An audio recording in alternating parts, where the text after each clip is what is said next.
Hello, I'm Eagle Gardens 1 on Instagram. And this is fucking Talking Shit with Eagle, episode 399. I cannot believe that number. I am so looking forward to 400. Hopefully, you guys have had an amazing Saturday.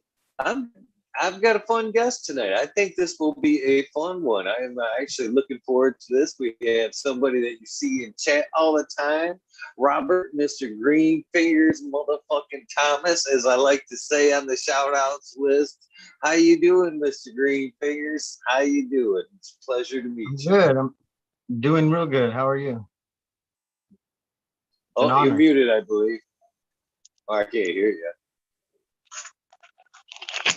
Doing good. Is it me? Is it working? Oh, there we go. You can hear me now?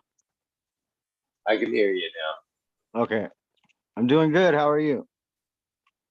Doing awesome, my friend. I'm doing awesome. Thank you for taking the time to hang out, man. Oh, thank you for having me. Get me some to smoke on. Something to smoke on tonight. What you got? You got something ready for this evening, my friend?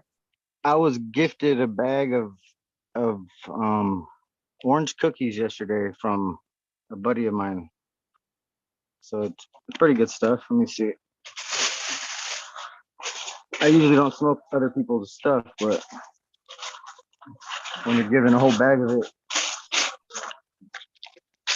Those cookies were good. That was a tester from Sub Cool there. That was bred out by Heroes of the Farm. That's a good strain. I had it a few times actually. How was yours? Pretty good. Pretty good. That was what, the orange cookies? Yeah. With the tester? Yeah, it was a tester for Sub Cool there. Oh, that's crazy. I just got this from literally some, I'm not being racist because I'm part Mexican, but some Chalino guy that I just met. And he's like, orange cookies? And that's all he could say in English. And I was like, oh, for me? And he's like, yeah, give me a whole bag untrimmed and a bag trimmed. So I was like, thank you. I was like, cool. He's like, so you don't buy any from anybody else? I was like, I don't buy any at all, though. Like, I grow my own. And he doesn't understand, so. That's cool, though. That's yeah, cool. It was the coolest thing ever. I was like, I don't owe you nothing, I hope. I was like, we're not in prison. I don't owe you shit. Yeah, it's weird when somebody gives you something and you just didn't even really meet them, but like an hour before. Like, whoa, pretty cool. Oh, you're muted. I love actually giving away cannabis just for that reason, to be honest with you. Yeah. That response, man, it's golden. It's golden. Yeah. So we might as well get this going right from the beginning, man. When was your first experience with the cannabis plant? My first experience that I really remembered trying it was I was like 7 years old, and my mom was parked in front of a post office, and I was sitting in the middle in the back seat, and she had her friend in the front, and she went like to pass it. She thought her friend was in the back too, but I was the person in the back, so she went like this and accidentally handed it to me, and I just did what they were doing. I literally, and right when I did that and pulled it away, she slammed on the brakes, and I boom hit my head in the center compartment. And I was just standing, I just went, boom, and they both looked at me and said, "What's wrong?" I think he smoked, and I was like, "No," and then yeah, started crying because it hurt so bad, but I didn't feel no pain. It was just like embarrassed. So 7. Well, you were just doing what you were seeing what was what going mom on. and dad were doing. Yeah, I was copying Yeah. my parents. I was like, hey, that's what I see every day. I didn't know it was wrong. It's not wrong, really. I don't know. Yeah. So yeah, it sounds like you were, you've seen it about as early as I did. I can remember cannabis as far back as I can remember. I remember cannabis that far back. So when was the first intentional round with cannabis? Well, the funny part, when you're a kid, you think like smoking like some brush, some like oregano and whatever else is gonna get you high. So like we went ahead and started trying to smoke everything in the kitchen, me and my friends, and we would literally roll up a joint with like a newspaper and go out to the back and try to get high, and that would happen all the way up until we could actually buy a bag, which was 13. I think I bought my first bong, so I was smoking before 13 regularly, but it was just regular Mexican brickweed, whatever. I fucking 4-finger bag, $30 all the way across. So like, but it wasn't 4 fingers when you got it. It was just a little piece this big, and you'd break it up, and it'd start to break up, and pretty soon the whole bag would be full. But it would be so compressed that it'd just be one little chunk. You'd be like, I paid $30 for that. By the end of it, you're like, got 40 joints rolled, and yeah, 13-year-old can't ask for any more than that. Oh man, the brickweed days, the brickweed days. Woof. Yeah. Oh man, I honestly think that's when rosin was first introduced. I'd like to know because they were pressing it. I mean, large amounts. Some at one point I'm sure some sticky bud. Something had to be squeezing out of that compactor. Somebody at some point had to try to smoke that shit. It used to be good. It used to look good, the weed. It just had seeds. Then they smashed it and turned it into hash on the outside. And then on the inside, you'd find it and it'd be less hashy and less hashy. Then you get into the middle and it'd just be regular. But we'd see bricks. I saw a brick like 3 years ago and I bought it for like $200 for the pound. Got it for $200. I was like, fuck it. Like I paid an ounce. I paid for an ounce $200. Like, yeah. So I was like, I'll buy a pound for 200. Why not? Allegedly, I bought a pound. Allegedly, yeah. I think I would have bought it just for nostalgia's sake, to be honest with you. Yeah, If it had no anything. seeds. There was no seeds. I was waiting for seeds. I bought it because I thought I could get seeds. I was like, man, I could get 1,000 seeds right now and have something nobody has. And there was not one, but it was really good too. It was like some purple flavored. I'm not into purple, but it was real pretty. And Mexico can That's grow. crazy. Mexican I can can't grow even. really. Sorry, brother. I didn't No, cut you off. That's one thing I meant to go ahead. tell you earlier. Is you can be a little bit of a butthead. So if I do cut you off, man, just go right by Oh that no, shit. no, I was just. It just got real windy here, and so I felt like I had to double up my words on that time because the wind, everything just blew in, like the dirt, the wind, and everything. Like, yeah, like I said, I'm outside halfway. The structures here had to be 3 walls only because we didn't have a permit to build. So like to be here, I got 3 walls that are complete and the ceiling, and so I have to have an open wall, and the open wall is just fucking blowing dirt in at me right now. It's like kicking my ass. You're a trooper, brother. You're a trooper. It's homesteading. Go ahead. I can't imagine. Oppressed out looking that pretty because they sure weren't that pretty. Once in a while, man, we got some nice, green bud and some and a brick, but not like good like purple. And then again, I'm not that keen on the purples either, man. They're pretty, but man, they don't get me high. They're pretty, they smell good. They're a 7-minute high. I feel like I don't get high very long. I get high really high for like 5 minutes where I'm like almost sleeping. And then like it just wears off after I eat something or drink something. Completely waste away. I just like lime green pretty bud. Uh,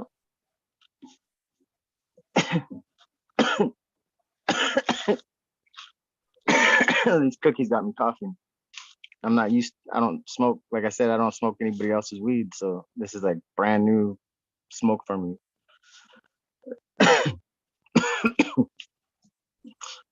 I haven't coughed in like years. So that's a good sign.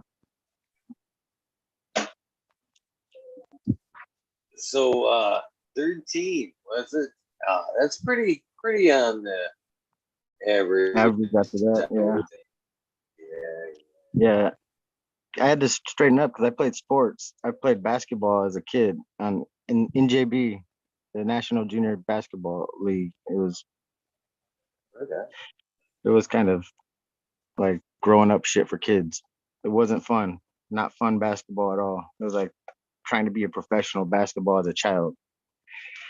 Way too much, just strict. Just have fun and go play basketball. Nah, you had to have a basketball IQ, like a high basketball IQ. They wanted you to be smart and know how to run. If you didn't know how to fucking play ball, you couldn't play. Like you do your drills and they'd be like in or out. And they'd already have their mind if you could make it in the league. It was like right at like the age of 12 or 10 maybe. I was put into sports that I didn't even want to play. Baseball, basketball, and then football. I didn't want to play nothing. I was just like, what the hell? Like, let me pick something. Like, nope. And just everything. You play everything. So yeah, it's kind of like all the sports would wear me down, and then my mom would smoke and hotbox the house, like not trying to get me high, but I'd lay down in the hallway by her door, and the air conditioner would kick on, and all that smoke would blow right out from under the door. Boom. Just I'd fall asleep every day in the hallway after I play after whatever game or sport I had to play. Like that was the only way I could get through it. I was like in pain all day, and then I'd smoke a little bit on accident because my mom would get me high because she hotboxed. Thanks, mom. Like she wanted to watch. I told her she could watch after, not the live, not live because I won't be able to tell any of these stories. You know, I was like, you can't watch, mom, until after. So like, otherwise I won't be able to say nothing. So yeah. I hope she does watch. Yeah, my sister So wanted to watch. Do you feel like cannabis and weed would have hindered your athletic ability? It was the thing that made me keep on playing without smoking a little bit. Like when I did get to smoke, because we couldn't buy anything because no grown-ups would sell a kid fucking weed. So it was like we'd have to find that teenager who finally was like, oh yeah, you guys smoke? Cool. And not just take our money and go, just take our money. You know, like you had to get to the age where like you're respectable and fucking have friends. So like yeah, I got to get a bag every day. We get $20 and just be one little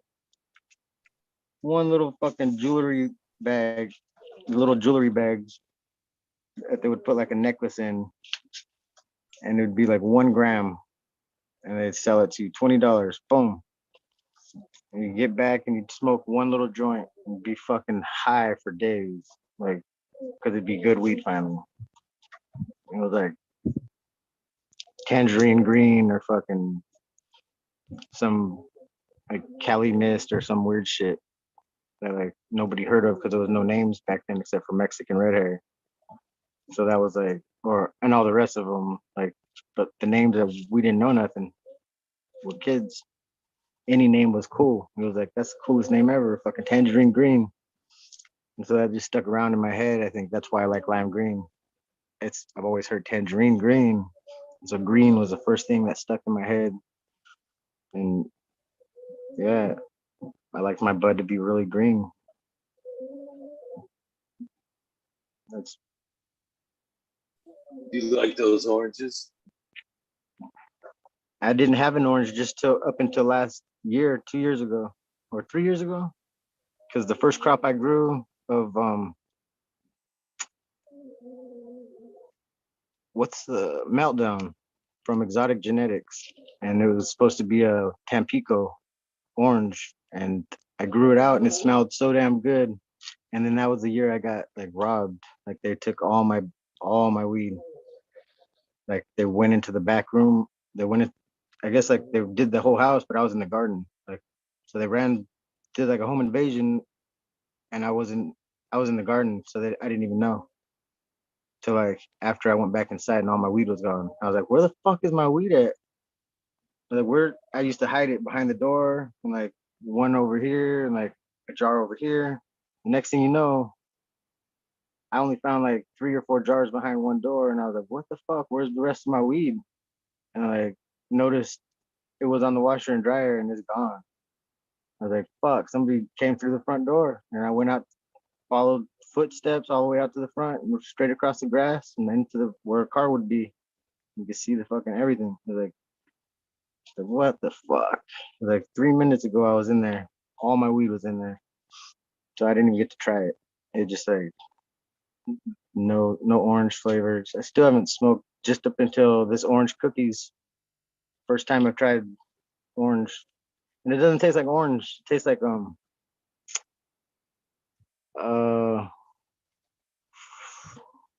don't know how to explain it.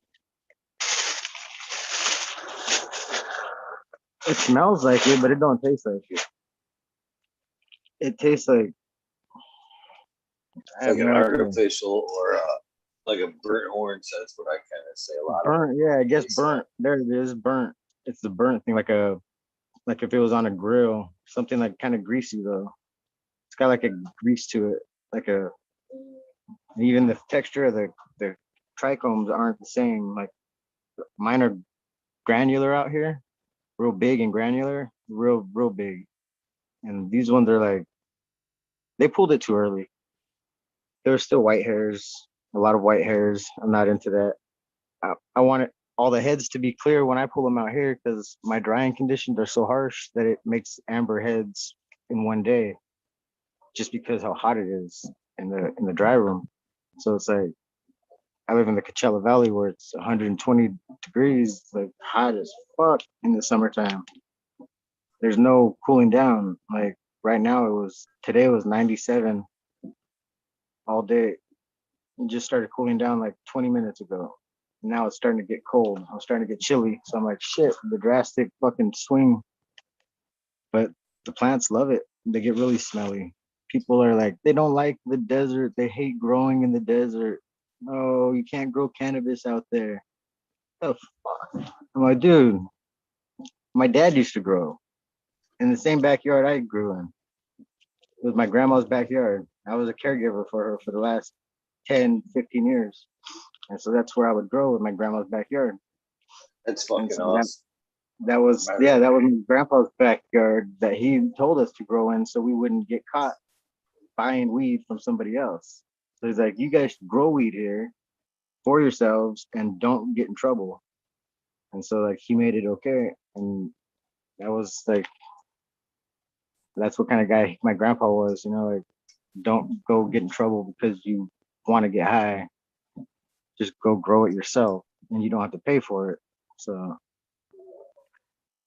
I got a lot of leniency, a lot of open, like everything was like, do what you want, how you want, as long as you do what we tell you to do for us. Like go to the grocery store when I want, and then we're fine. So 3 in the morning, I'd have to go get him popsicles because he wants some fucking popsicles. And so I'd have to go all the way to Walmart. And then, yeah, that's like 2 cities away. That's like 45 minutes just for a popsicle. And then they didn't even have the kind he wanted all the time because they were only at the Albertsons across the street. So it's like, damn it, dude. Like they don't have the kind you want anywhere but Albertsons. So, but he'd make me go to the store every time. So 3 in the morning come, I'd be high and I'd be ready to eat some tacos from Del Taco, and I'd go get Jack in the Box and Del Taco because it wasn't my money. He's like, here, go get yourself something, but give me some popsicles. So I get him like $50 worth of popsicles and like $20 worth of tacos, and that was my day. That was my job until he died. And my grandma made it a hassle. But it was like, yeah. that's what happens. That's why I grew so much. I didn't leave the house for years because I had to stay there to watch my grandma and my grandpa. So like I started growing when I found Sub Cool.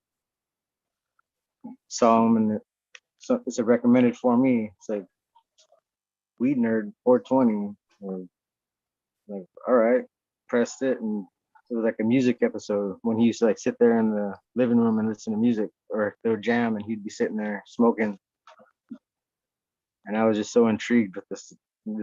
I want to say it, I don't mean it, but with this asshole, because he was just being in himself, and he was just being like me. Like I was like, dude, he's just being himself. And, like he's just rocking out, fucking, and no fems are for pussies, fucking all that shit. And I was like, that's such an ass thing to say. Like I fucking love him. Like I fucking love this guy. Greatest thing ever. Best thing I've ever seen. I was like, ever since then, I was like hooked. It was like crack. Like watching him was like crack. I couldn't get enough.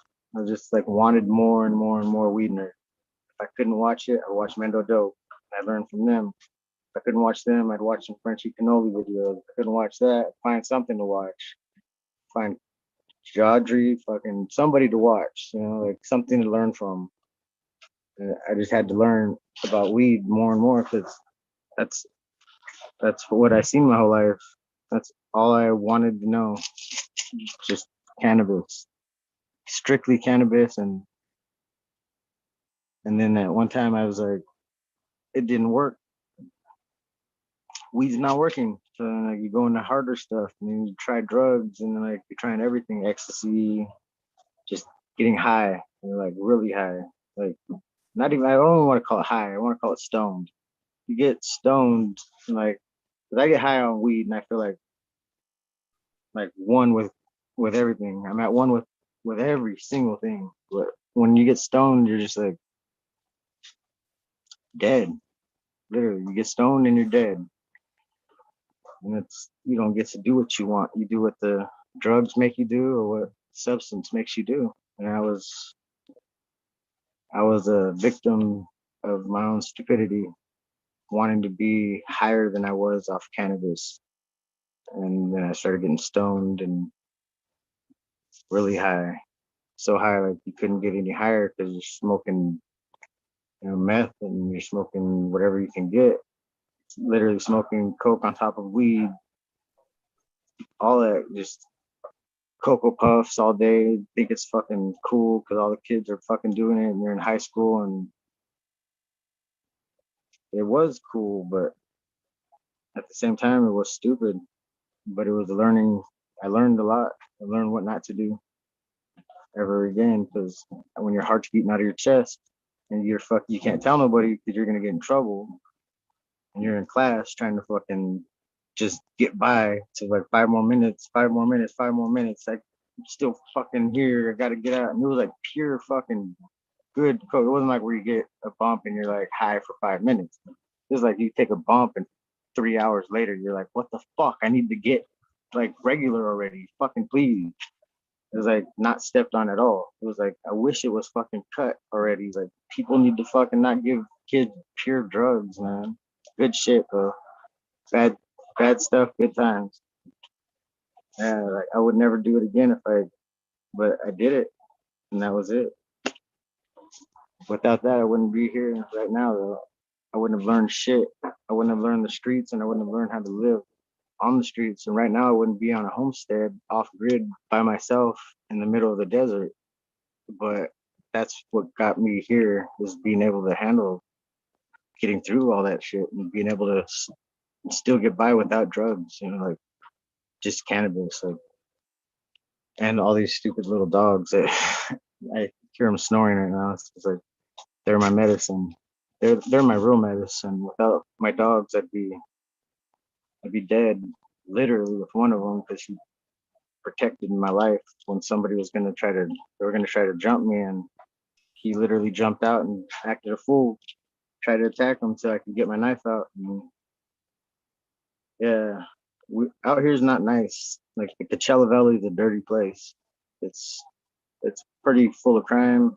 It's got a bunch of casinos and people get hooked. And when you get hooked to something, you need to get more money. So you start stealing and robbing, and a lot of robberies, thefts, and fucking just panhandlers everywhere. And so like I'm far away from all that because I'm out here on the very edge of the city, a thousand palms, all by myself. There's one more person maybe a mile away from me, and then the main road like a mile away from her. So yeah, I see the cars, but I don't have to see the people. And that's probably the best part about being out here. It's not dealing with people, just left to my own devices, cannabis seeds and 13 dogs. That's the life. It's a lot of dogs. I've had a few. I've had close to that number myself. Almost recently. I'm slimming down. I think I'm down to like 7, maybe 9, maybe 9 small dogs. But I want to give you some props for sticking it out with the grandparents there, man. Hanging out with them and making sure they got, they were taken care of up until, as of late. Because, that's one thing that as I've seen the last few years, last 10 so plus years, is man, respect for the elders, our elders, people, our family and stuff like that, man. It seems like once people start to become a burden and need that hand, man, they quickly get set aside. People don't want to take that time, man. But I'm glad to hear that, you were there. You were there, man. I'm glad that even more so that, cannabis and my friend Sub Cool was had some type of influence in, getting you away from that rough place, man. Yeah, and I grew for them too. So like I was their caregiver. So like that was the main reason I got to grow, was so we wouldn't get in trouble getting them medicine as well. So my grandparents would get high too, but they would get high for dinner to go to bed. And sometimes they would never make it to bed because they'd get too high. They would stay up all night. And they'd just be up all night watching TV all damn night, just yelling at each other, not knowing what they're yelling at each other about. Just it was pretty cool. It was like to see them how I guess I'm gonna be when I'm older.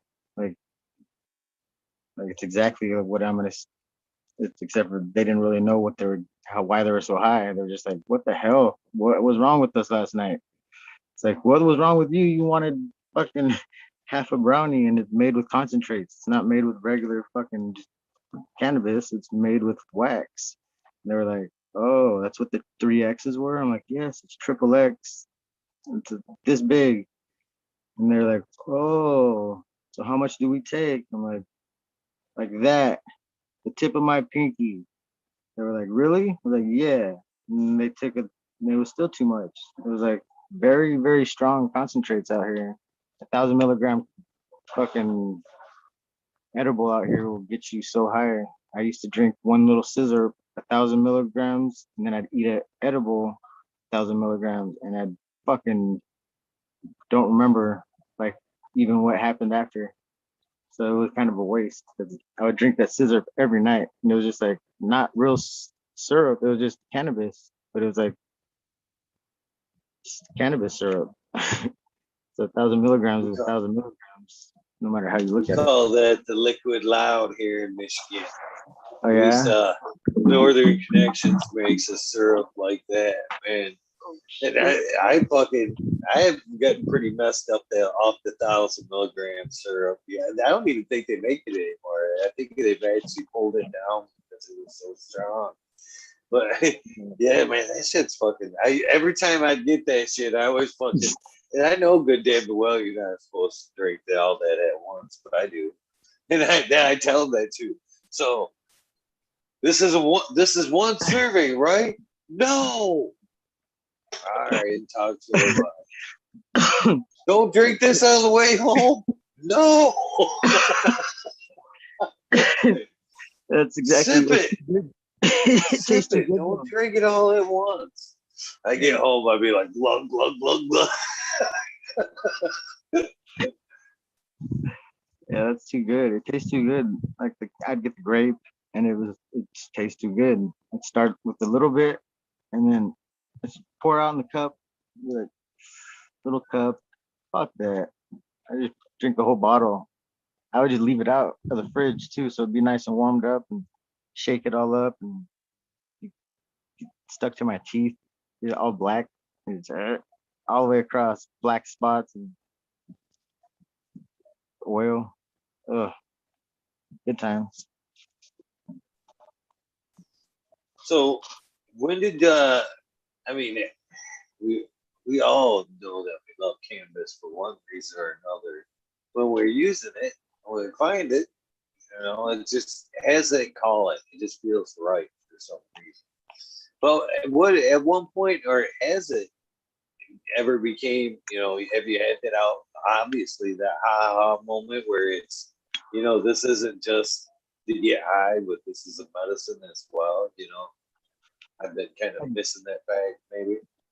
I guess I guess I never really looked at it as medicine as much as a wellness program, like something to keep you living at a better, like on a higher plateau. Like you're not living on the same level as anybody else. Like kind of like walking on clouds, while everybody else is like struggling with the clouds above them. Like they're being black clouded by us because we're living the free life. They think they got everything that they want. They're in control. It's a joke. Everything's backwards. We're the bosses of these people, and we let them rule it. Well, they're ruling the world right now, but we're the boss. Just don't make no sense. It's more than a medicine. It's a lifestyle. People say it's not a lifestyle. God damn right. You want to say that shit to some of my friends that like literally like are writing books about fucking like just how much like the lifestyle of like just Bob Marley like meant to some of my friends, like inspired them to write books like a Bible. It's like a damn Bible about Bob Marley. I'm like, what the hell? Like that thing's gonna be fucking awesome when it's out. I'll, but it's like the way that like it's a lifestyle, dude. It's like being a b-boy is a lifestyle. You're dancing, doing the fucking all these moves and like all these you're doing spins on your head and your fucking flares to 2000s fucking yeah, and you're doing all these badass dance moves and like defying the odds or like you're doing things that the body can't do or shouldn't be able to do. And it's like, yeah, it's possible to do some impossible stuff. We're human beings, but we're fucking just that right now because we're trapped inside of here. This is just a shell, it's just something that like holds our spirit for now. And that's something good to know that like there's something after this. You don't even got to question it. You're told there's something after this. But this is temporary. It's everything's been there from the beginning. All the writings on the walls. People got to see. They got to wake up. People need to wake the fuck up already. This is a wake up call, people. And gotta wake up, man. It's not a medicine. It's not a lifestyle. It's a way of life. Cannabis is without it, I'd be dead. Like, yeah, real. It's the real spill. It's saved my life on more than one occasion. I've owed people money and had to make money really quick, and like, but I did some stupid shit, and like, yeah, it kind of just got me enough money to save my life, and so actually saving my life and saving my life by using it and by giving it to somebody to stay alive, to be like, here's what I owe you, take it. Like, I'm sorry, I'll never do it again. I swear, like, it's double what I owe you. So it's like that's the kind of shit I was able to do to save myself, to be here right now talking to you. At one time, like if you look back in my Instagram, I used to wear a bulletproof vest every day. And like I used to run around the city acting like fucking fool. And I'd be fucking I thought I was like the hardest motherfucker. Well, I don't want to say I think or thought because my confidence level is still like so high that like my ego's dead. I lost all that shit when I was homeless. Like my confidence level is still so high that like I could go into any city, any inner city, any fucking hood around here, and not be bothered or asked what I'm doing there, because it doesn't matter what I'm doing there. At that, like, if you want to, there's like different levels to that shit. Like, they know it's like I'm not competition, but at the same time, I'm not bitch. Like, they're not gonna tell me to go away from a park that you don't own. Like, the cops aren't gonna tell me some shit. Nobody's gonna tell me some shit. Like, I got rights, and I'm gonna usually, like, if I gotta shoot somebody, I'll shoot somebody. If I gotta wear a vest and hold a gun every day, I'll do that. That's what I used to have to do, because people would test you out here. They'd walk around, put a mask on, and pull a gun out. It wouldn't even be a real gun, because I was just standing there with my dog walking them.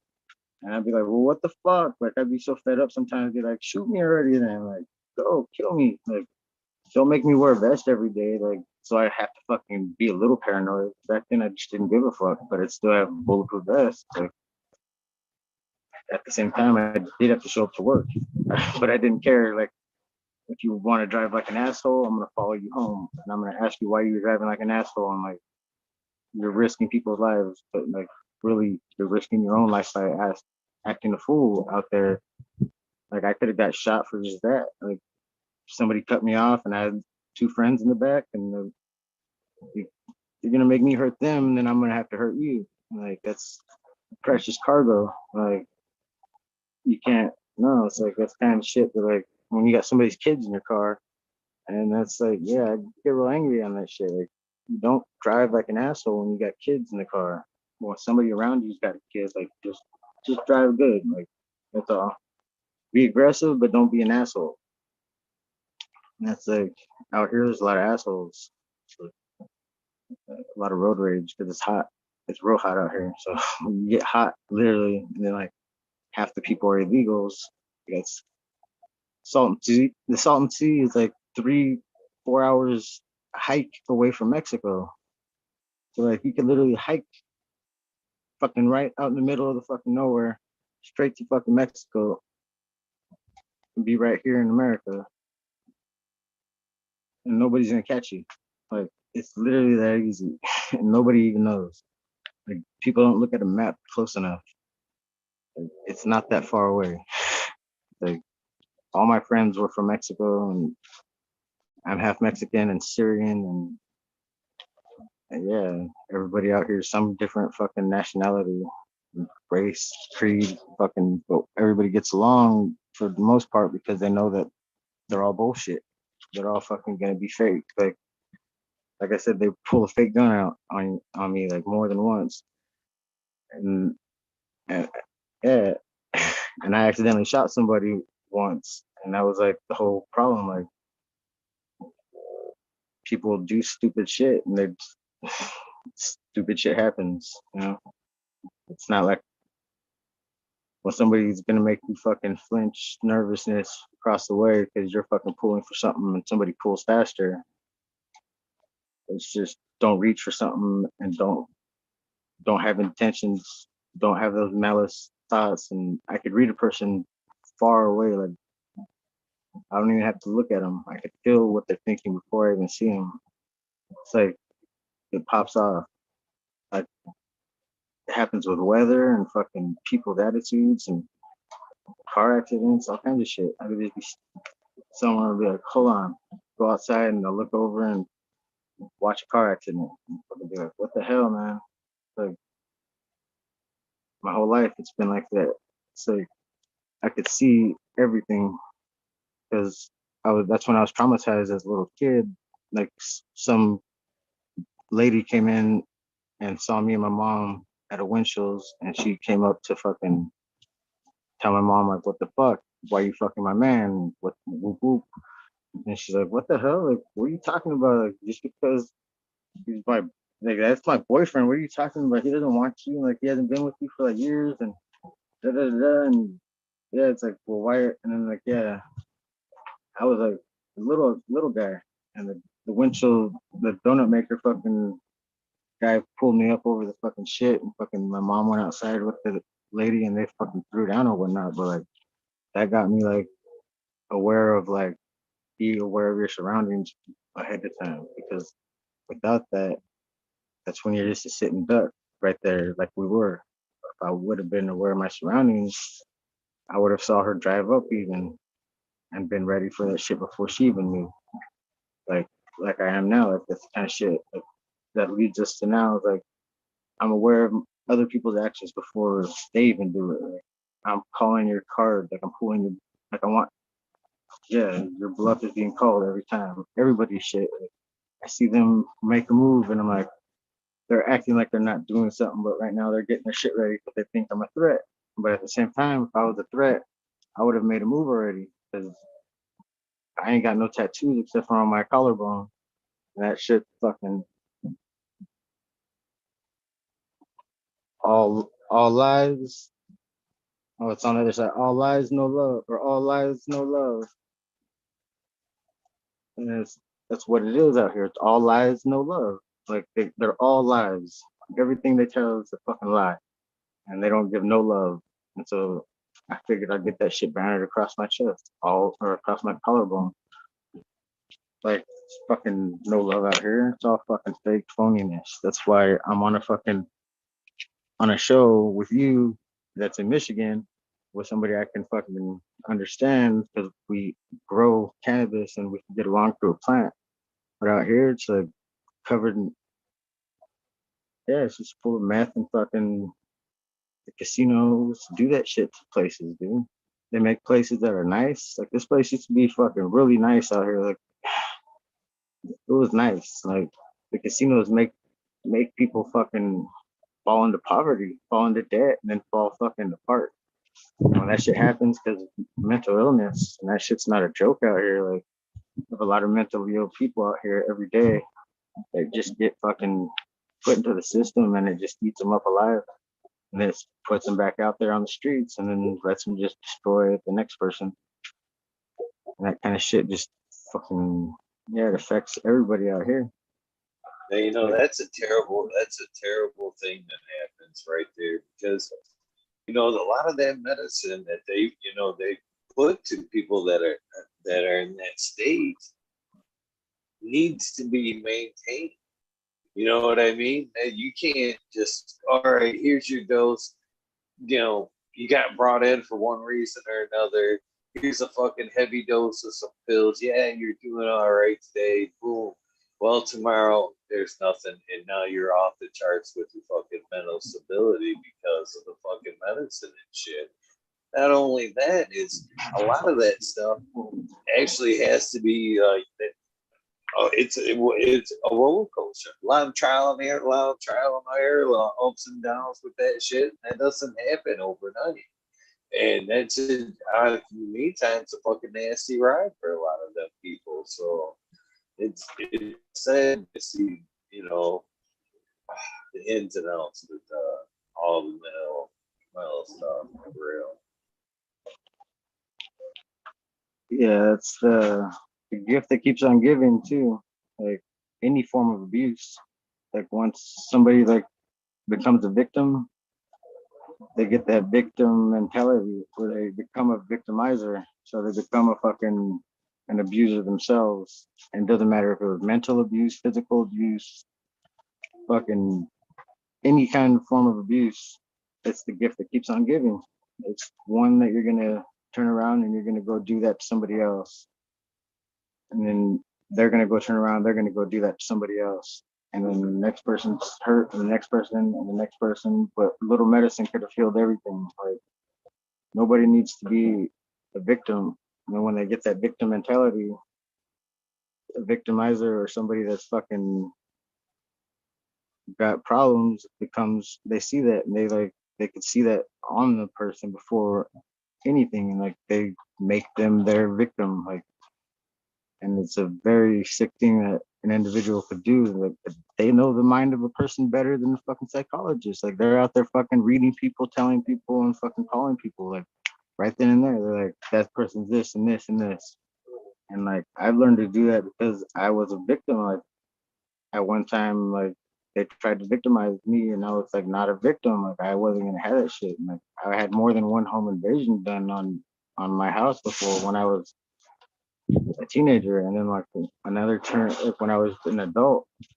Like I lived alone at my own house when I was a teenager at my parents' house. They both moved. My dad did moved out when I was 7, but my mom, she moved out to her boyfriend's, but all her stuff was still in her room, and she'd come by like weekly and like grab just some stuff and like go take off and not come back. Like it was just to hold her clothes. She'd take a shower and she'd be out. So like I'd be like the latchkey kid, but like for my own house. Like there'd just be groceries would just appear and then like reappear the next week.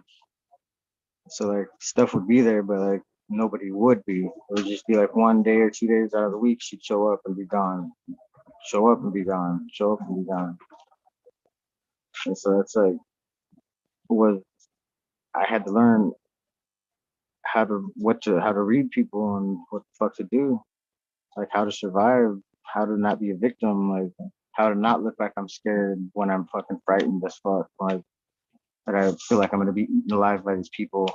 And all I'm trying to do is get to the park to go play basketball at the age of 14, 15, but all these bald heads want to fucking call somebody out. And since you know 2 of them from school, all the older ones are going to hit you up and see if you're fucking about it or if you're fucking true, if you're down or whatever the fuck they want to say. But it's like out here is gang culture. Like for real, it's all gang culture out here and fucking drugs and the casinos fucking are all Indian owned. And so like you go on Indian land and you can do whatever you want and you get away with all kinds of other shit, and you just have all these different freedoms out here. You can get away with craziness. You can go do whatever you want on the fucking on the res. You can do whatever you want. Like I You used to also live. get yourself in a lot of shit on the res too, man. There Yeah, might be a no, lot of leniency, but man, when you get in trouble on them reservations, man, you're also dealing with their rules, man. I yeah, had a and friend of mine that got in trouble at a casino one time. He was smoking a joint before cannabis was legal. I mean, before cannabis was legal in Michigan.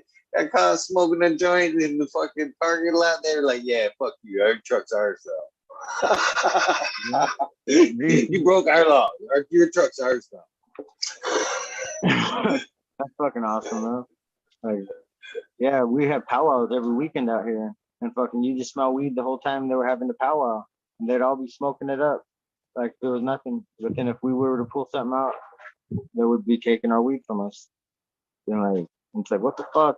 We're an American. Well, you're not on American soil. You're on our Indian land. It's like what the fuck? They be calling that shit, but they be letting us buy knives from them too, like big ass fucking knives at the powwows, and they'd hook you up with big ass fucking extra fucking like 2 tomahawks and be like, here, $20, and be like, what the fuck? It's 3 knives and 2 tomahawks for $20. Fucking awesome. So like I love the Indians for that shit. But like, yeah, they have some shitty rules.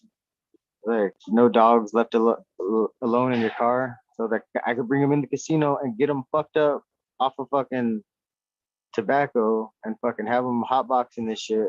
But I can't leave them at air conditioned car in a fucking underground parking. Like where it's cool, nice and fucking 70 degrees already without the air conditioner. Then I turned the air conditioner on, and no, they called it out on the loudspeaker.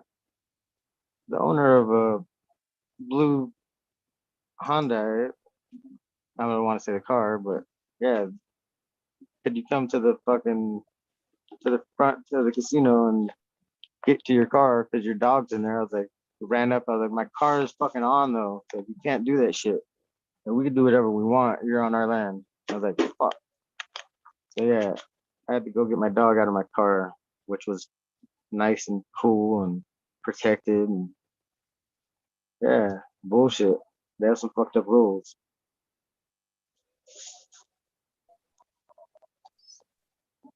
So, what were some of the first strains you started growing there? Hmm.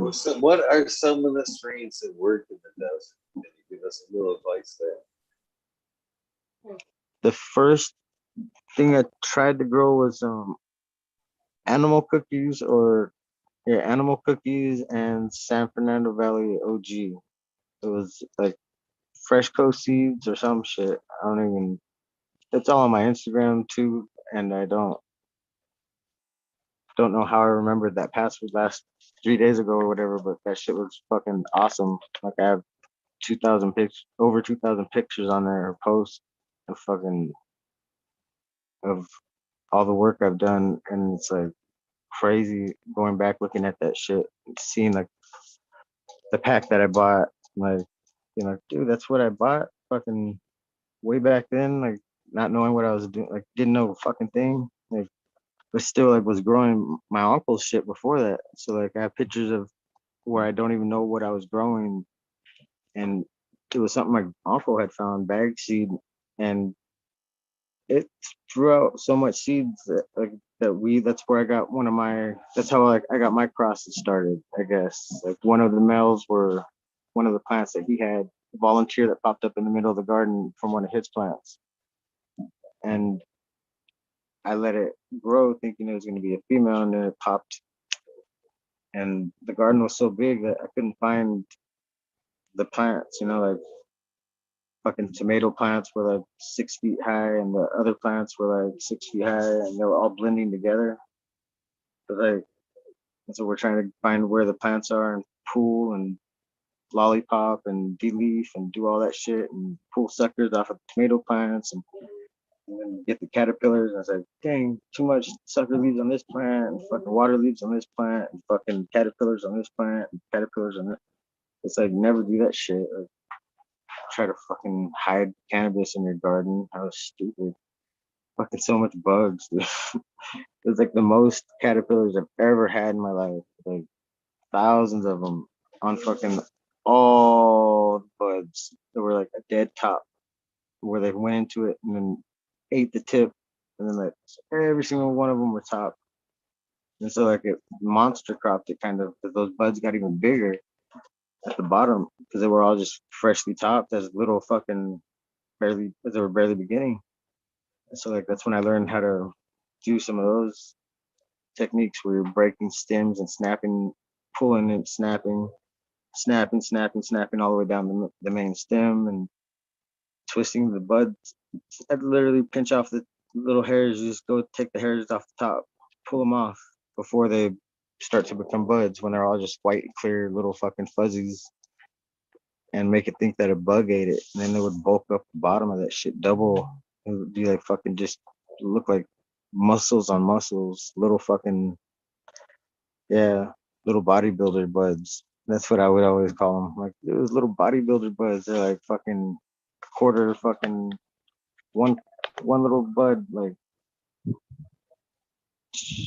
a quarter. You're like, what the hell, dude? It's $100 right there, bro. They wouldn't believe me. Then I put it on my scale. I'd be like, told you. I'd be giving them a deal too, because it would be like way more than what they're supposed to get. I mean, I love those buds. I love the bodybuilder buds. The ones that as soon as they hit the scale sound like you just dropped a rock on there.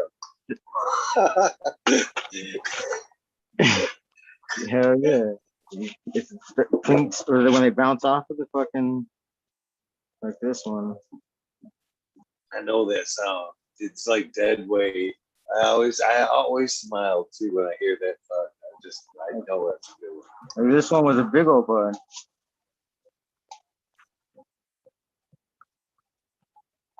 That one's rock hard. And here's another. This one's all hashy as weed.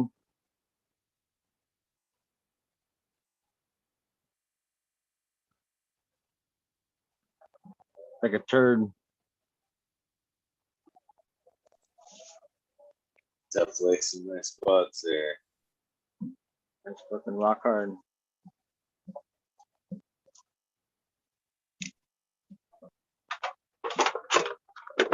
I'll smoke some of this. Gotta smoke some of my own finally. All these orange cookies are, yeah, they're good, but it's just the flavors not orange. It's like you said, burnt, but it's nice. I'm fucking really, really high, but now that I saw my bud, it's just like something I know I gotta smoke, because I made it. I grew it myself for myself. Got the intent of what I need.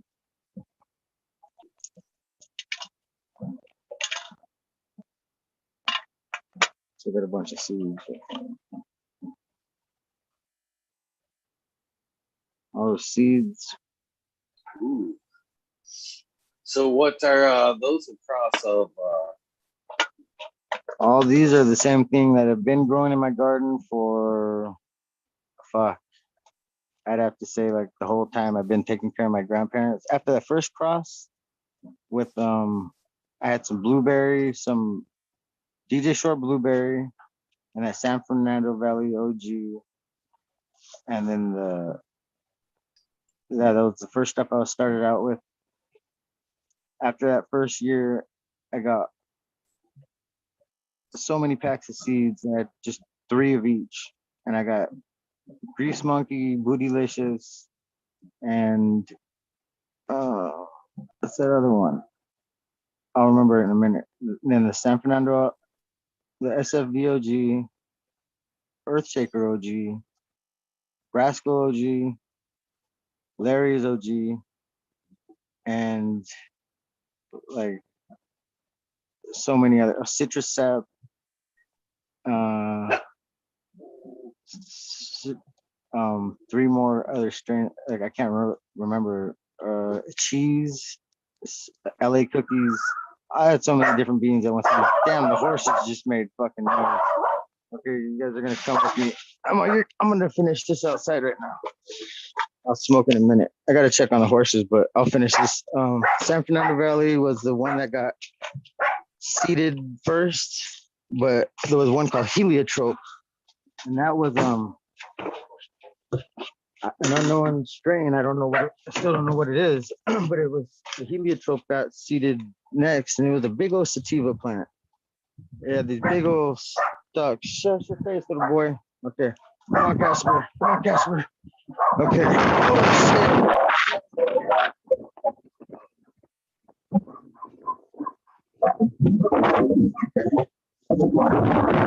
Outside.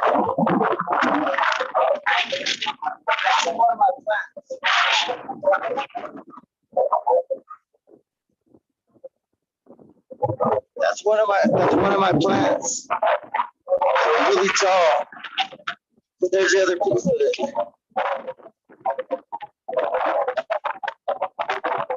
Damn.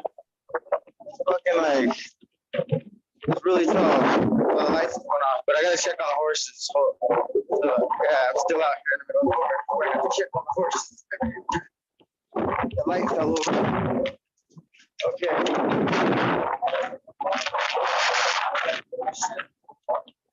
Okay, girl. One of the horses. Yeah, the horses are freaked out. The wind's really bad right now. Yeah, now I'm going back in. That's all I gotta do. That's my job for my friend. I promise to make sure to keep his horses okay. Stuff falls over. Oh, the light fell off. That's why they're freaking out.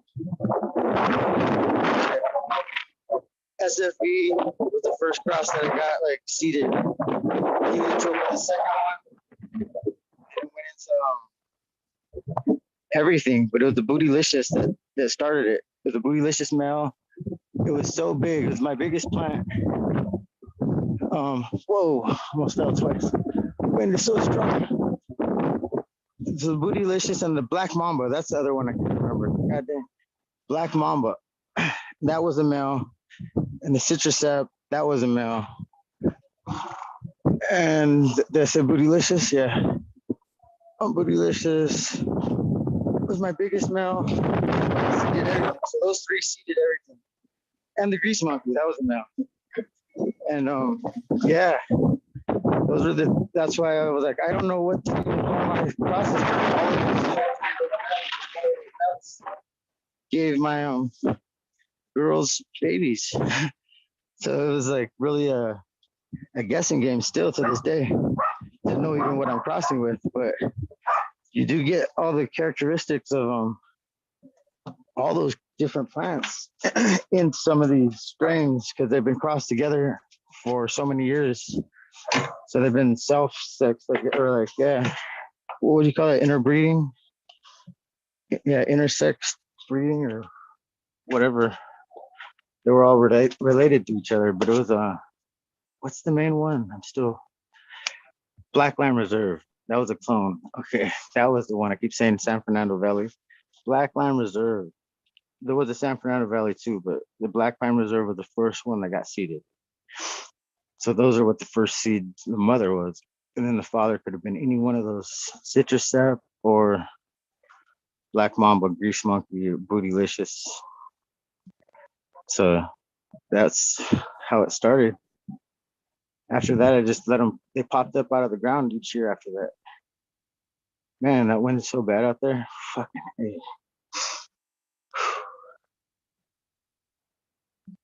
Crazy. It sounded like it was pretty bad there.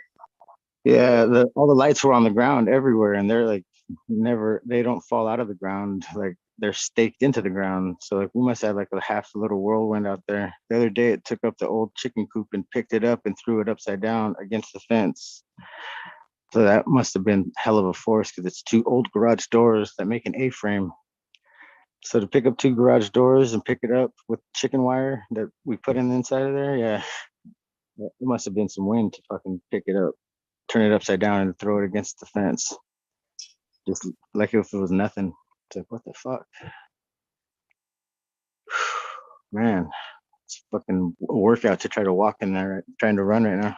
I was running full speed to try to get back in. Like, then, pretty good wind to work out. I got dirt in my eyes for days. Excuse me if I'm like blinking a lot. Oh, you can't even see me really, probably. I can't see nothing, so I'm just hoping like nobody can see me acting like nothing's happening. One eye is a transition lens and one eye is not. So like my dogs ate my glasses like a month ago when I just got them and ate one of my lenses. It really was a nice thing to wake up to. Like, what the hell? I can't see. Oh, because there's no lens. I'm like, motherfucker. And then the old lenses I had were so scratched up. So I got one old one and one new one. That's why I'm always trying to hold just one. Because if I hold both, you can only see one eye anyway. Because the transition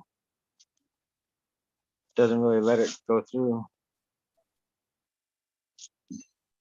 So do you grow mainly outdoors?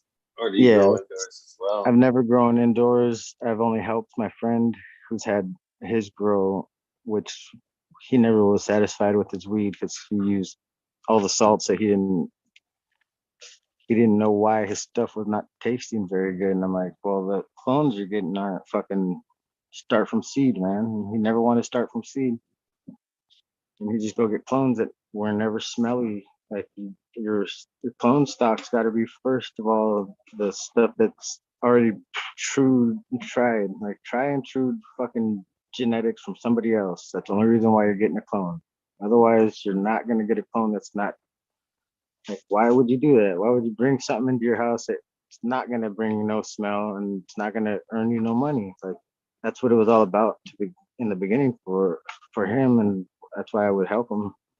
He was the manager of the fucking shop out here for medical, and we're all friends, so I'd help him trim and help him do all that. But like, he was doing all the stuff you guys do indoors, everything. Like he did every different style, like flood and drain, all that. Like, and he was really good. And like, I don't know what he's doing now, but like, yeah, I would like to fucking. You'd have a great episode with that guy, man. If I find him, I'll hit him up too. But yeah, he was like one of my really good friends, and would he kind of ruined it by going out with my girlfriend that yeah, like it was weird. He like got my leftovers or whatever, but like I was still in love with her. So like he took my girl, I felt like. But like he was still like respectable about it and shit. But not enough to tell me that he was gonna go out with her. Like so like, yeah, that was where we stopped talking. That happens to people. It's sad, and that like you just can't be a man and tell somebody some shit, or fucking just do whatever you're gonna do, but don't fucking be a fucking panoche about it. Be a fucking be a grown ass man and just fucking fess up. No need to lie about shit. Just fucking, yeah, you're seeing my old girl? Fuck, cool. That's it. Instead, like, yeah, he used to grow some good weed too.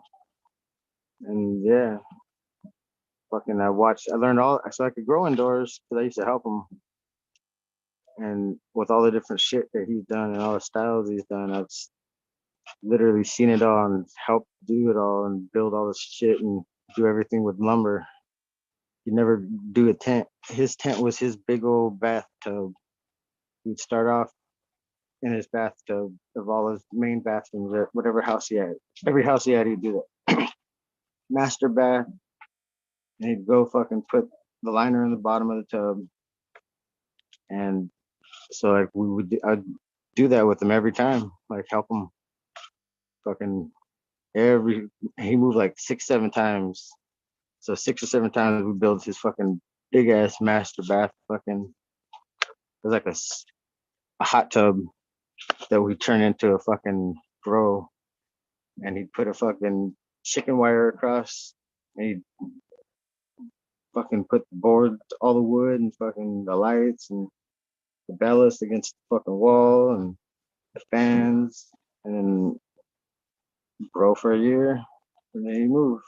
But he'd do that every year and working for himself or for his cousin for the medical shop. He could white label everything, you know. So he'd be white labeling himself all day just so he can make money. And that was the thing to do. Like, I'm gonna buy my own weed from me. Fuck it. And that's what he would do. He'd buy his own weed from him all the time. So like, yeah, I'd get my outdoor bought from him easy. Just he'd take it, you know, just without I wouldn't even like I'd give it to him because I want the patients to get free stuff. So for the compassion, if you'd ask for any weed for the compassion, like they would have extra weed for free that if you couldn't afford it, and that would be a lot of my outdoor. And but then the people would say that's not outdoor, like that's too good. Like let me give you some money for that. Like we can't just take that for free. And they'd be like, but it's outdoor. And they'd be like, what? It's not outdoor. And I'd be like, yeah, no, it's outdoor. And so like the guy came back and told me like, say your stuff's indoor from now on if you're gonna sell it to the shop. And I was like, why? He's like, because they think it's indoor. Like all the people think like it's good enough to be indoor. And I was like, yeah, that's why I'm indoor dope, bro. It's like, what the fuck? I'm not growing weed that's supposed to be shitty. Like I'm supposed to grow outdoor weed that's supposed to be the best weed you've ever seen. And they were like, oh yeah, like just to hear outdoor and think it's gonna be shitty. I was like, no, Mendo dope don't do that shit. Like, did you not hear me? I was like, listen to their fucking music and understand what the fuck they do. Like that's what I do. Exactly what they do. Green taping right now. Like, don't bother me unless you're gonna buy my next bag. And he'd be like, all right, like I'm sorry, but like, yeah, outdoor is not supposed to be like good. So light depth, but not outdoor. Like light depth, but not outdoor. Like, what the fuck? Like, your price range is gonna be different. Outdoor, you're not gonna get nothing. So just say it's light depth or indoor. And so you convinced me to say it was fucking indoor fucking cannabis every time. High grade outdoor. After I tried to say that once, they were like, nah, high grade outdoors, still outdoors. Like, what the fuck do you mean? Like, you look at the bag, and then I walk outside and come back in with the same bag and be like, all right, there's fucking your indoor. They're like, oh, indoor Black Line Reserve cross? What's it crossed with? And I'd be like, yeah, that's your guess too. It's as good as mine. Like what does it taste like? I'm like, once in a while you get a chocolate note and you get a fucking leathery note. It'd be like chocolate, leathery tobacco, and it'd be like a little musky and earthy and smell like soily, like a soilish, like a soil, like a mushroom or a truffle kind of like a bite. When you're taking a bite of like some pasta with like a truffle oil or maybe truffles in it, and like that smell on the back of your nose, like on the back of your palate, even just earth and yeah, like a mushroom, real earthy, just but then like leathery tobacco on your tongue. It's just like lingers. And that's probably one of my favorite smokes, but it's super lime green. Like it's so lime green that like and it never wants to finish. And it's fucking famous for being fucking the tallest plant that I've ever had. Like tall. Like those two stems I was trying to show out there. One of them's like 5 foot, and the other one's like maybe 11 feet. And you put that together, and that's the tallest plant I've ever grown. So it's like, yeah, easily 15 feet. And it was hard to tell anybody like, or show anybody how tall my plant was when it's like, I even have a video on my Instagram where it's touching my roof, but like nobody knows how tall my house is. So it's like, and I'm standing away from it and like trying to show it. And it's like, yeah, the bud's bent under my roof, like to hold it there. And it's got like fucking no room, nowhere to go. And fucking, I'm trying to shove all that shit into the fucking RV in October because I had to get out of my grandparents' house because they were both dead and they were going to sell the house. So I was like, they're dead and you got to get the fuck out now. Like, what the fuck? Out of nowhere. So, like, you got to go now. So, you're not going to give me no time to be like, to find a place and nothing. Just here, go. You got to go. And he's like, he had a property for me to go to, but like, yeah, to take my whole garden. I didn't get to get none of my pots from the soil that I've been working on for years. Like, I got like 3 pots of that. So I'm gonna try to make one big pot of all the soil that I like. I won't be able to grow plants like that again without that micro, the whole fucking ecosystem, not even just the micro fucking, not, nothing small there. It's everything. The whole system, the whole ecosystem. I won't be able to grow nothing the way I did before without microclimate, fucking terroir, the everything, the water. Palm Desert is where my last garden was, and that was we had really good water, well water, and then we had really good earth because this place was like at the bottom of a ancient lake or a seabed, seafloor, and now it's like all salt rich and minerals and seashells everywhere. I found these shells just the other day. I don't know if you can see those out in the middle of the desert in the like a 4 foot hole. I was like digging down, digging down, digging down. Found those. That was one complete clam I found down there. So imagine like left or to the right of me, there's more of those clams stuck underground there, like where they were the last time, whenever they were down there thousands of years ago, when this was all covered in water where I'm at right now. That's the crazy part to think about. And you look at the mountains during the day, and all the way across, you can see this watermark. That's where the fucking water used to be. It's fucking crazy to think that where I'm at right now, at any moment, could be underwater again because I'm below sea level.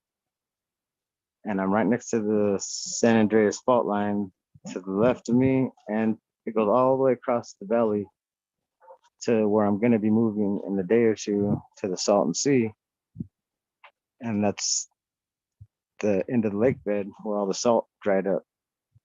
And it's not even dried up yet. It's still there, dwindling, dying, and sucking itself away. There's hot vents.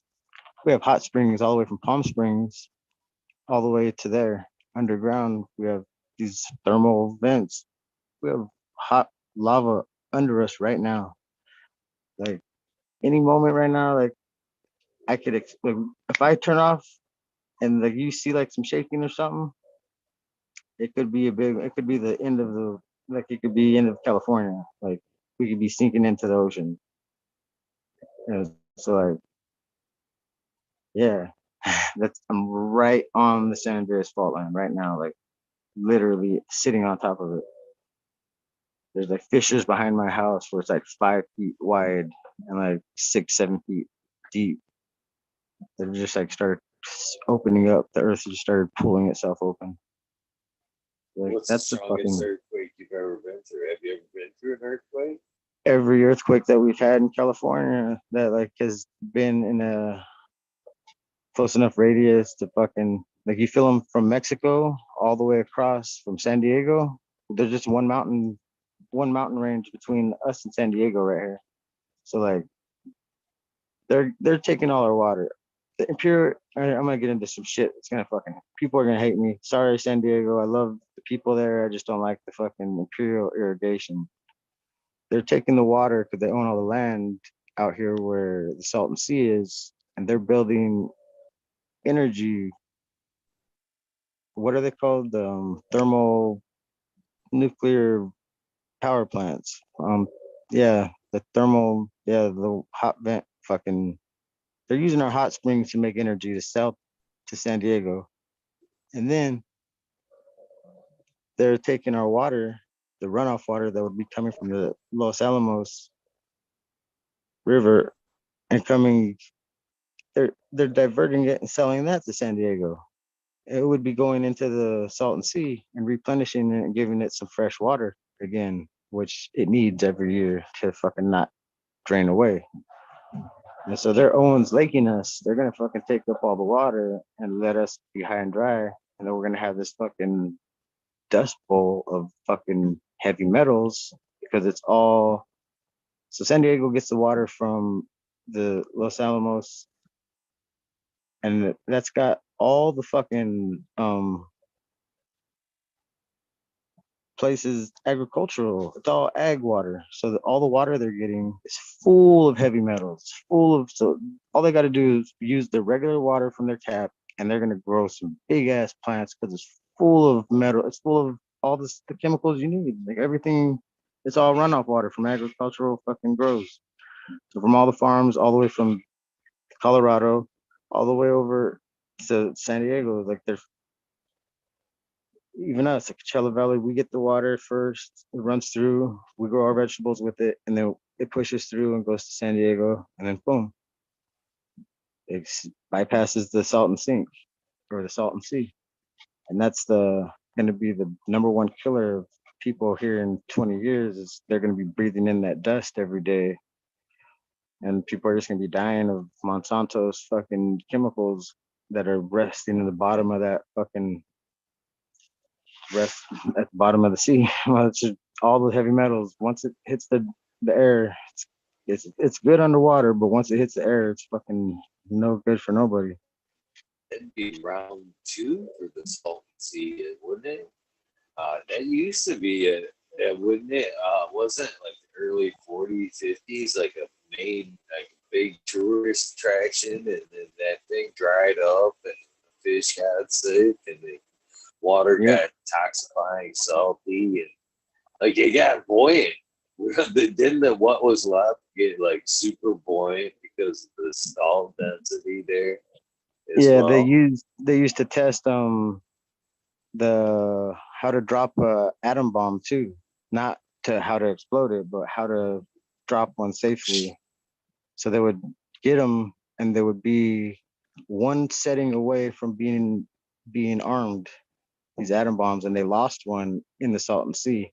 They never recovered it, so it's just sitting there, decaying, falling apart right now. It's not gonna ever explode, but it's just a big fucking hazard now because of that too. So there's like baby boy or big fucking fat baby, whatever the fuck, little fucking boy. Yeah, I'm so high right now that fucking orange cookies were good. Yeah, that big bomb shit that they fucking the atom bomb. That it's just one, literally one fucking, just the part to like split the atom is what they're missing to fucking to ignite that thing. So it's just sitting down at the bottom of the Salton Sea right now, making big mess for all of us in the future. It's just gonna be a hassle. And that was like, yeah, they tested a lot of fucking shit out there. And that was in the Whitey Ford video. What's that one? Hmm, good video. He's like sitting in the bottom of What the song fucking Salton is it? Sea. A You bunch know, of videos. I What don't was think that? I'd seen the video. Yeah, it was a Which good one. video? I'm not sure I'd seen the video. I'm not sure which one it's. Somebody out there in chat will know. I wish I could see chat right now, but I don't have two devices, and I'm out here on homestead in the middle of the desert. I'm in the middle of the desert. I always feel like I said dessert every time. I'm like, the dessert, desert.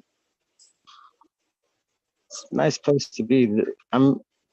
It's got thousands. There's like 100 golf courses out here. Fucking. I don't like golf courses either because they're hiding the history. They're covering the natural landscape, and they're fucking hiding something from everybody. Fuck golf. Fuck golf. Fuck golf, man. And avocados. Fuck golf and avocados. Tired. I live in California. No more avocados. Leave those for the people, not for the plants. Gotta eat avocados, man. I'm like, I'm hungry right now. I ain't have too much food today.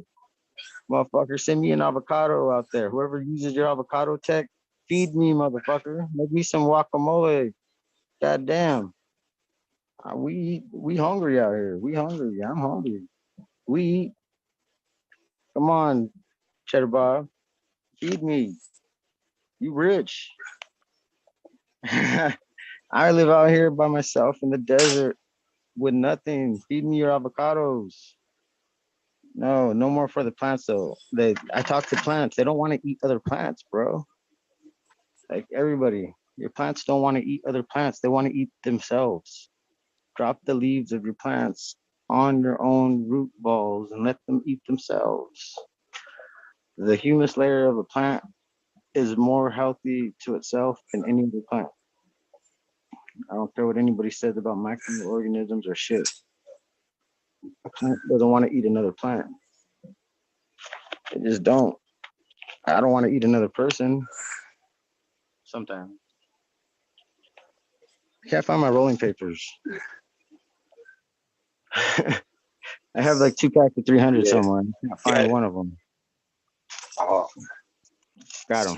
Thank you. why would you buy anything less than a 300?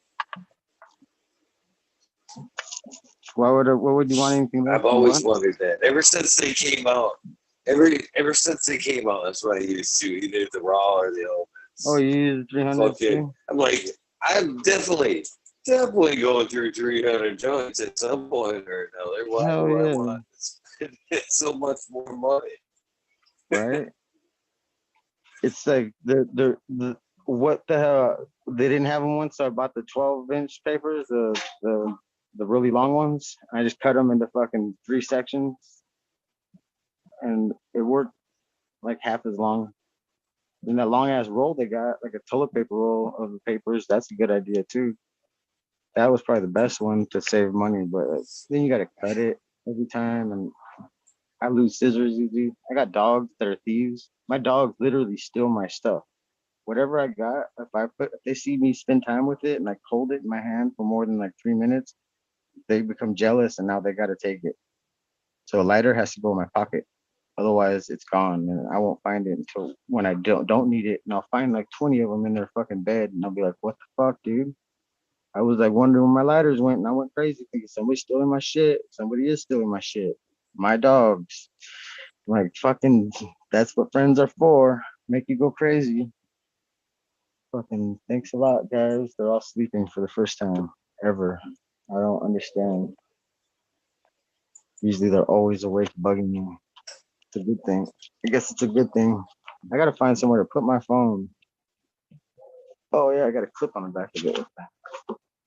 Just can't reach. I got a tray of weed on my lap and I can't reach that thing.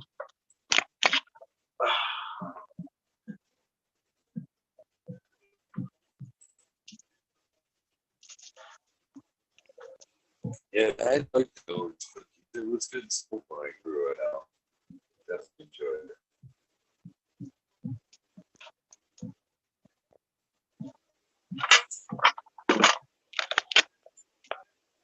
Okay, I'm done rolling that joint. See how fast that was? That was like literally as long as it takes to roll a joint. Right. That took what? I don't know, 2 seconds. I set it down. I said I gotta set my phone down. Then I picked it right back up. That's literally how long it takes me to roll a joint.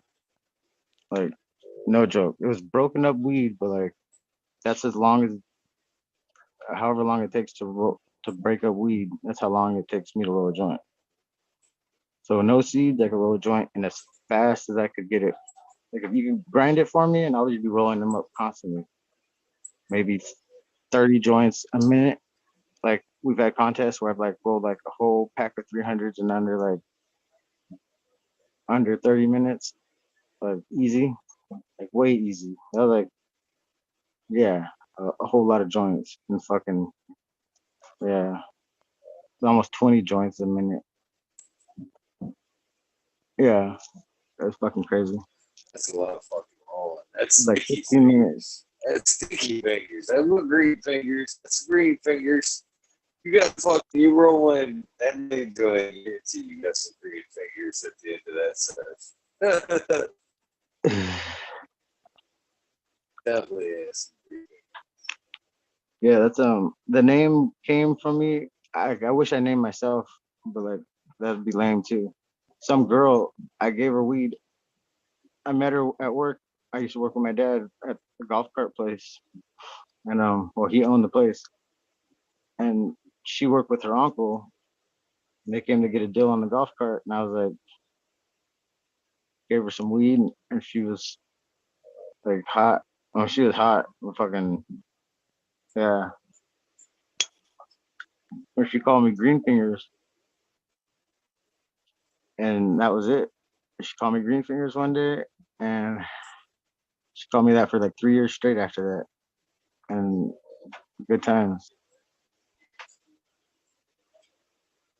good times.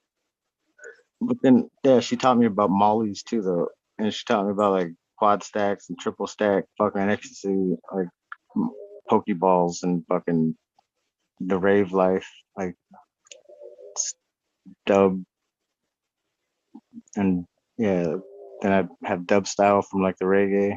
She'd have her dubstep and like they'd have like all that too. So it'd be like, oh shit, it's like my stuff and your stuff mixed.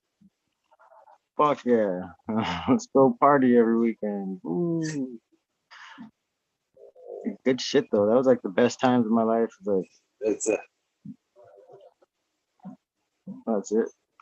it makes me fucking kind of smile a little bit there, brother. Because I've got three girls, and I constantly worry about like boyfriends and drugs and shit like that. But I've honestly known to go more the other way Yeah, the girls are the than boss.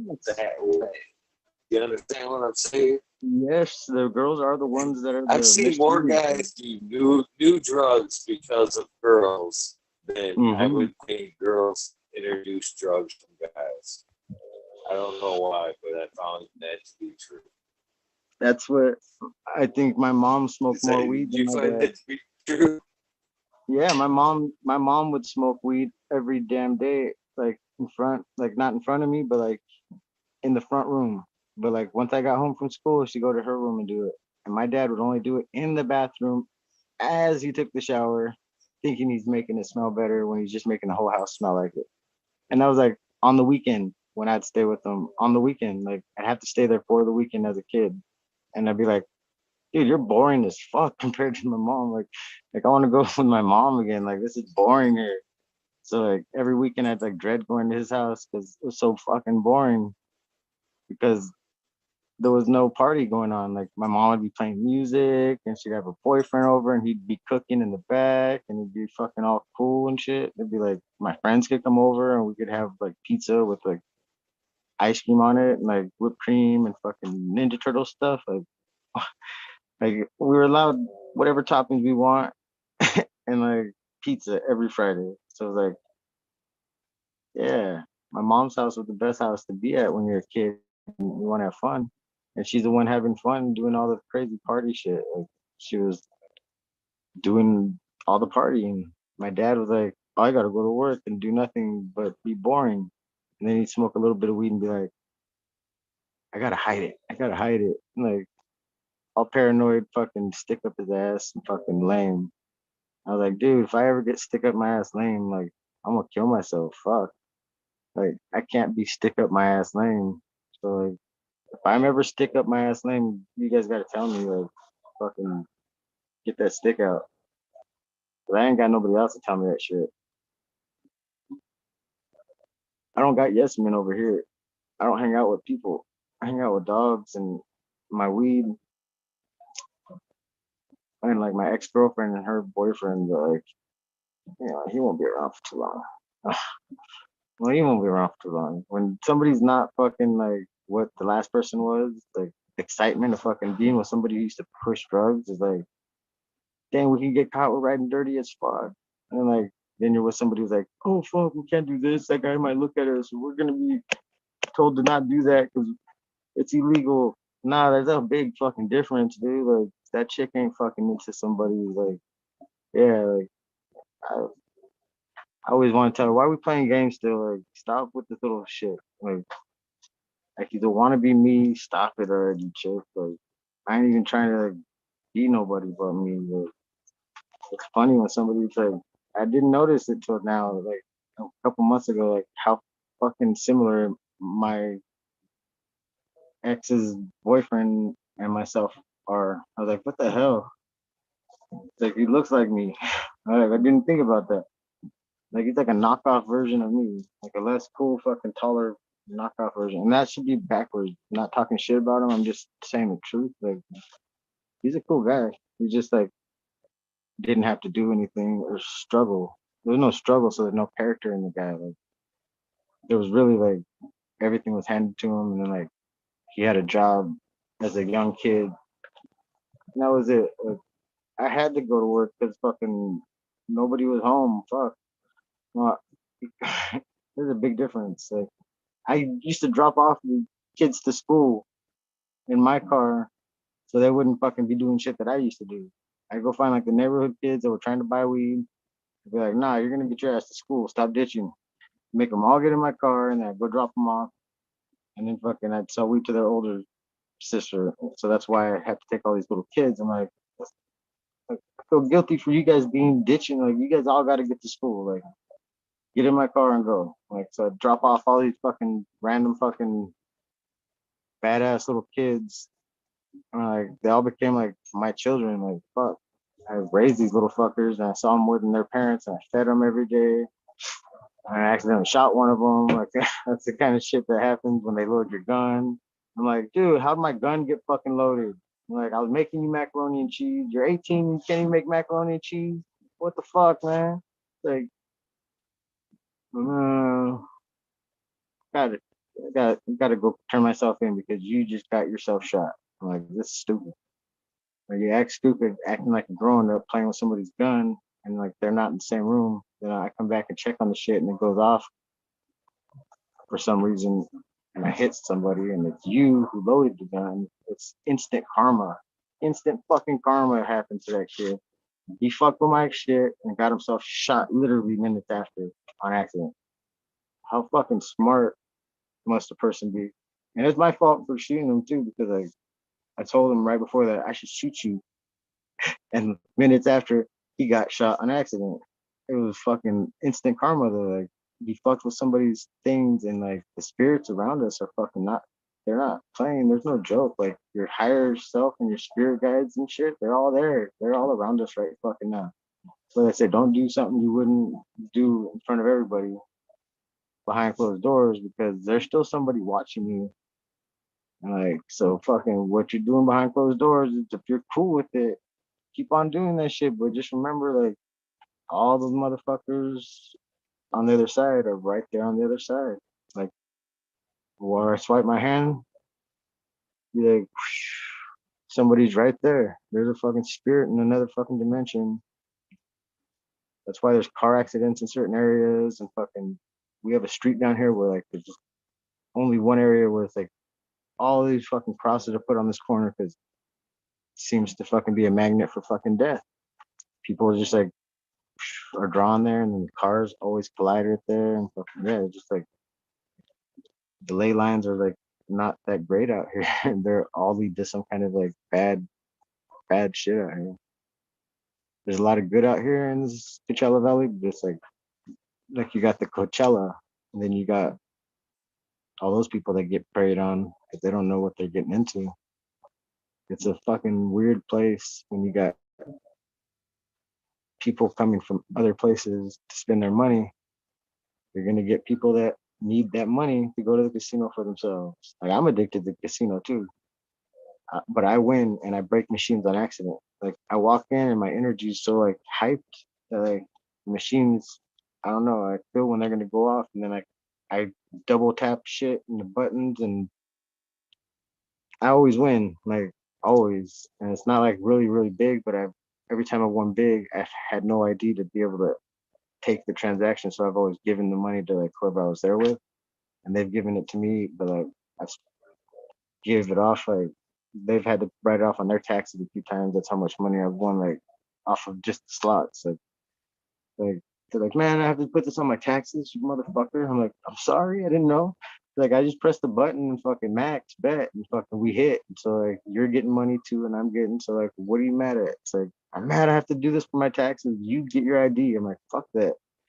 I don't gamble. Like I don't make money. Like I'm not supposed to. Like that's all fucking why I don't have a job. Shit. I don't want to pay taxes. That's why I live off grid with no fucking house. Like I don't need to be part of the system. No paper trail. Fuck. You That's are the a paper trooper, my trail. friend. Or roaches.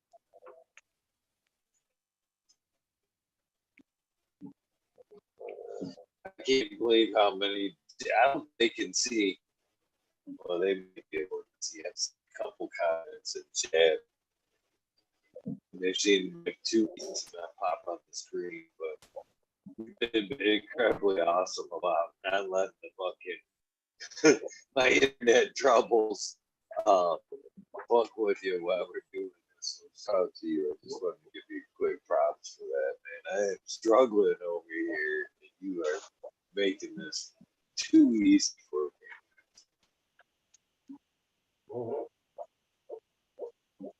My dog is having this little fucking fit in his sleep right now, and he sounded like a baby, and it freaked me out. I was like, what the fuck am I hearing right now? And then I finally started making it loud enough, so I'm not so freaked out as I was a second ago. I was like, what the fuck is that noise? Because out here, there should be no babies that I hear. And if I do hear a baby, it's a bobcat. It's they. Oh, what the hell is that? Dude, I still hear that baby sound. It's not my dog. Oh, it's so creepy out here sometimes, dude. You have no idea. Oh, fuck. It's fucking creepy ass sounds like I've never heard that I'm hearing right now. Mm. Try to ignore them. Jesus Christ. I left my radio on and I don't have power out here, so I just wasted all this battery. Fuck. Genius. That's awesome. That's the kind of stuff you got to worry about living off grid on a homestead. Like I have a boombox thing that's got batteries and it's been charging all day, so it would have had enough volume. Like I could have plugged it in, but now it's all dead. And I still hear that. I hear the creepiest noise. I wish you guys could hear it. And it's just not loud enough because it's like I think it's a bird that got hurt out there from that wind. It's like making some creepy ass death noises, like squawking of something. Like it sounds like something needs WD-40, but something's being strangled at the same time. Like yeah, I'm not doing that voice again either. Or that sound. That was once in a lifetime thing. A horrible sound. It's fucking killing me. I want to go out there and see, but I don't got a light bright enough right now. Oh, yeah, I might have one. That's the wind is. Oh, okay. It might be bright enough. If I hear it anymore, I'm gonna go over there in a minute. I'm so interested right now. It sounds like fucking something stuck in the fence. Like the wind blew a bird into the fence and it sounds like it's stuck in the fence. Like the one in the grill of your car. Well, like the one in the grill of your car that you told the story of. That's all I could think of. It sounds stuck.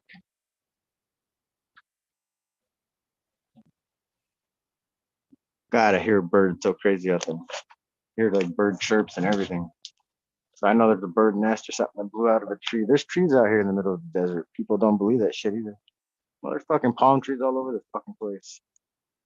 Not like, see, it looked like there was a jungle where I live. There's an oasis, and it looks like the jungle was just covered, and the very edge of it was left.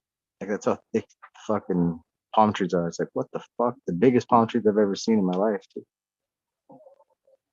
And there's fucking water under them with fish. Like there's like a underwater underground river that goes all the way from the fucking mountain to the from the tramway all the way to here. It's all crazy here. It's fucking all underground world shit. Like inner earth fucking yeah. That's the mountain behind me. I'm sure that motherfucker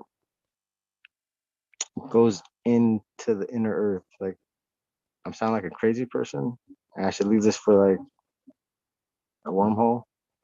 So we'll just leave that alone. I'm pretty high now. Yeah, that'd be left for a wormhole. Inner Earth. I'll put that on the list.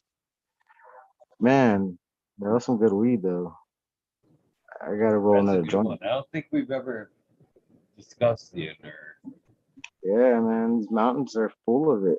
I mean, these mountains are full of like look like mountain fucking dwellings on the cliffs are like full of old like yeah, like and it goes into the earth and it like I have, there's some conspiracy shit out here. All right, there's some cars. We got no police station out here. We're not a city, Thousand Palms.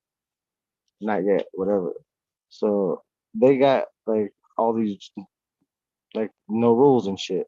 There's these trucks that put red light bars and blue light bars on their fucking vehicle and they drive around and from far they look like fucking cops. So like 30 fucking feet out, you're like, there's a fucking cop, dude.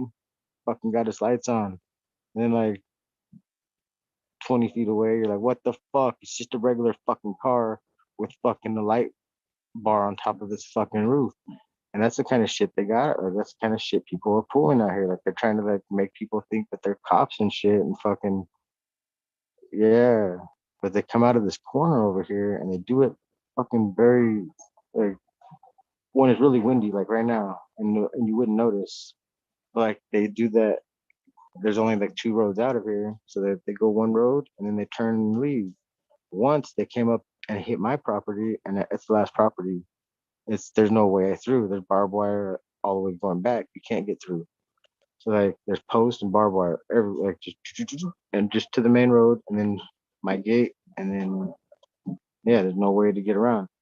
So like yeah, they turned the wrong way once, and like they just stayed out there for a minute, and that's when like I snuck out there with my dogs, and fucking then they all saw the fucking vehicle and they started barking and going after them, but like, it was just fucking two people sitting in there looking on their phone and then like waiting for somebody, and then they both pulled up guns and fucking like because they didn't see me, but like when they heard the dog they pulled up guns and then they fucking looked both ways and then just drove away. But like that was a crazy part. So like they had the light bar and then they're holding guns. Like what the fuck, what kind of heist shit are you trying to pull? We're fucking literally like 3 minutes away from a casino right here, and it's Indian land, and like I'm almost on Indian land, like where I'm at.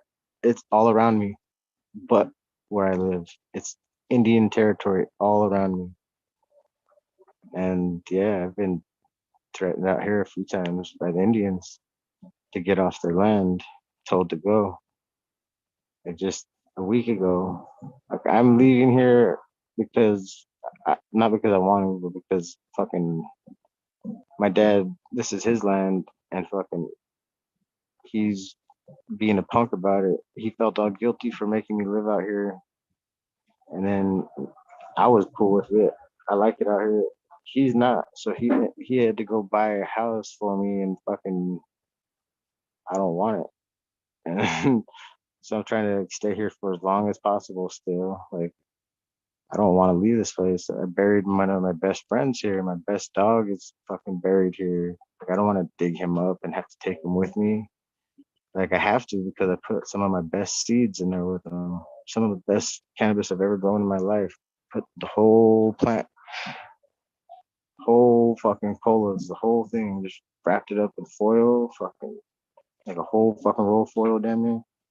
I shoved it down there with them and fucking threw like 20 joints on top of them and fucking he's like just covered in fucking weed, fucking holding a giant staff of weed with fucking all of my fucking old skeletons to the frames of the bodies of the weed that I've grown. Like I have all the root balls and everything. I put them all over each direction. He's in a box, and it's like for somebody to find him in like 100 years and be like, this dog was like a weed god, like got the tallest growing fucking weed in the world, like, and he's my biggest dog from little dogs. He was fucking bigger than a coyote, and he looked like a coyote. And my dogs are like little chihuahuas, and for a dog to come out, he was like an outlier.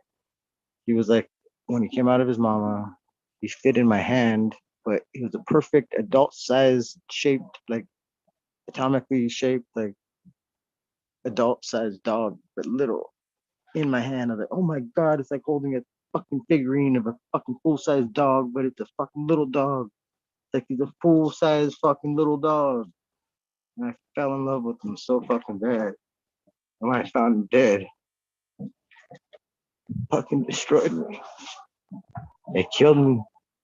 When they killed my dog, he had gunshot wounds. He had been attacked by coyotes. He got ran over. And that was the last thing that killed him. Like he'd survived all that shit just to get ran over 5 minutes before I could get there. When I found him, his eyes were still green, bright green. Like there's still life left in him, but his head was just ran over. Like minutes before my sister found him, somebody pulled over to fucking see if she needed help, and they ran him over. Fucking, that's the kind of shit when you lose your best friend like that. Like my best dog, but that shit killed me. Like if I could, I would do the most horrible thing to that person right now. I think about it every day. I wish I had my vest and my gun. That shit would be so much different right now. If it was just the old me, the old green fingers, just green fingers, just Bobby. It's just old Bobby. Huh? They wouldn't be here right now either. They would be in a hole with my dog. But my sister wouldn't tell me. The car that she knows, she's seen, she knows, and she just won't tell me. That's the kind of person I used to be, though. Like, you fucking killed something I love, I'm gonna kill something you love, and it would have been a different story. There wouldn't be no story. It would have been over a long time ago. That was, I love that dog so fucking much. The legs, baby legs, little baby legs, so long. His legs were so long. And I'm sure he knocked up some of these girl coyotes out here because now they look like him and they sound like him and they come to our gate and just bark. They don't howl no more or yip. These coyotes have been fucking, they got the spawn of my fucking baby legs, little legs knocked up some of their bitches and was probably stuck to one of them when he got attacked. Like he had fucking attacked. Like yeah, it looks like he was tortured by like 10 dogs, but it's with the coyotes. And then he had gunshots because they probably thought he was a coyote too. Out here, there's so many coyotes, they fucking shoot. They shoot them and leave them. They don't even take them in for the fucking furs during the wintertime. You get like $200, $300 a pelt, fucking per coyote. They don't do that shit. They just kill them and leave them. My dogs bring back coyote bones. I'm like, what the fuck you doing? Don't get out of the property and don't bring back coyote bones. Like, what the fuck? Like, fucking a whole half a coyote they drug back like six, like what, 6 weeks ago? I was like 2 months, 3 months ago almost. Yeah, it fucking pissed me off. But like, what the fuck? Why would you be finding that out there? And it's like, yeah, every time I hear a gunshot, it's probably another coyote that just got shot because I don't hear them no more. Yesterday was the first time in like a month, and the ecosystem out here is crazy. A lot of predators, owls, so many owls. They tried to take my mom's cat the other night out of her arms. Like, she lives like one valley away from me. It's just like right where I'm at, full of fucking kangaroo rats and fucking chipmunks or ground squirrels, whatever you want to call them. And there's owls everywhere. Just because of that. Not only the desert rats and the pack rats, fuck, the kangaroo rats and like the little field mice. Fuck, there's so many fucking rodents out here. And my RV engine is full of fucking pack rats living in there right now, packing it up with shit. As I'm trying to pack my stuff up, it's trying to pack my stuff up too. Like it's literally packing my things I'm finding in the motor. I'm like, what the fuck's going on, dude? Where'd my lighters go? Like, I found my weed pipe, fucking broken bubbler, and fucking like parts to like a bong that I had. Like, it pulled it all up into my motorhome. Like, just because I like the colors of the pipes and stuff. And like, they're pack rats. They took like two of my chains. I have like one chain left.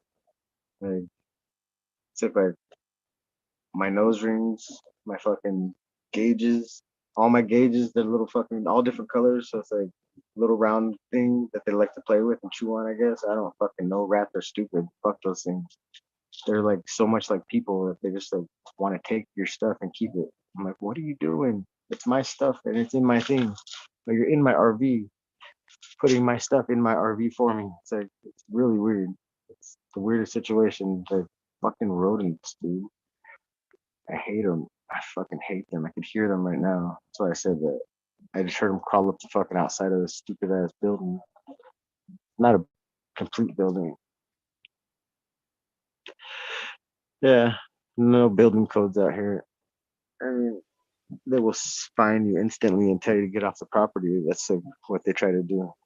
Their enforcement's really fucking whack.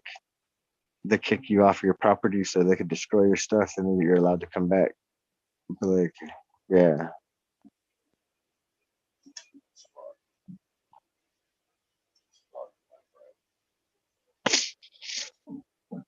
What was that? I said that's fucked. They come in and destroy your stuff, and now you come back. Yeah, they did that to the people who lived here before, like 2 times. They got 2 piles of cement in front. That's where all the rats are staying. They crushed up all their fucking foundation for them after they destroyed their buildings or burned them down or whatever. There's like little signs of buildings here, but like the foundation, they pull it straight up to the front of the fucking property and leave it in piles each time. So like there's one pile in one corner and another pile in the other corner. That's just cement, just big old piles of cement where they just jackhammered it all up, just pulled it down from wherever they did have it and had their little house on it and drag all of the fucking wood off of the property. That's how I found like 5 different garage doors out here just walking. And I'd fucking find a piece of wood because the wind would be blowing. And then like I'd hit it with a stick and the dog would start digging. And then next thing you know, there's a whole garage door. I'm like, what the fuck? Just a garage door is just sitting here. And I found like 4 of them like that. I'm like, what the fuck? I would just keep walking and see a little piece of metal. It'd be the pole that goes across the bottom of the garage door from each fucking little bracket. So when you hear it slide across and then it hits the ground, and like, yeah, I'd be like, what the fuck is that? Like, I found another garage door. Like every fucking time, like I find like the hardware to the garage door, where the wood has been eaten all up by the fucking rats or whatever, like the chipmunks. I don't know what the fuck eats all the wood, but everything eats the wood. Everything out here eats anything. Fuck. If you could eat it, it's eaten out here. The rats are super sick. Kangaroo rats jump like 3 feet. Fucking little gross bastards.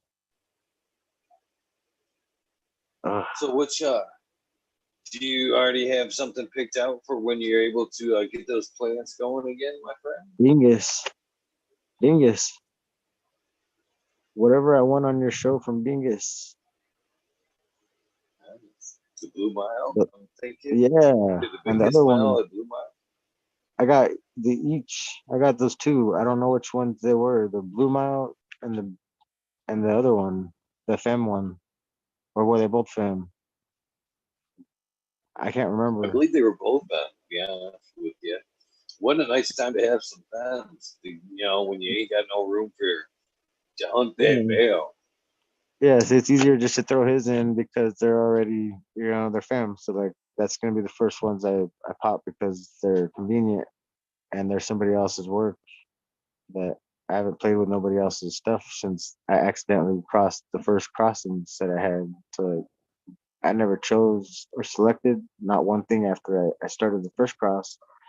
I just started letting them cross themselves because that's what me and my uncle would do just for seeds because we didn't want to buy seeds that cost so much until I found out buying fucking $200 pack of seeds is when you buy Grease Monkey and fucking the Meltdown and all those Bootylicious, all the strains that I bought, and you're like, whoa, I see the difference now. Like, he's a good breeder, whatever exotic Mike, or I don't even know his name, really high. Yeah, he's a good breeder. Like, people have some kind of problem with him for some reason, but like, it's the same thing with fucking, with, Gromer, fucking from over there in Michigan. When you grow something good, people just get mad. You make something like peanut butter breath, and people are just like, well, is that his work or is that somebody else's? It's like, doesn't matter who. He's willing to give me all of his fucking testers when I first started growing. He was willing to sell me all his first testers, give me a bunch of select testers that nobody's had. Like, he was willing to like do that to nobody. I thought that was cool. But like Exotic Mike hit me up first after, and I was like, fuck.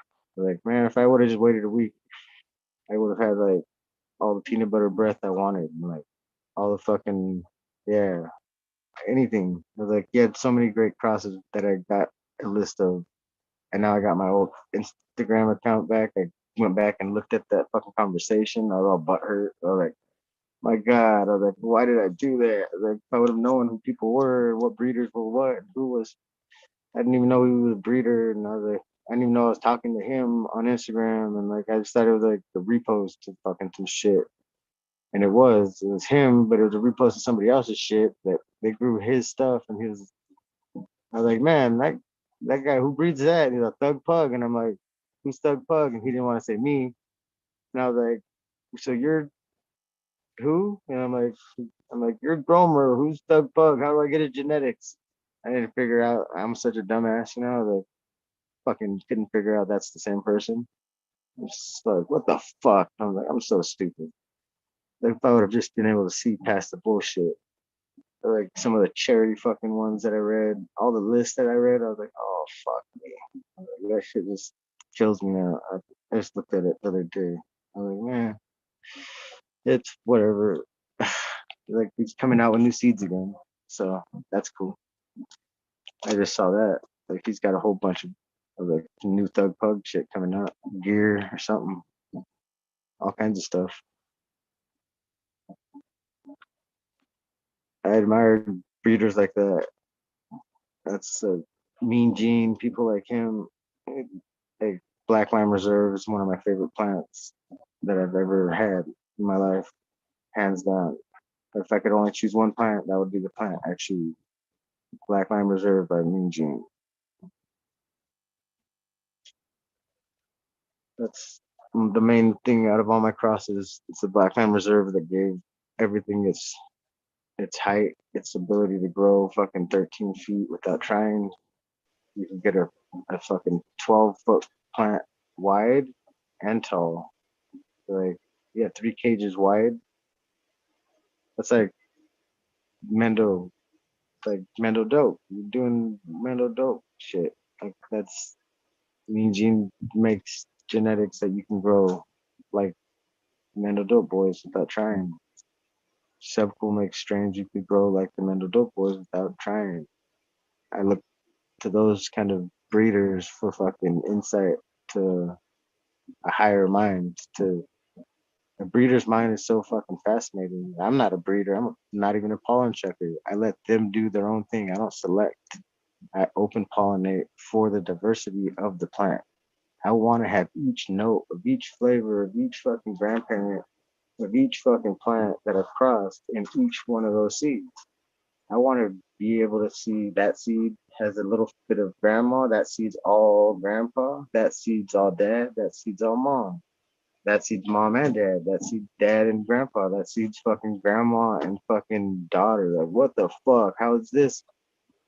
That flavor is fucking bad. And you cross it back to the original one, and you're like, that's how I got a lot of my stuff. I kept the mom plant in the garden, and then like the next year, I'd still have that plant, and then I would just let those males pollinate it again, and so that plant would be pollinated by its children and its children, and it's so like the inbreeding was fucking on and popping in my garden.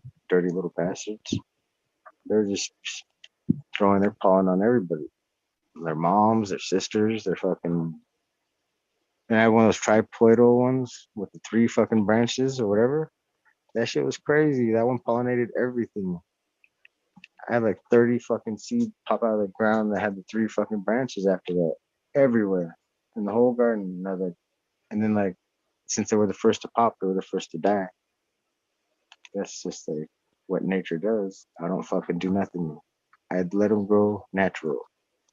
Fall out of mom into the earth, grow up to the sun, flower. I cut the flowers off, leave the rest for the next year. And I continue to grow like that, however, wherever I grow. Right now, I had seeds in the ground, but the rabbits ate them all like 3 or 4 months ago. And so that pissed me off. And they topped one and left it. It's only like 6 inches tall, but it got seeded by its brother. And she's about 6 inches tall and she's full of seeds right now. She's still alive. I'm gonna try to re-veg her. I got a little one of these little lights, one of those little lights on her, but now it's got the colors. And right now, if I turn her over to white, it's fucking good enough. But it stays on all night, so they're out there trying to re-veg right now. But all those seeds, man, that's the line from last year. And I open pollinated again, but those all of them got eaten, but 2 of them. And it was the stinkiest little male that fucking got to pollinate the girl. And so like these beans are gonna be the next ones that I pop with the biggest ones. And then I got random selection of some old ones that I think came from the blueberry cross with the black mamba because it's super chocolatey. It was like smoking chocolate on top of chocolate. Like I used to smoke chocolate mushrooms. Like we got mushroom chocolate. Okay, we got truffle chocolates, but they were mushroom truffle. There you go. Couldn't remember the word.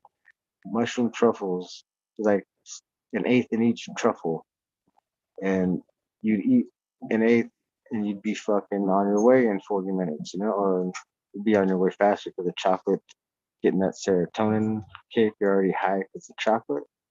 But then, like, once you get higher from the mushrooms, you're like 12-hour fucking journey into the fucking heavens, and you get to see God and talk to him, fucking come back. Yeah, did that way too many times. I bought like 2 months worth of fucking, like if you were to take one for a month, so like about 60 chocolates and put them in my freezer and just would eat them like candy. I would eat them like chocolates. Like I took too many mushrooms. I think like to be true. I believe I took way too many mushrooms to make. I haven't took mushrooms since. I refuse to take any kind of psychedelic or cannabis is good So enough. I've had a good mushroom trip. So what Cause was so bad about that? Yours was it just too no, intense? Did you see no, some no, shit you didn't want to see? no. I seen the things that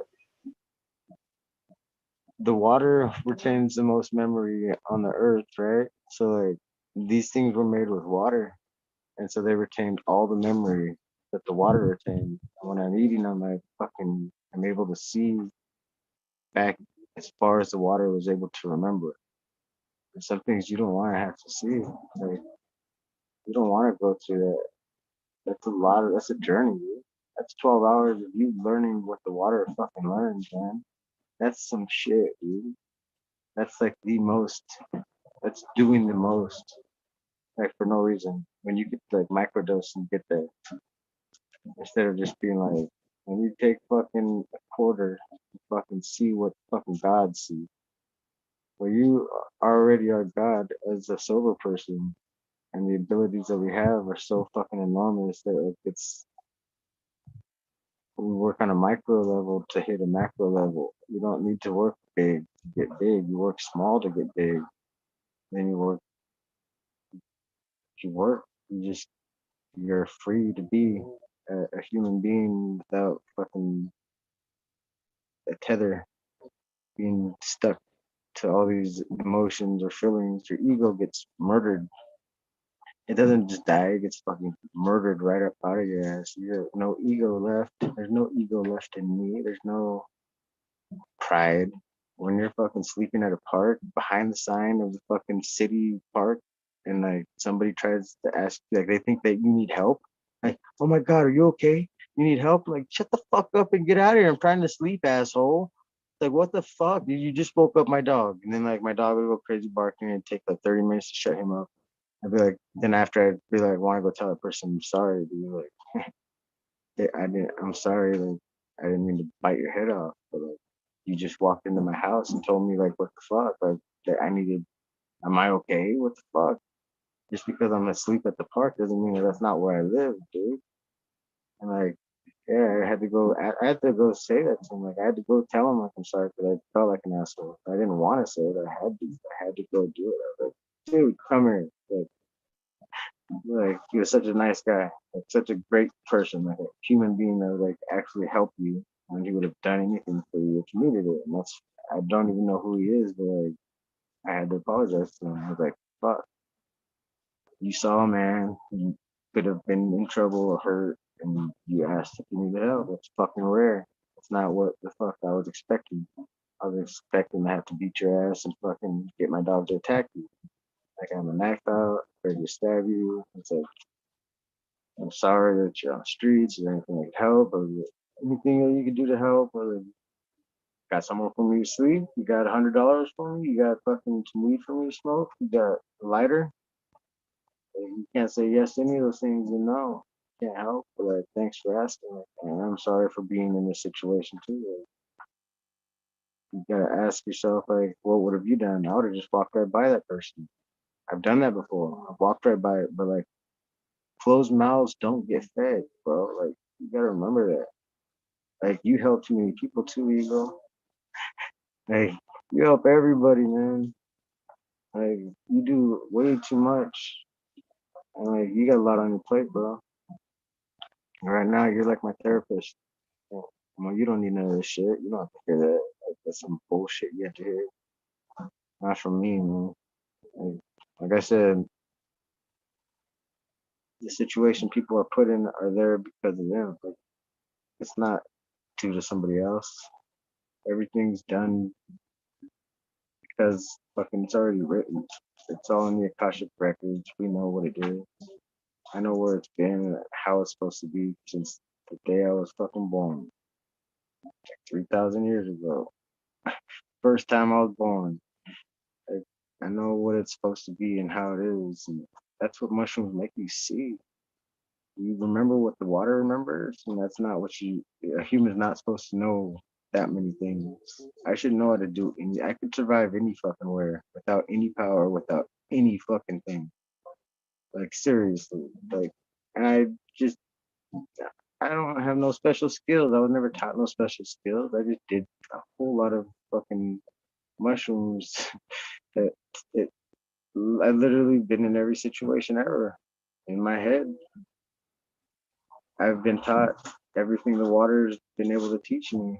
And the water's been in the plants, in the mushrooms, and if it's not treated right, you're not going to get. Reverse osmosis is killing the water's memory. Whoever's reverse osmosis in your water, stop it. Please, swear to God, please stop killing your water's memory. You're not treating your water well. Treat your water well. Treat it right. Treat your water good. If you don't, you'll never get the fucking best out of your water. Like you're you're not, you don't understand what it's about to be one with everything. If you're reverse osmosis in it, you're forcing something through the smallest filter and taking everything out of it, all the goodness, all the memory that it ever had. You swiped all its memory now. That's fucking horror fucking bull, dude. It makes me want to fucking cry right now thinking about that shit. Like, it retains the most memory, and you just took it and just made it something it's not. You made something that was so natural unnatural by reverse osmosis in it. Leave that shit alone. It's right good out of the tap. It's right good out of the tap. It doesn't need nothing special. Everything's good the way it is. People are just too much in their own heads. It's a sad thing. Like when I hear people say you can't grow in the desert because it's too hot, but like cannabis comes from places like Afghanistan and fucking weather's just like where I live. It's hot as fuck. It's windy as fuck. It's fucking on a mountain, high desert, low desert, doesn't matter. It's all the same and all different. It's just terrain. It's just like our head. They smooth out all of our wrinkles. We won't have any memories left. And that's what the fuck I'm doing with reverse osmosis in ourselves. That's what it feels like we're doing. Wrinkling out my memory by killing that water's memory. Like that water's got lessons I need to learn. And you guys are taking it, not you, Eagle, but like people who are reverse osmosis in their water, they're fucking taking those memories and those are lessons that are stuck in the crystals. Those crystals are made from water. That water is retained in those crystals. That memory is that crystal. That crystal is part of us. We're seed. We're just planted here on this earth. Dude. I'm just a fucking star child. Man. I'm just a kid stuck. I didn't want to be here. I didn't ask to be born. I was sent here to help save the universe with the rest of you guys. That's all. Like mushrooms told me that. Mushrooms told me to save the fucking world with love. If you can't do that, then get the fuck off. Like it's a bus, just a fucking big ride. Get off at your stop or continue. Get off at somebody else's stop and walk home. I used to do that when I was a kid. I'd go to the last, as go to the fucking last bus stop. I wasn't even supposed to be riding the bus. I was supposed to walk home.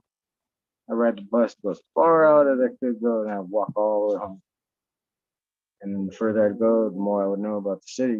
The more I know about the city, the more I know about what I could get away with and what I could do and how far I can go and what I can push my body to and the limits of what a person's really able to do. And you don't use just 10% of your brain. That's bullshit.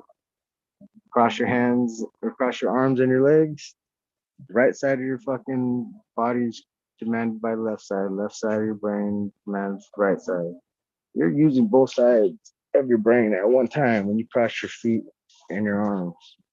You're using both sides of your brain at one time. So people can't tell me that bullshit about you're using less than this percent. No, I could fire off my whole brain at one fucking moment. Cross your arms and using both sides of your brain at the same exact time because you're using both arms, left and right, opposite, fucking. You know how the body works.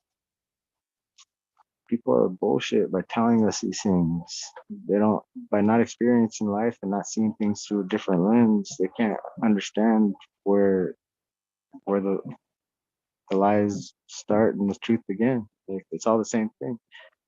Nobody sees the difference. The books tell you what to believe. We believe it because it's written.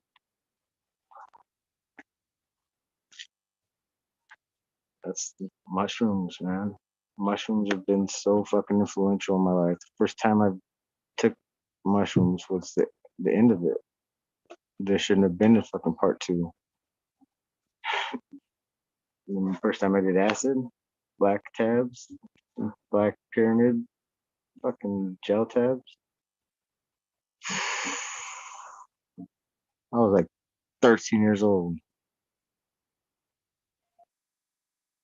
That was a trip. Gel tabs are no joke. Gel tabs are no joke. They let you see the world in a whole. Yeah, see, that is a bird that's heard out there. That's funny. I could hear it squawking perfect because the wind stopped. That's crazy. It sounds like a big ass bird too. That's crazy. All right, yeah, those mushrooms are in my body right now working. I didn't take them, but I mean from like 15, 20 years ago, whenever I was a teenager.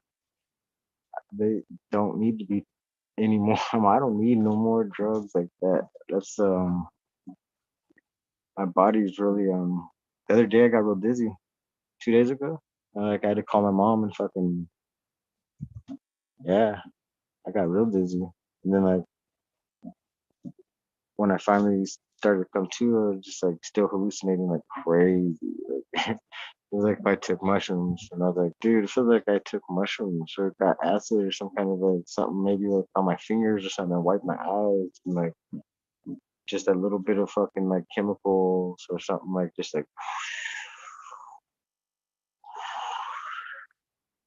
and then just like entered me. It was like if I was an open portal to whatever, and that's a serious thing too. People don't know why they act a certain way. It's like you take a drug and you become a portal, dude. Like you're taking mushrooms and you become a portal to the other side. And whatever you're open to, you're open to. So like that's the scary part right there. I wasn't always so positive person back then. I was a portal to some bad shit that I brought into my life. Like I mentioned how I went down the drug lane, like that was because of the portals that I opened up. I opened up doors to beyond that shouldn't have been open and fucked with realms that I shouldn't have fucked with. Stuff I didn't know I was doing. And you're doing like rights and fucking shit like that you don't know. Drugs are just ritual fucking rights. It's a way of passage. It's a way to get to the other side, to get answers easy, not have to go do the work. It's it's all in the Akashic records. Like it's I get tired of astral projecting every damn day, all the time to another dimension. Like right now, I'm not even here. I'm here, but I'm not here. I'm somewhere else completely. My eyes won't open up, and I'm a billion miles away, floating above myself, watching me talk. I have no idea where I am. I wish I could open my eyes right now, but like, I could do everything without eyes. That's the crazy part. Like I could really watch myself from above and fucking be complete forever with all the drugs I took, all the psychedelics, all the ecstasy too. Like there's some good ecstasy out there, and there's some really bad ecstasy. Like it's not the worst drug in the world. That helped me get through depression pretty good. That was one of the things that like helped me out of depression more than weed was doing ecstasy every weekend. Because I would not get carried away. Like it'd be like a quad tab like the first time, then like it got smaller and smaller and smaller. But like people talk but until you use everything, you can't really say so much bad things about things when other people do it because other people aren't yourself, so you don't know how the reaction of one person. When I used to do dope, I'd get fucking high, but like I was super like an empath. Like I'm an empath, but like on meth, like I'm like crying because like the feeling. Like if you're sad, I'm feeling your pain.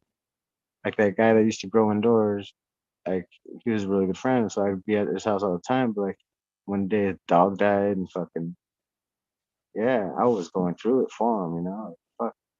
Every emotion he didn't want to show, I was fucking showing. Like one of our friends would walk in, I'd start fucking bawling, crying when they'd ask where his dog was. I'd be the fucking one explaining, like, yeah, it was like every emotion he didn't want to have to show, like he was still showing, but like what everybody else wasn't able to see. These horses, they just sold the pony, the mama and the daddy and the brother. They're fucking heartbroken right now, dude. It makes me so sad. They cry so much and tell each other like yeah, like what the fuck, like where is she at? Like they ask me where's their daughter. Like they ask me, like they talk to me. These horses are fucking like my friends, and they speak and they fucking do it in a way that we don't have to with words. Like and they hug me and they fucking wrap their necks around you and they fucking pull you in and hold you against their body. And it's fucking amazing how fucking smart these creatures really are. How much love they got. Like what they're made out of. Like they eat alfalfa only.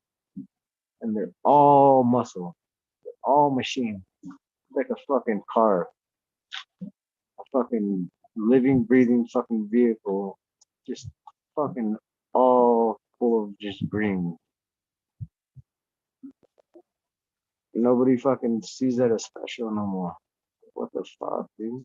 These things are special as fuck. They're just like dolphins, but of the land. Fucking horses are fucking crazy smart. Right now, they're hitting the chain, trying to get me to go out there like a pony. They're trying to make me think that the pony's still here. I was there when she was like 6 months, all the way up until a year old. Like, I named her Donkey Kong. I named her the stupidest thing I could think of because she was like a donkey. When I first saw her, I thought she was a donkey. I was like, the fuck? We got a donkey here? Like, I didn't know that. All right. Take care of a donkey and a couple horses. And like I fell in love with that fucking pony. Then they sold her last week, and I'm fucking heartbroken right now.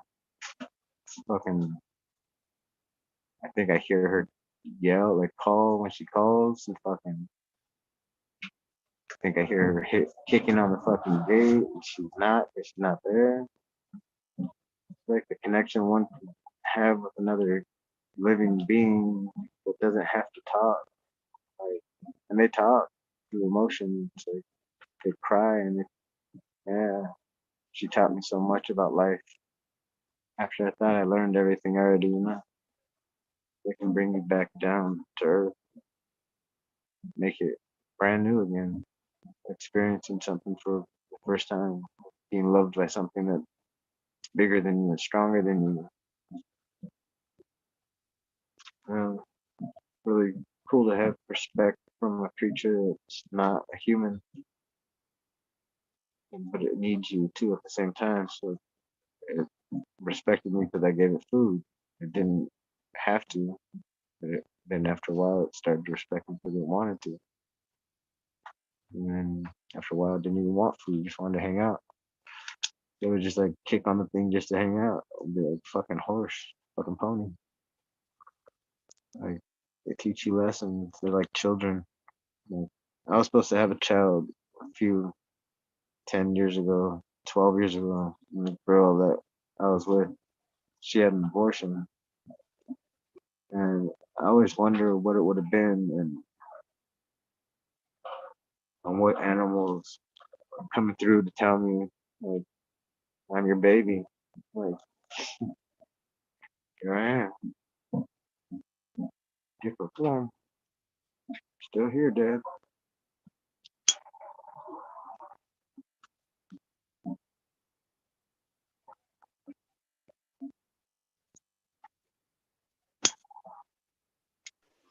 It's amazing what nature can bring out of you. To be honest with you, Yeah, how you can learn to communicate with nature after a while. I definitely can feel a bond with my dogs like that. To be honest with you, I like I get, there's a lot of study to be honest with you that telepathic speaking is possible. That it you almost have to like you have to establish like it's some kind of context and like you can't just enter the brain with conversation with like that. You have to like kind of get your dog to or whatever you're trying to communicate to answer the phone like that. Am I correct there? You know, you have to earn their respect before you get distant in mind. That's true. There's something about mutual respect that gets you further without words. Like when you walk down the street even and you see a person who's in the same lane as you, but not the same, like not like where you're walking, but like the same avenue, the same mindset, you give them the hit the nod or the heads up, and you establish a rapport with this person from across the way, just because you both know that you're both different or both the same, or you're both 13%, or like you both recognize something, like you're a weed nerd, or like you give them that heads up or the nod, or like that respect without words. Like with a best friend, you could walk up and not say anything all day, just pass them a joint, fucking say something about what's on TV, fucking, or some stupid old joke about some, like, yeah, something that doesn't have nothing to do with what's going on, but like no words have to come out. It could just be a noise that they made at a party or something, and fucking you just have to make that noise every time you see them, and and that's like all of the relationship you need. It's that mutual respect, but that's still that everyday rapport, seeing somebody every day, making it your routine to come by and say, hey, what's up? Like how we make it a point to come to your show and see you. Like we don't come to see the other people. We come here to see you. Fucking Eagle show. It's not fucking everybody else's show. It's the fucking Eagle show, goddammit. We come to see Eagle. We don't, the first time I even heard about you, it was on a Subcool fucking show, and he was fucking talking about one of his testers who was outside of the doctor's office with the rock above his head, holding it, saying, I'm gonna do it. I'll do it right here. I'll do it right now. Don't make me do it. And that was the first time I heard, I was like, who's this crazy ass Eagle? Then I was on Future Cannabis Project when I first started watching. So however long ago that was when I subbed here, it was because I was there, saw you there. Somebody in chat said, if you like Subcool stuff, he's working on preserving some of his stuff. Go over there, check him out, hit him up. And I was like, Ned Denver, somebody, one of those guys, one of the guys, one of the everyday. So I was like, cool. I came over, checked out your show, and I was like, it was what I was missing on Subnet, you know? Subway. You came, you, sa- you saved me.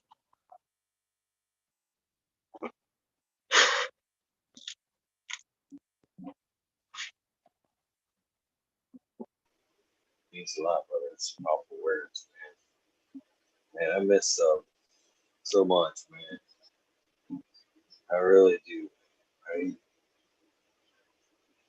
I almost gave up cannabis when he passed, to be honest with you. That's one thing I don't talk about is you know, my garden's just actually kind of getting back on point, man. After he died, man, it seemed like a few things, you know, spun out of control as well. Just bad timing, like whatever. But it works both ways, Miss Green Fingers. It works both ways, man. This was an outlet that it needed to be filled with me too, man. I missed him, man. I miss those chats, just hanging out with all those people, man. That whole Weed Nerd Nation that he created was it's something that's I think it's one of the main cores of the weed community. To be honest with you, I actually fucking proudly showed my Weed Nerd tat the other day. I was talking with this cat. He was like, man, I love weed, but I can't go out. I'm not that proud. I'm like, fuck, man, proud of cannabis. I said, fuck, man, I got a Weed Nerd tattoo right there. I've got the THC emblem right there, CBD up the back arm. I fucking love this plant, man. Gave him gave him a pack of fucking seeds.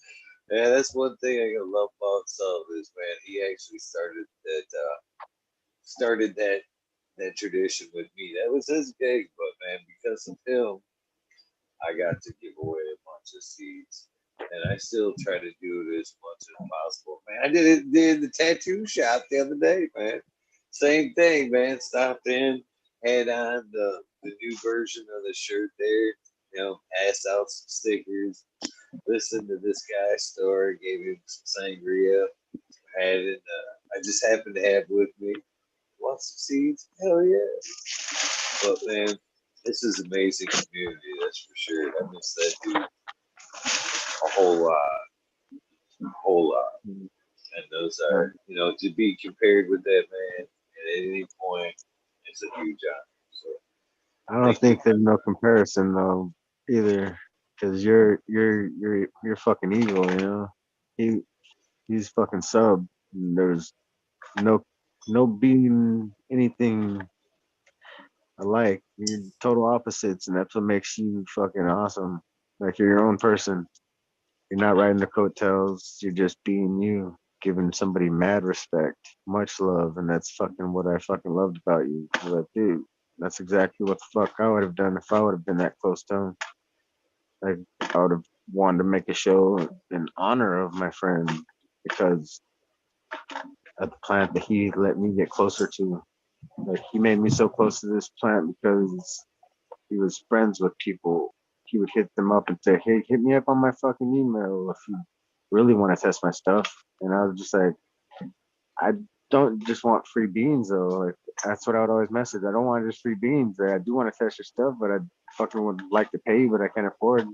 And I don't want you to just send me something free. So like that was the only time I ever messaged him was like he messaged me like if I want to be a fucking mod one day, and I didn't even know that's what I was reading. I was like so high. I was like, want to be a mod on what? And I accidentally erased the fucking email. And I was like, oh, what the fuck?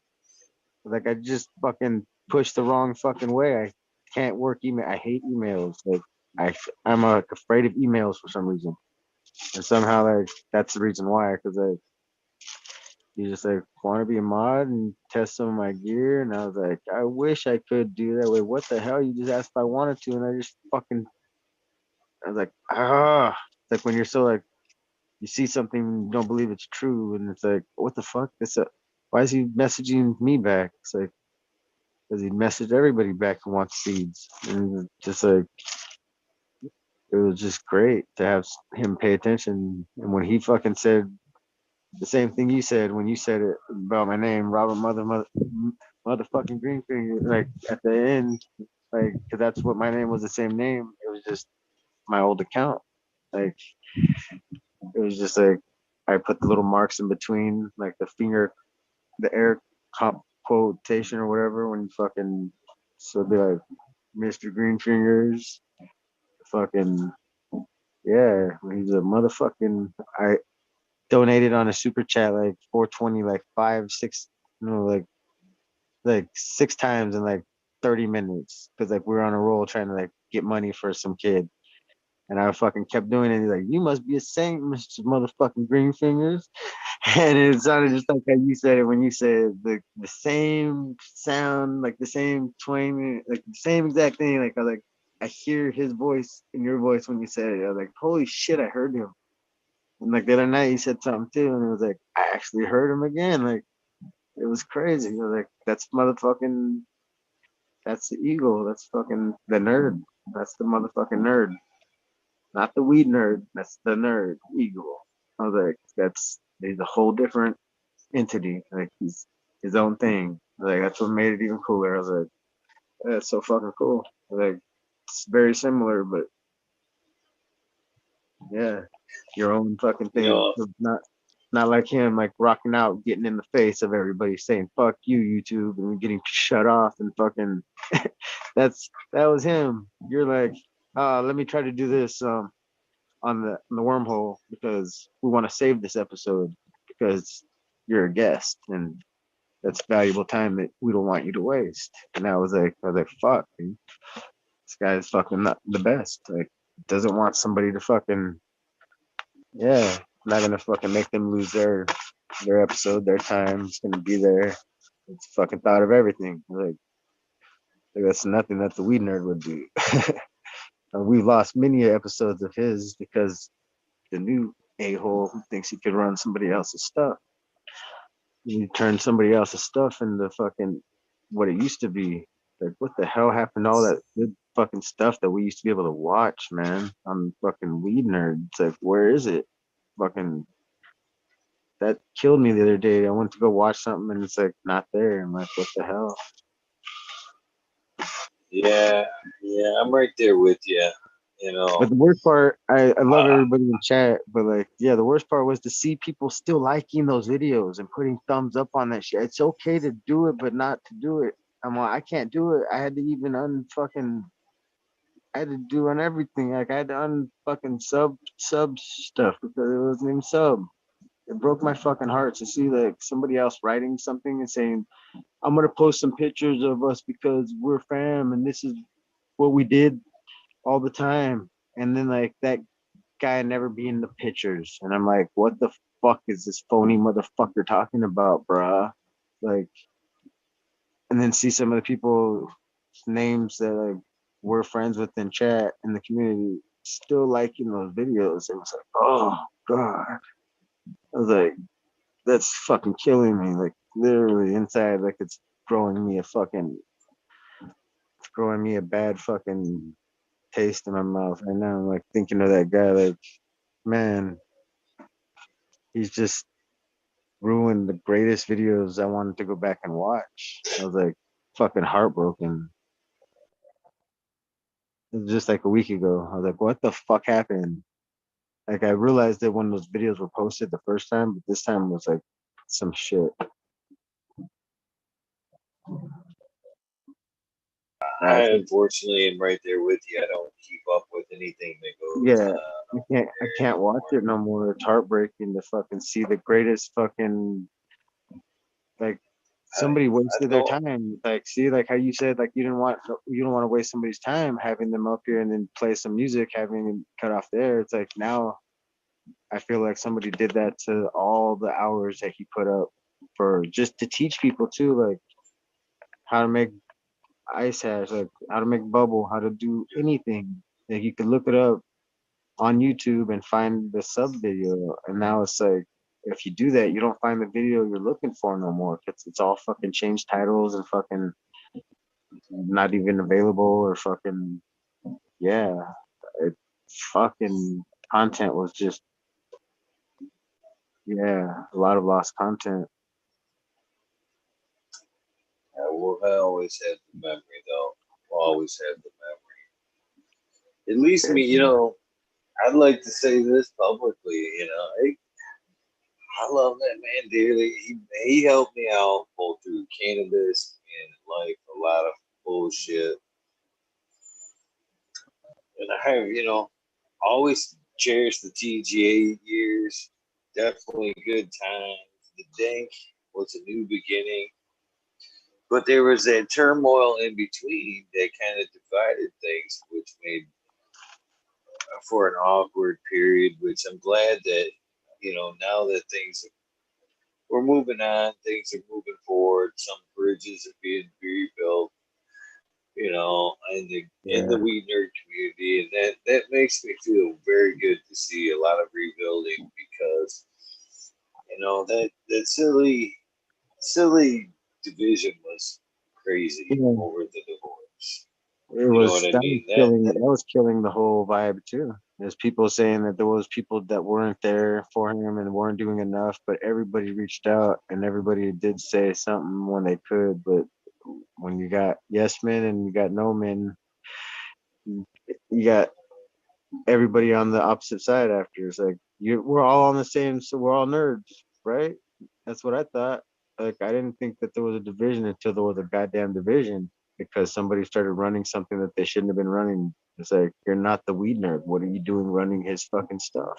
Like that was the whole problem for me. I was like, dude, you can't say because we did it because he's not here to say yeah because we did it.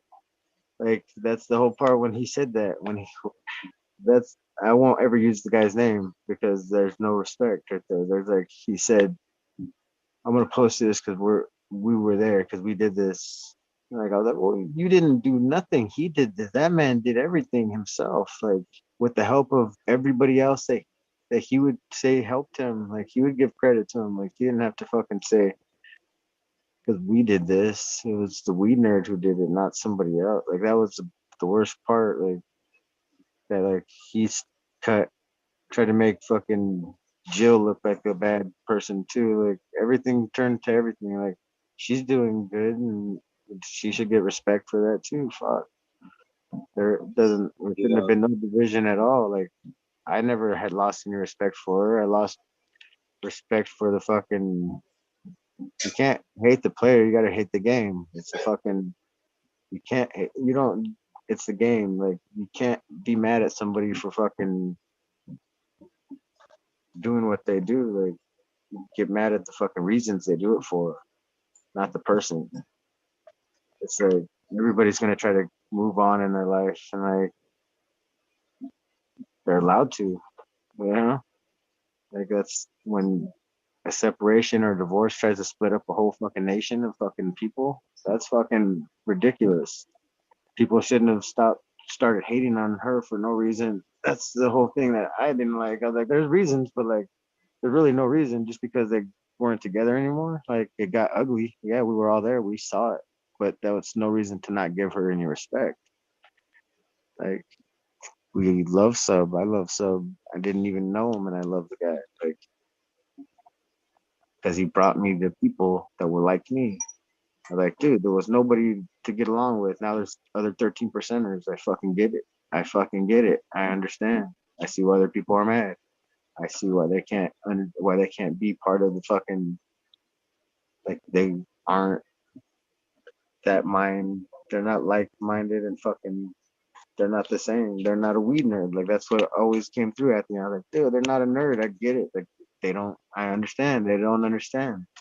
Like they don't understand what a pack of seeds could do for somebody. Like it really could change their life.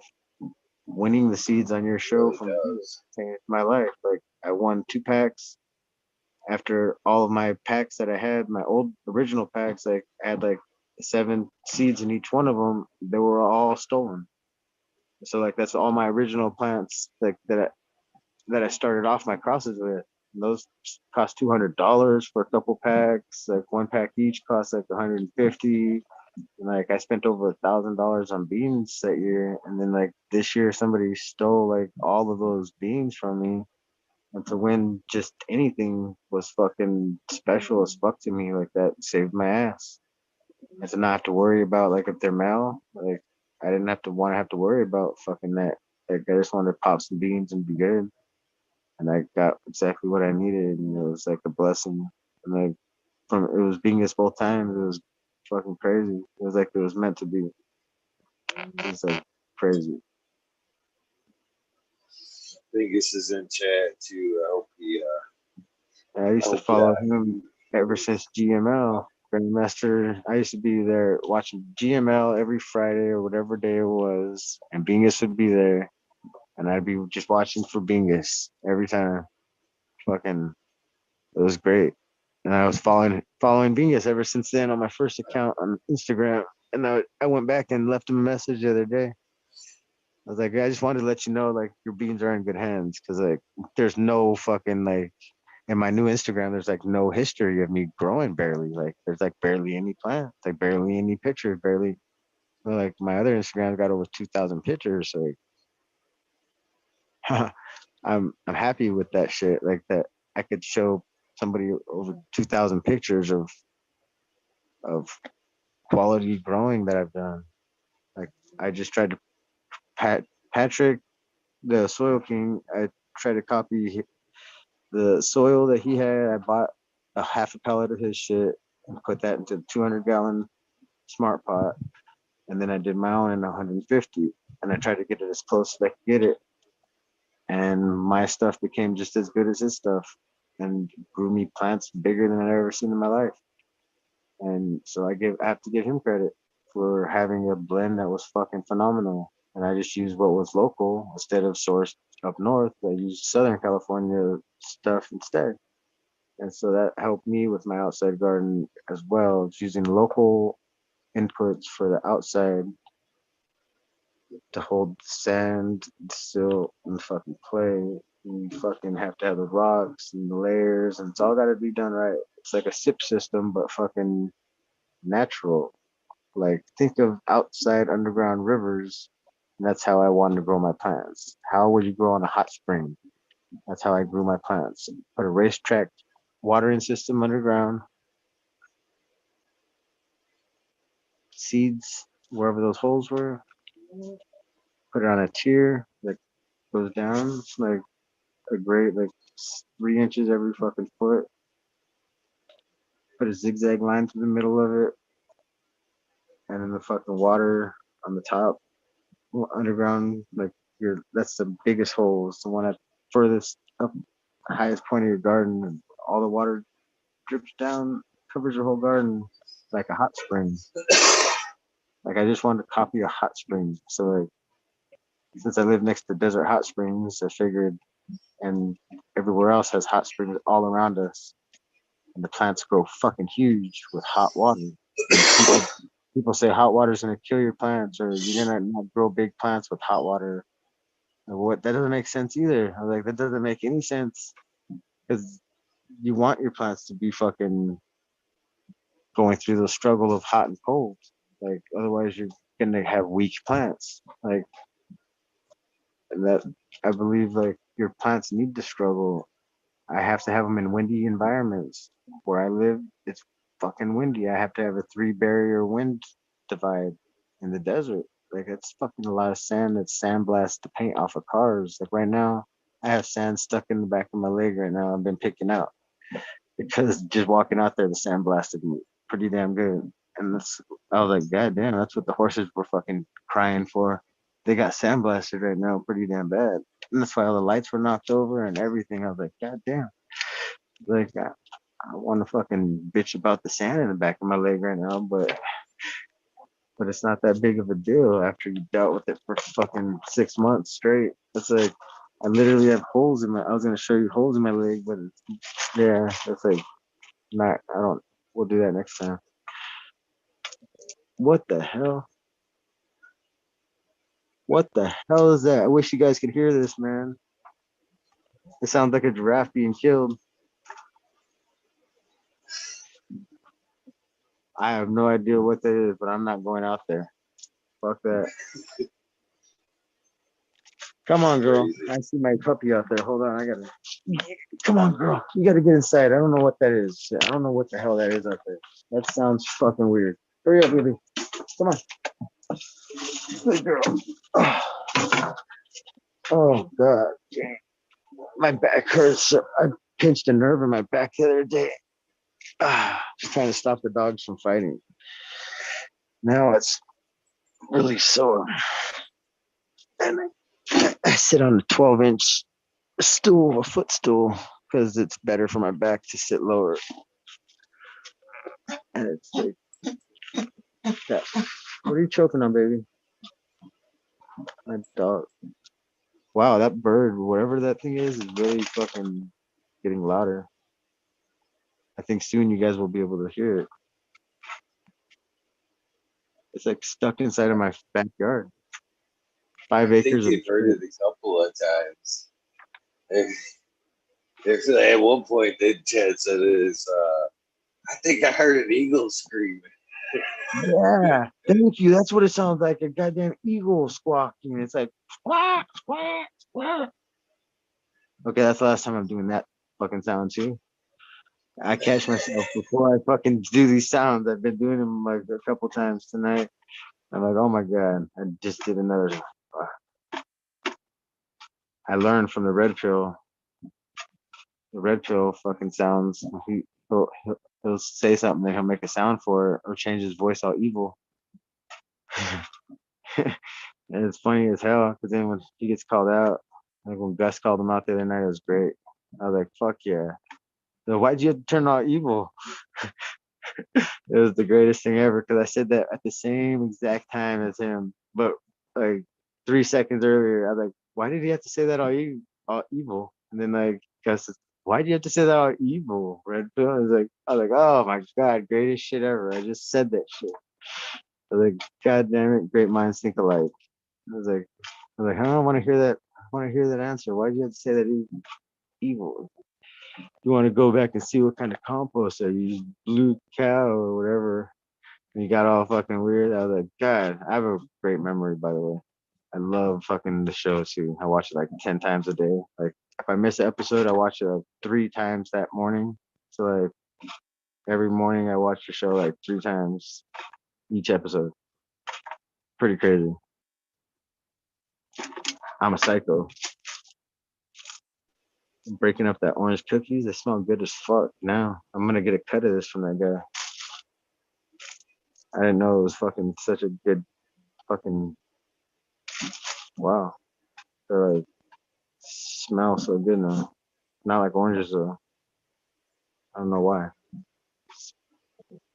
Something different. That was back when he didn't want to work with cookies. He was afraid to admit he was working with cookies, but it was being crossed. It's just miss that cat. That's crazy. And I hate cookies too. And I didn't even, that's why when I said it, I was like, I didn't even want to say what I was smoking on. I was just like, fucking don't even want to say it. But since it was gifted to me, I was like, orange cookies, all ashamed of it. And then you say what you said, and I was like, kind of proud of it. I'm like, that guy did a good job, I guess. And the person who bred it did even better. Fuck. Because I'm impressed by it. I was impressed by it at first because it smelled like fucking King Louis. And I was like, dude, that's an elusive strain. Like, you can't find that. But when you find it, you got to fucking make sure it's got that smell. This smells like it, but it's not it. And that's what makes it better. I didn't like King Louis the way it was, but I like the smell of it. And this has got the smell of that, but it doesn't taste like oranges or smell like it. It's just got this taste of King Louis, and I don't know why. What was it made with? Did you say? Did you tell me already? Which one? What was the orange Cookies? cookies made with? Yeah. That is the California DX times the Girl Scout cookies. Yeah, I don't know why it smells so fucking good to me. But it smells so good. I got a freezer full of it. I got a small fridge, but that's why. Well, my fridge is that tall. I'm sitting right You got a next to my couple fridge. packs of that strain right over here. That's Still. the guy that I just met him. He grows like a fucking bunch of weed, I guess, and he decided to bring me this, and I'm fucking loving it now. Now I'm loving it. 40 minutes ago, I was kind of pissed. And like, I found out like how high it got me after, and I was like, dude, it's better than cookies. That's the whole thing. I thought it was like a cookie strain, like made by the cookies fam. Like I thought it was like a burner fucking shit, like burner fucking made the shit. I was like, I like burner too, but like I thought this was fucking like a cookies, but it's a Subcool cookies, and it's fucking. It shows that it's not the same cookie. It's like the cookies, but it's like a better. Well, if it's a strange orange cookies, that'd be the second one Mr. Burger has swiped out of the so cool. Because remember, he also tried to snag up sweet tea as well. He tried to just after Sub's passing, he tried to claim the sweet tea. But the orange cookies was bred out by Heroes of the Farm and then was distributed by Sub as a testament for Is that for what the name. happened? That's what happened with the orange cookies. I heard. Never. Now I know where it came from. That's why. Because they were like, and somebody tried to say that they made it. He was trying to defend himself, and I heard like a fucking interview the other day, and I was like, funny that I got orange cookies because her burner talk, yeah, and he's like, don't work with these people or these people because they're shiesty and fucking. They took my biscotti and fucking don't work with that and don't work with this and don't work with the fucking. Yeah, he's saying don't work with somebody because they took his fucking brand names, and it was like, you fucking would get a bag of money, Burner. You just said it yourself. You made the deal. You get a bag of money for them using your strain names. and your strains, and then you're mad at them for fucking giving out the cuts to everybody. You just said it's a cut only though, so you can't get mad at like it's cut only. That's what I was told about this one. That this cut that I got was cut only from him. He's like that strain, that one. That's like all we can say is the orange cookies I got, but it's clone only for me. I was like, fuck, I want beans of that. He's like, oh, I can't get you beans. I got it from clone. Like, fuck. But he only got a clone of it. So like, I wonder who gave him the clone. That's where I gotta find who gave him the clone. Because they got this a good cut, whatever one that they chose to make their clone. But it's really fucking Louis spice, like smells like OG-ish, but like doesn't. It smokes fruitier. Smokes like it's got the flavor of the cookies going, less orange, but burned like burned on the top of the roof of the mouth, back of the palate of my I had a sinus infection a week ago, and I feel like it made it better. It's weird.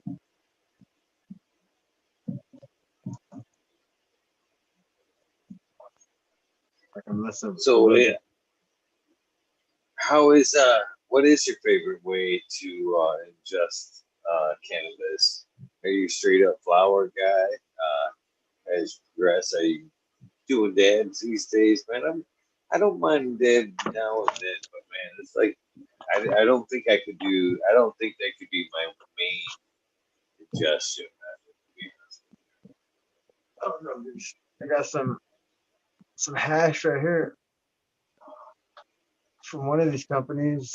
They got all the numbers and shit, all the fucking bubble hash, strawberry, bananas.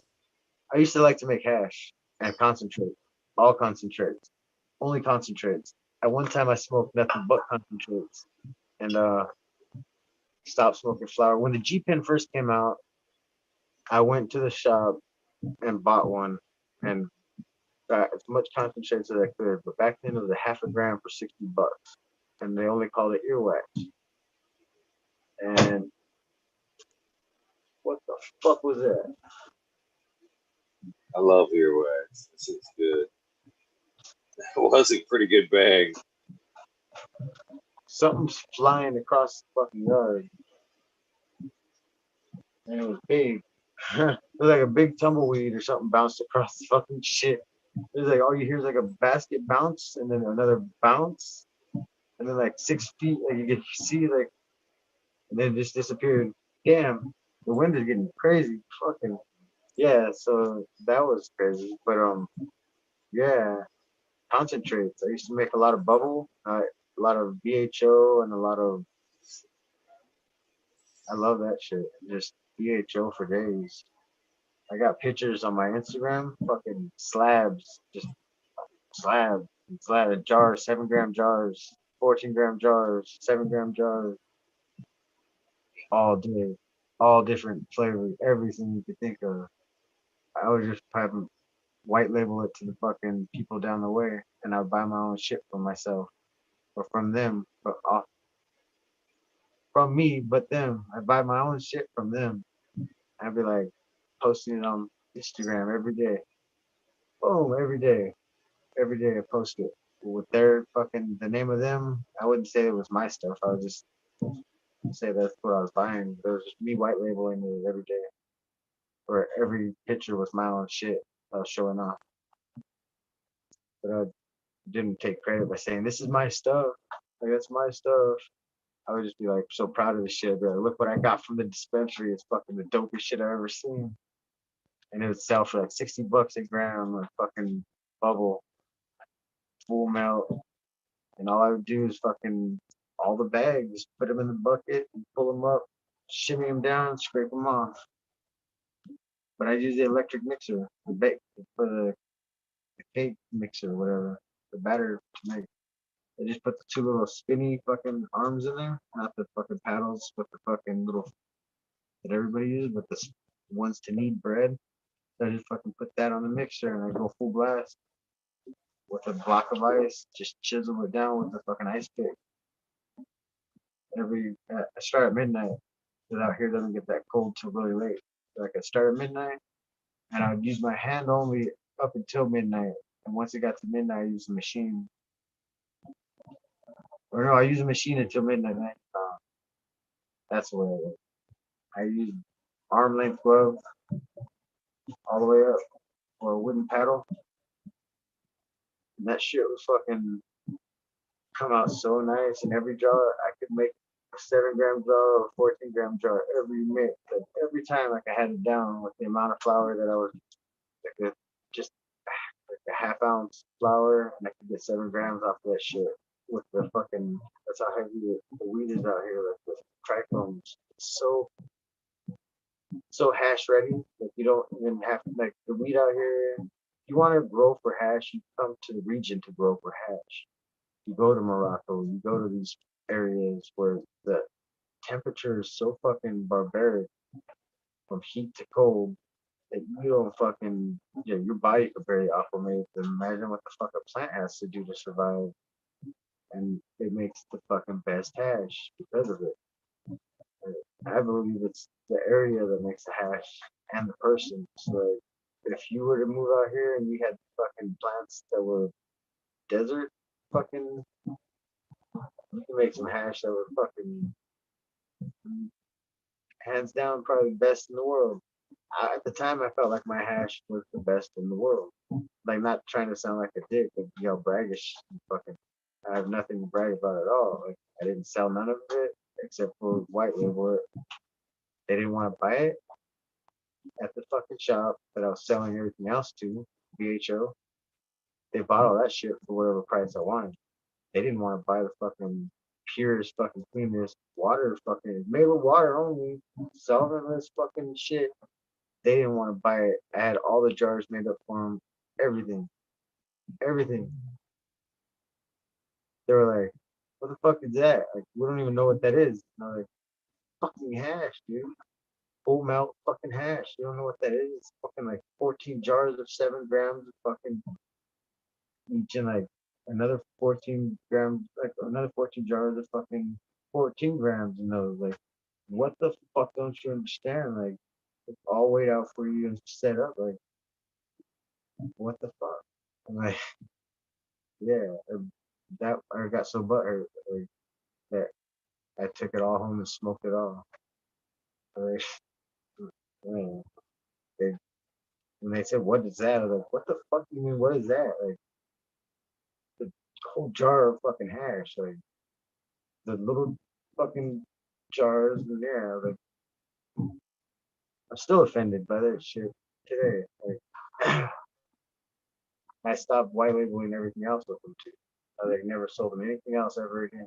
I stopped buying from them the stuff that I was selling to them because it was like I can get a deal. It's my friends and I'm hooking them up and they're buying my stuff. I'm being hooked up. Everybody full circle, you know, like they fucking asked me what is that? The hash? Broke my fucking heart. I fucking took it straight to the butt. I was like, nope, no more. No more. What's your favorite thing about hash? The fact that I didn't know how to make it before I saw a Rainbow video. And then I saw his video and I was like, that's all you gotta do to make shit. You gotta buy these bags with some ice. Motherfucker, I've been sitting on fucking bags of fucking trim for fucking 6 years and not knowing what to do with it, making butter every year. I'd make like a fucking, I get a brick, like a 5 pounds of butter and I'd make that much butter every year. And I'd cut it, mix it half with oil, so it'd burn at a higher temperature. And you can mix it with more stuff and more recipes. And I cook with half of the pictures on my shit are it's medical food. All the food is not regular food. On the food pics on my Instagram, it's all edible food. It's all medicated. None of the food that I post is regular food. Everything I post on my fucking Green Fingers first account is fucking all cannabis related. except for like the dog. Well, even the dogs are like next to the weed or whatever. So like, yeah, everything's supposed to be like it's all weed on that one, like, for the most part, up until Corona happened. That's the last of the post on it. Like actually, like a half a year before that, half a year before Corona happened, and that's the last of the post. Wow, that's a long time ago. We've been living like this for that long already? Unfortunately, yeah, we have. Oh, I just barely noticed it. I live off grid and I don't Been live near. by super fast, man. It really has. Almost scary fast. That's crazy. We're at Agenda 2021. Oh my God. We're here already. I didn't get to finish preparing. Holy fuck. Dude, shit hits the fan. I don't know what's gonna happen. I didn't finish preparing. I got lost in the fucking. Wow.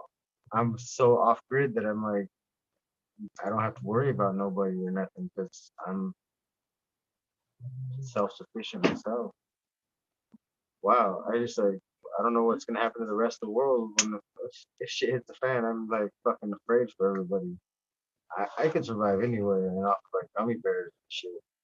I can literally just eat gummy bears, like 3% protein in each one of those things, and like, yeah, you get your protein in those motherfuckers.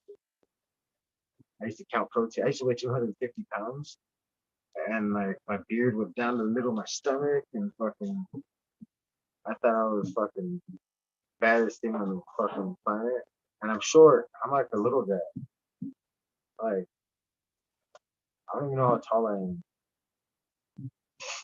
My dad's like way shorter, so I'm not that little, but like I'm small. I'm like under 6 foot, so I'm under average, completely under average, like maybe 5'7" or some shit.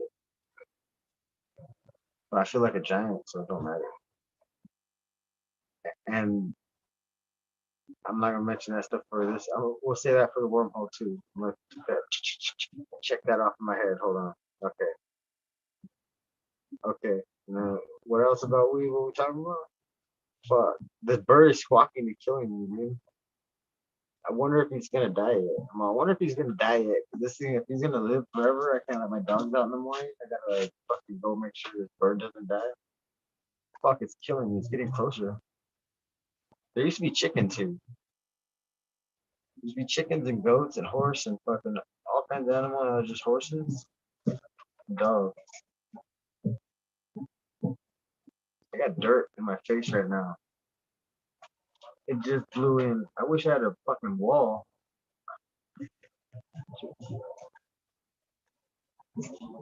Here it comes.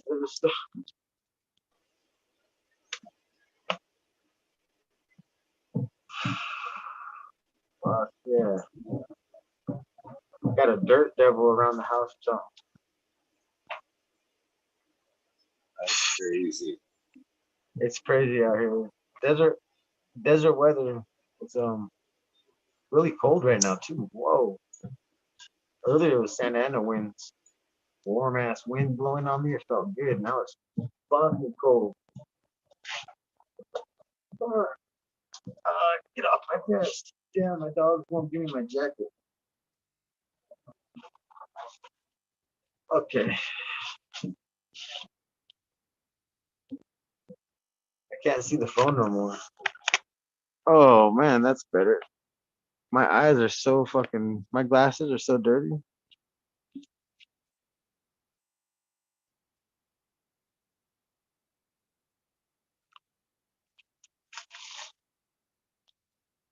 So what was Well, I was asking, I think we were talking about hash last. Yeah, I was like, what was the last? Go ahead. Hash was last thing we were talking about. Oh, so you actually sat on some trim for 6 years, man. That'd be tough to do. I still have some. That's how I keep a lot of my seeds safe and sound and in the right year that I know like where it's from. Right now I got 3 bins or 3 tins, those popcorn tins you get during the winter time or Christmas time. Got like 3 of those full of trim and stuff ready to be made into hash. And if you leave that outside, all the keef on the bottom turns into a puck of hash naturally out here. And so like I've opened up one of those things and poured it out, and at the very bottom of it where the keef was, it turned into a puck of fucking hash by itself just because the heat melted it all together. I had a big old chunk of full melt, naturally made, didn't have to do shit. Turned it over, poured it out to fucking see what I was gonna make with it, and it was like butter or hash. I was like, oh, there's the hash. Didn't even have to make it. Like fucking brilliant. It was fucking brilliant. Like goddamn, I'm making butter with the rest of it. Got hash out of it already. It was fucking like a 14 fucking puck of gram of hash. It was probably more. I'm just gonna say 14 because I shoved it in the same jar. I had 2 different sized jars. The little ones I put 7 grams in, and the little ones that were just a little bit taller, and I put 14 grams in each jar, like straight to the top, fucking full. I'd smash it shut and fucking yeah. That was just the little mason jars with the white tops with the little fruits on the top. They're so small and perfect. They're fucking 7 grams perfectly. Fucking every time. That's all I could remember. Like I posted a shitload of them. They all tasted like coffee to me. Like they looked like coffee and tasted like coffee. They were from the heliotrope. They processed the heliotrope before I got the black lime reserve. Then I got the black lime reserve that stopped tasting as much like coffee and more like tobacco. Same flavor, lime, different terpene. It's yeah. Then it started tasting like a coffee shop. Hard to explain. It's really hard to explain. I wish I had running water right now. You know how hard it is to get something to drink right now on a homestead? God damn, I got cotton mouth right now. Like just trying to think, where do I get running fucking water? I gotta turn a generator on, go out there, and fucking go fetch the hose from like 50 meters out, and then come back with water. But my mom brought me something, so let's just hope that there's water right here. I'm dying. Oh, I got a soda. It's not water. Fuck. She brought me a bunch of stuff to drink, and what the hell is this? Grapefruit organic Italiana soda? What the hell? It's water. Close enough. That stuff's expensive stuff. That's awesome. So, where's your favorite place to smoke cannabis? You have a favorite, like, relaxed zen place? Car. Oh, like place or place? Like I like the car, the hot box of car personally. Like that's the childhood thing we used to do. Hot box cars. Some people like say clam bake or whatnot on the East Coast. I'm a West Coast desert rat in bred through like the dirt. I'm like bred with the dirt in my. The dirt is never going away. I'm a desert person. That's the car as hot as it fucking could be. The summertime car hot box fucking sweaty as fuck. Not able to breathe when the windows are rolled down or rolled up. It's so hot outside that you can't breathe when you're trying to drive. And then so you have to roll it up anyways. And then to hotbox it, fuck, why not? I'd rather breathe in hot smoke than fucking hot air without smoke. Because 120 with the windows open is like 140 going down your throat. That's pretty fucking harsh. But the smoke cools your body temperature down. People think it makes it rise, but it does the opposite. You smoke a little weed when you're really hot, and then you cool your whole body down. And so like, I'd smoke all day in the hottest areas. I used to wear a jacket in the wintertime because I'm like light sensitive. My skin, I got green eyes, so like I got melatonin, but like I'm not like I don't like the sun. I can feel the lights. I feel grow lights on my body. Like or any kind of light, I could feel like, yeah, makes me feel like gross, kind of icky. I feel like that was a weird word to say, icky. I lost the joint I just had. What did I do with it? Good stuff. I found something to drink, but I lost my fucking joint. It was like fucking brand new. I lost the same joint several times today. Several times. Oh man, it was It's underneath loaded the up. Part jelly bean, part PK, part fucking foggy dare. That's what that shit was. Man, that shit fucked me up. Even my daughter Lexi, man, I smoked that part. After I found that motherfucker, it was still about that big. I took it in the house and smoked that shit. Fucking passed out for a bit. Lexi, I wake up. Lexi's like, "What the fuck was that shit, man? That shit knocked me out right the fuck out." I'm like, "Oh, you too?" I thought it was just me. Man, it has fuck you up sometimes. I tried to roll it as big as my pinky, but That's a good one. I tried to make it look like my pinky right there. It didn't work. I used to roll it with the wax on the outside. You guys used to say, like, I don't think that works when you smoke with the wax on the outside of your joint. But the wax on the outside of your joint, it slows the smoking down and you suck it in. The roll-off smoke, the smoke goes back into the tip of the joint and it resonates the whole goddamn thing. So you really don't notice that you're smoking it until you can't smoke any goddamn more. It's so resonated. You're like, what the fuck? My lips are all black. Like, that used to be a problem. But like the wax on the inside, it was okay. The guy that made the papers, what the hell were they called? The papers with the wax smeared all over them with a fucking keef on top of them. Fuck. I just forgot what they're called. So many different names for them. Death Yeah, they won the High sticks. Times Award like in like 2014 or something for like the papers. It's on the tip of my tongue, but it's right there.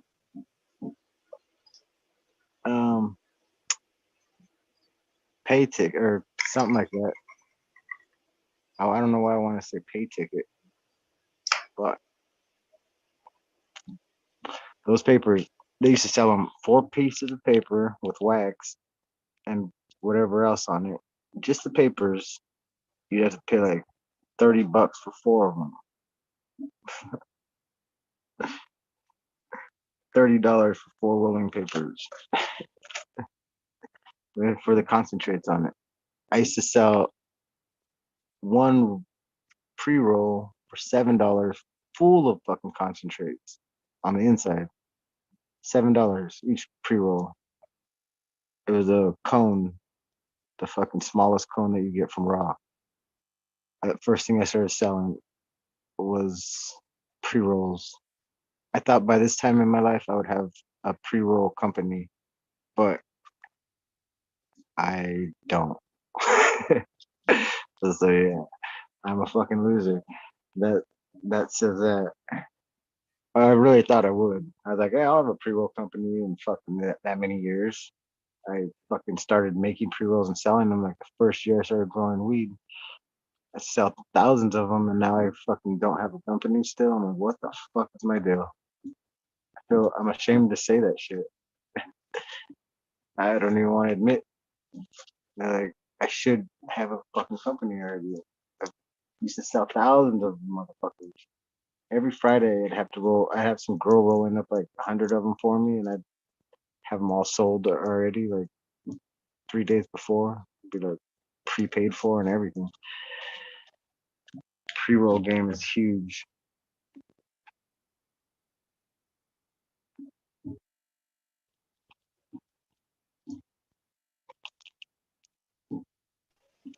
I love the pre-rolls, man. Well, not from the dispensaries, but yeah. See, that's the whole thing. The pre-roll dispensaries out here, they were good because we had medical, and so they were like trying to make you medicated with that joint. They were like California was good with that. Like you'd get the fucking pre-roll out here. They were little as fuck too. And you'd be like, what the fuck is that? And you go smoke it and you'd be like, never mind. You're like, I'm not gonna tell nobody else about these because they're gonna buy them all. And then like somebody else finds out about them, and then it's like the hardest thing to get your fucking hands on out here. Now it's like, well, why would I buy shitty weed if I could just put my shitty weed in there? And like, I just got gifted. I'm not gonna say a name, but I'm gonna show the picture. I already showed you the one I was gifted, but okay, I was gifted this. I'm not gonna say what it is. You just saw it. My weed's better, and I'm not like trying to say it like that I grow better weed or like make better strain. Like I have a cut that smells just like that weed from the dispensary. That I love the guy fucking who makes it. Fucking greatest fucking. I love his music and everything, but no, the weed that he's endorsing fucking bunk. Fucking got white hairs on the motherfucking. No, white fucking hairs. Like I open it up and it's full of white hair. There's not gonna be no amber heads on that shit. It wasn't growing all the way out. They fucking like 3 weeks early that shit. Like no, they chopped that shit way too fucking early. It's got some terpenes, but then they put a packet. I lost the packet that they put the terpene saver. They put a terpene fucking saver in there because they put a Bovita in there because they fucking have weak fucking weed that's dry already, and so they know it's gonna be dry. So they put the fucking pack in there before, and then they put the terpene saver in there. They put a fucking terpene saver in all their fucking packets. Like they're supposed to grow really good loud weed. This weed I was given, the orange cookies, given for free, is like about fucking a half a pound. That's fucking 20 times better than that shit that fucking. I was just like ashamed to fucking think that guy was super cool. I was like, dude, that guy's super cool. I love his music. Like I just said, I love his music and all the weed he fucking used to endorse. I used to try to buy it. Now it's like 3 packs I found seeds in. The 2K, the 2 4K, I found a seed. And then this jar of, I like the weed, so I'm happy I got this one, but the other one I'm mad at. The King of LA, the Kush, LA Kush, Los Angeles Kush brand. I found fucking seeds in that shit. That fucking weed is fucking fire. That was the first weed from the dispensary that made me choke my ass off. And fucking my mom said, "Are you all right?" And I was like, she said, "Man, that must be good weed if you just choke like that." She was so excited to smoke that shit. And she started choking like that, and I was like, "Yeah, that's good weed." I give that LA Kush, Los Angeles Kush, they keep a 1,000 on it. That other brand, I'm not gonna say the name because I'm just not happy right now with that. Third, fourth purchase, just found seeds in every pack, and they're premature seeds, not even usable. Can't use them. Not even good enough to use. So they're cutting way too early.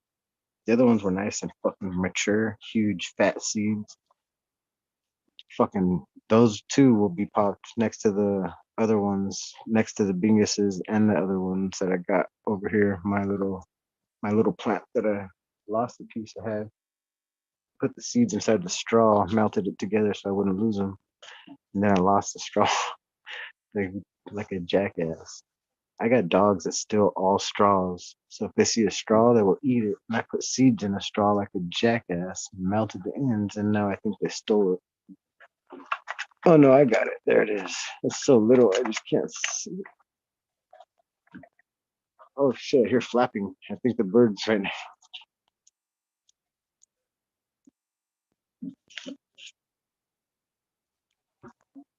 I think there's a couple of fucking things going on out there. Oh, here's the wind again.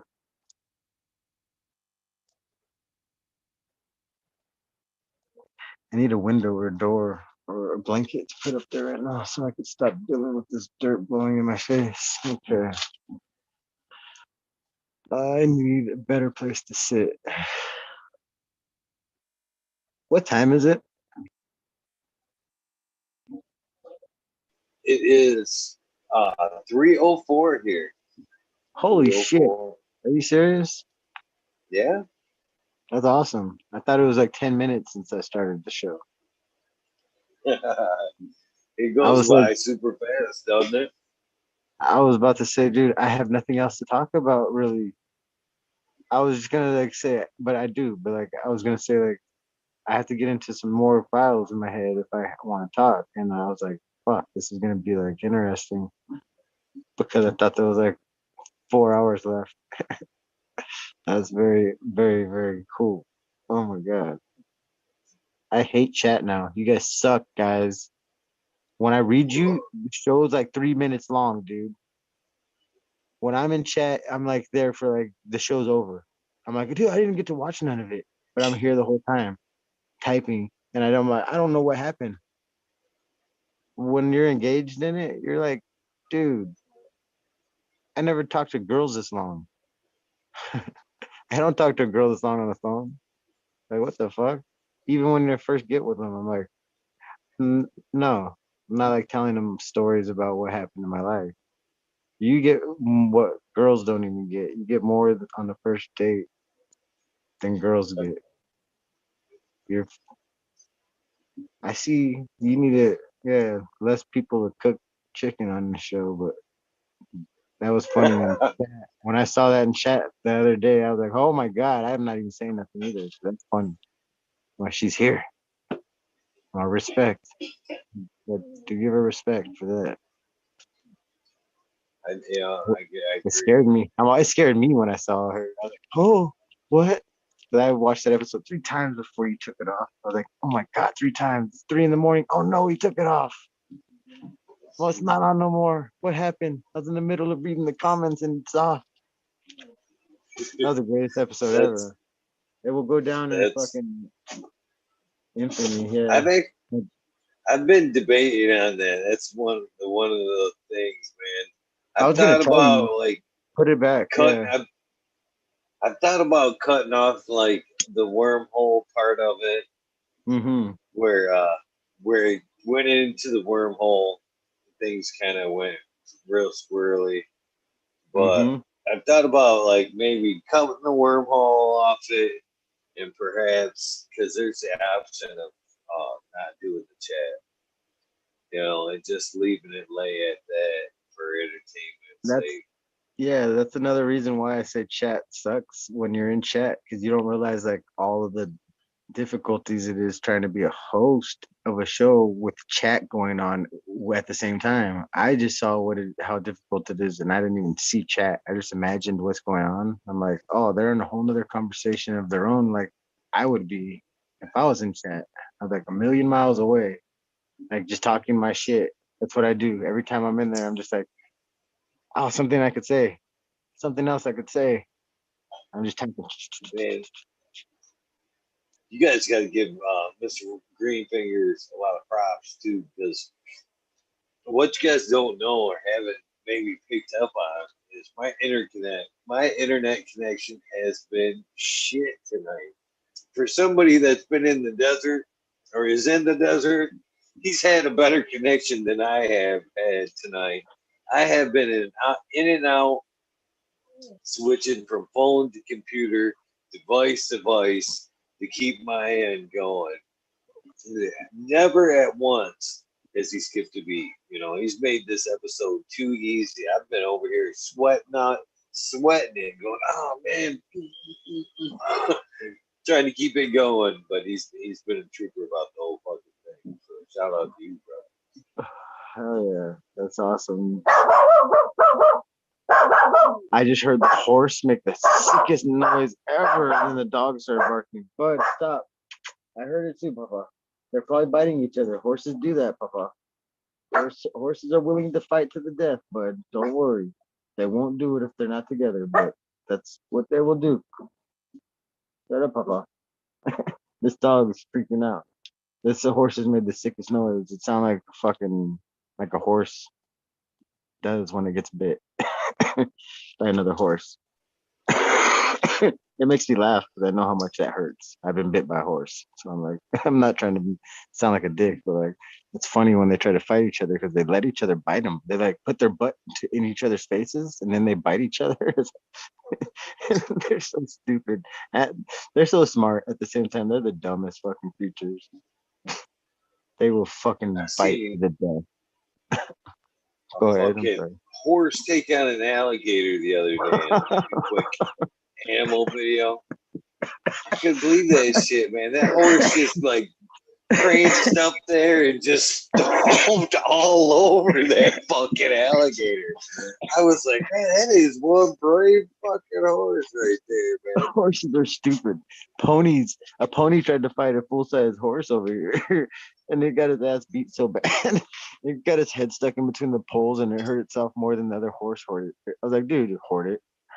I was like, if you hurt yourself anymore, like we're gonna have to put you down. And fucking pony looked at me like it knew exactly what I said. Fucking didn't fight for like 3 weeks after.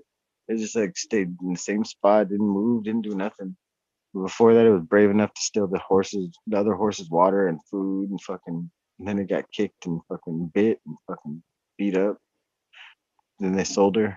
I miss her so much. Poor little ponytail. God damn it. I wish I had $2,200 at the time. Cheapest fucking pony I've ever heard of. Fucking didn't know they were that cheap. I mean, that's the kind of expensive, but $2,200 ain't shit. I've won that at the casino like 4 or 5 times. Like that's what I'm saying. Like the casino ain't shit. Like if I won that at the casino, that ain't nothing. Like I won 1,600 at the casino on Keno, like a quarter machine. I was messing around, didn't even want to play it. Like winning combinations is 9 numbers, not 10. Pays out more. I love gambling. I gamble everything. Like in my head, I'm Yeah, gonna get like everything, like literally, like in chat, if I was able to see it, or like when you guys talk, or like when you're gonna say a story sometimes, and like I wonder if how many minutes it's gonna take for him to say this, and then like you'll chime in perfect timing and say whatever I was thinking. I was like, yes, I won. It's just like I don't go gamble, but I make that a bet to myself, like everything. Well, when's Cheddar Bob gonna rip his shirt off when he comes in? Like when's this guy gonna do this? When's this guy gonna come in? Well, when's that person gonna pop up? Everybody, doesn't matter who it is. I'm like waiting for that person to pop up when I hear something that they know about, or when they're gonna chime in. Like that's the kind of shit that I wait for. Whoa, sound like a duck now. It just might be a hinge and a fucking something opening and closing out there. Might not even be a bird. Hmm. chupacabra. Got a chupacabra there. Oh, we got goats and chupacabras out here, huh? I believe in the Is that a real chupacabra. thing? I believe in Yeah, it, I was just asking. but I believe that it's a fucking red coyote.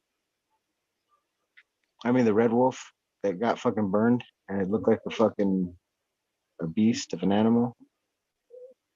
But I don't believe that it's anything different than that. I think it was a coyote. I mean, a wolf, a red Mexican wolf that got in a fire, and it looked fucking horrible. That's what happens in fires. Survive a fire, you fucking are gonna be disfigured as fuck, and if your front paws might be really damaged, you might learn to walk on your back legs pretty easy, especially if you have that ability. I've seen dogs do it a lot. My chihuahuas walk on their back legs like almost like humans purposely. I feel like just to piss me off. I'm like, stop walking. It was like walk like fucking crazies. They all turned their heads at me when I said that. It's a mutiny. No, they're gonna try to kill me in my sleep tonight. I feel it. Like that wolf spider. That motherfucker tries to get me every night. Where is he? It's fucking huge. Now I'm all I nervous. hate them fuckers, man. Oh, Them fuck that. things do get big. Dude, I didn't think they got big. I thought they were little, cute, and like the size of my pinky nail. I thought they got that big only. I thought what we see in the desert, dude. They're this big, that little. And now the one I got's like bigger than that. And he jumps around far and fast. And he like fucking ran through the torch. He ran through the torch, ran through the fucking fire, and he didn't die. And it's a T4 TS4000 torch. It's the big head they use map gas with. And they fucking ran right through the fucking shit. And two of them. One little one was being chased by a big one. And it fucking scared the shit out of me. They ran right through the torch. The little one did not make it. The big one made it. And he ate the little Man, one. I'm not arachnophobic, but I'm not the biggest fan of some spiders. I know I'm not. I sometimes I'm surprised. Sometimes, man, see some like stand there. You ever have like necessarily not a standoff, but I guess a standoff with like a spider? Like you see him like in front of you, you know what I mean? And you're like, you both kind of stop and you're like, I'm just gonna see what this fucker does. And he takes note of you too and kind of stops. And I've seen a couple of them like charge right at you, you know. What do? You step on it, but you're like, you brave son of a bitch, stomp. If you got shoes, if you got shoes, if you got shoes, if you got shoes in the morning, sometimes I feel something crawling off my freaking foot and I freak out. And the last time I did that, it was the big ass wolf spider jumping off of my fucking foot.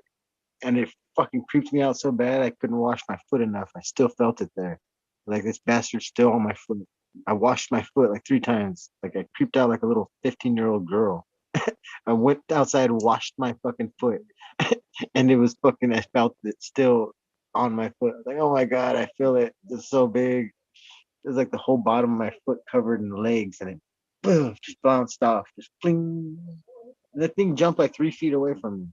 That was like fucking the shocking part. I'm like, what the fuck? You jumped to the wall from the floor. Like I sleep on the ground in the middle of my dogs. I don't even know if you can see over there. Those dogs. I sleep over there. You can't see it. Well, I can't see it. Right? I sleep over there somewhere with those little fuckers. It's a mess right now. But I have a pack of dogs, so I sleep with my pack of dogs. I don't sleep on a bed. I'm not spoiled like some people in a house because I don't live in a house. There's not a house here, so I feel like I'd rather live more with nature. So I don't wear shoes either. I wear sandals only. Fucking stupid idea for me to do that. To be closer to Earth. Ooh, be close to nature, huh? Fuck that. There's fucking spiders out here. Fucking camel spiders. If you haven't fucking seen a camel spider, those things are fucking frightening. I recommend never to see one of those. If you could never see one of those, never do it. It's like scarier than the predator's face. Fuck that. Predator ain't shit compared to no. Camel spiders will kill the predator in ugliness. Oh, I would French kiss the predator right now. And I would never touch my face. I would never touch my face against a camel spider's face, dude. Those things look so fucking ugly. Oh, like a shrimp, that's a predator. But like the camel spider is so ugly. It's the fucking ugliest thing in the world. Oh god, I can't even imagine. I seen a little dead one yesterday in the pool. It like drowned itself. It's All right, pretty weird spiders up here in the woods. One was that zombie spider I was talking about the other night. Yeah, that clear one, huh? Things. Yeah, that thing's weird as fuck, That started man. freaking I've me never out. seen it. Never seen anything like it. And then one time in here, in a fucking tent, I seen a fucking tent or a spider going like across the bottom of the thing. And I'm like, oh, I'm gonna get that thing. And as I'm like stalking him, I'm like, man, he looks weird. He looks weird, man. The way it like around the back, it was like bumpy, and I couldn't put my finger on it. I go to fucking swat that thing, and like I seen like 10,000 little baby spiders jump off that thing. I Got was him like, on his what back. the fuck is that? Yeah, I've never seen That's no shit badass. like that. That I happened to had me when I was never a kid. seen no shit like that. Creep me out. I haven't seen that since I was a kid. I accidentally jumped off my skateboard because I saw a big ass spider. It rolled over the fucking spider, and right before that happened, all the fucking babies jumped off. It scared the shit out of me. And I was like 12 years old.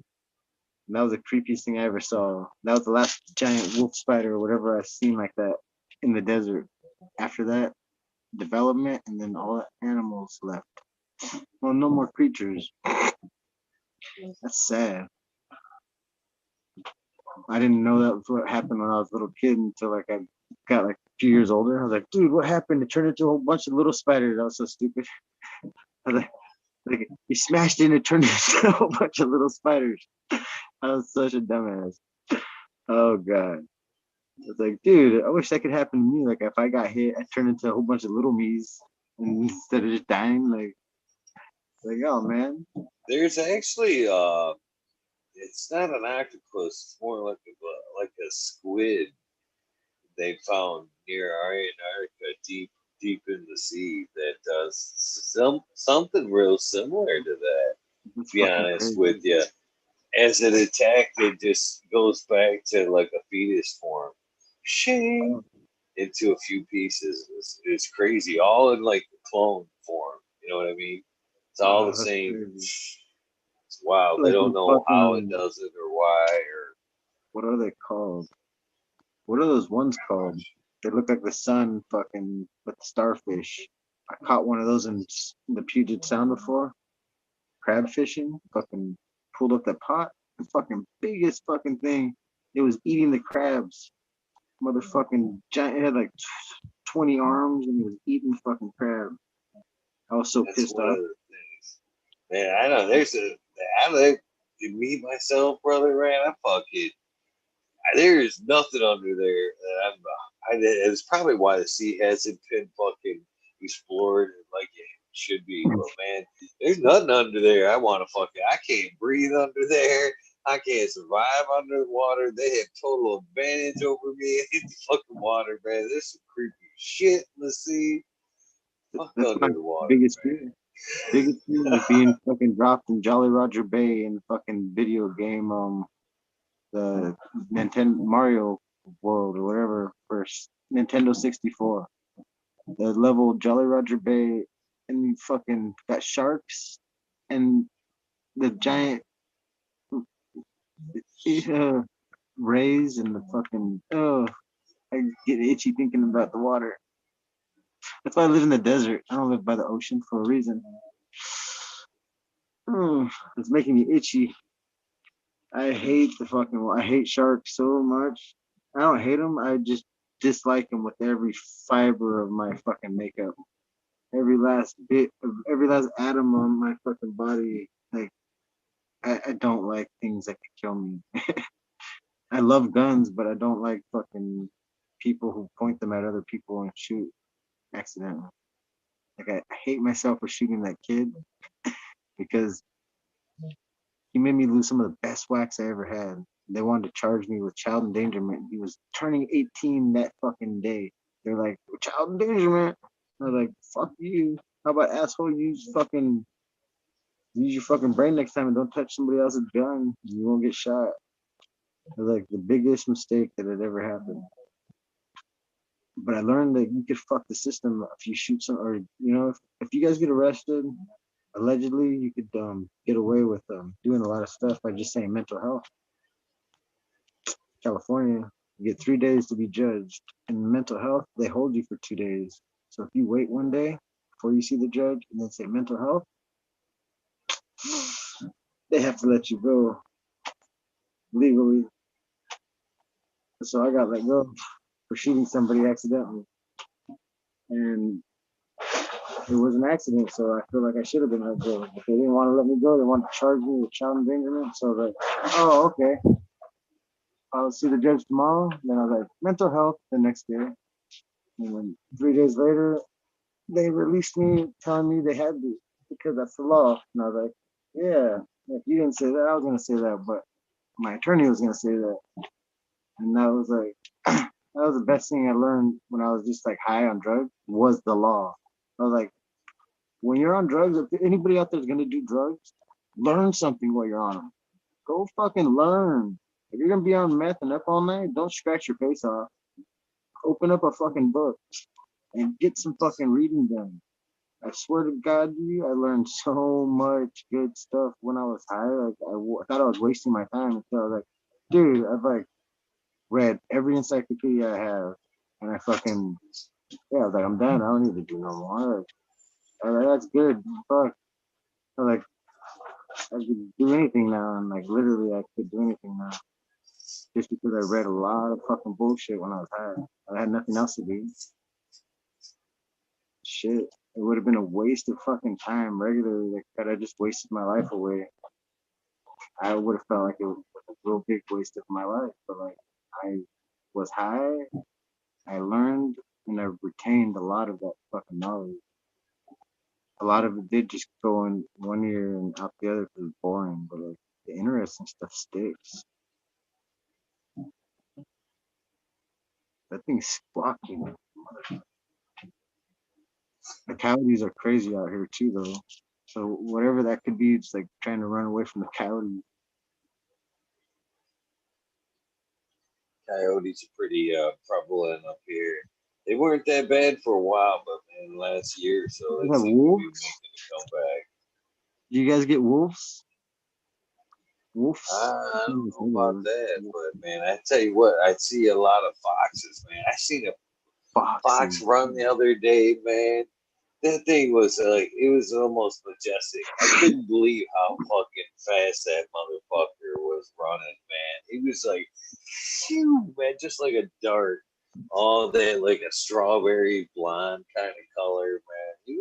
It was a good looking animal, man. But I was very impressed with the speed, the sheer speed of the run that thing. Quick as a fox, huh? Yeah, it was fucking fast. Quick as a fox. I never thought like they were very fast because I never seen them do nothing fast.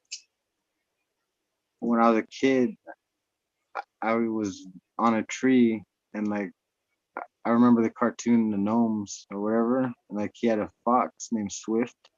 And I was like, swift like a fox, and went across the branch. And my fucking dumbass broke the branch and landed on my head out of a tree. And I was like, that's all I can remember right now when you said a fox. It was when I landed on my head out of the tree. I was like, yeah, I survived that one. What a dumbass. Swift as a fox, so that's all I could think of. Fucking foxes are fucking fast, but I was slow as I fell and landed on my head.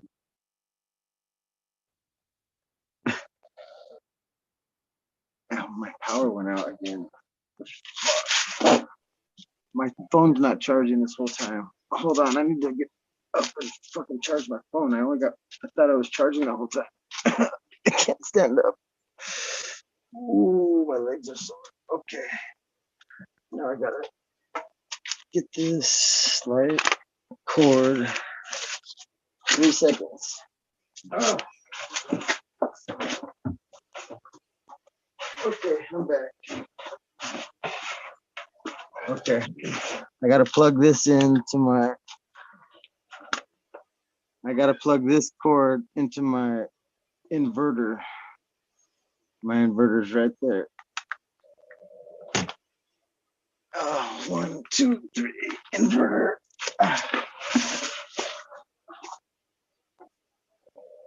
Oh, yeah, power. I got light now. Okay, now I got light in this motherfucker. Oh, finally some light. I feel like it's a house now. It's not like, okay. See, I got light and stuff. And a bunch of dogs down there.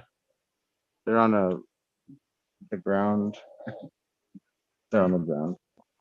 Hey, stop tearing that up, you little bastard.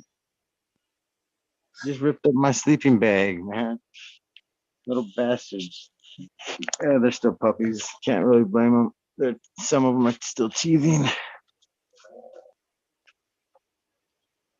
But there's my baby. Let's see. Can you see this guy? His head's halfway in the box. He's crazy. I love that guy. He saved my life. Like that dog right there literally saved my life. Like they were gonna, some guys were gonna try to jump me or something when I was walking him at the park. Some gangsters and little youngins, and they fucking pulled out some knives and shit. And he fucking went ape shit and fucking pulled the leash out of my hands and everything and started chasing him. He's like a little Boston Terrier or whatever. He's like a bully though. He like literally attacks pit bulls and shit. Like, he's almost killed like 3 of them. He's a fucking asshole. He was on the leash every time though, so they shouldn't have attacked my dog for fucking being so small.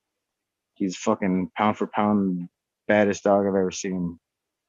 Baddest fucking dog. Like literally, this little ugly I motherfucker. hate to say it, brother, but I'm a fan of the small dogs lately too.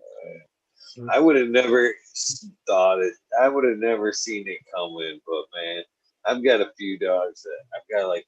Well, he's not like Boston Terrier, but he's part Chihuahua, part Yorkie, and part it's a weird. This ugly little guy.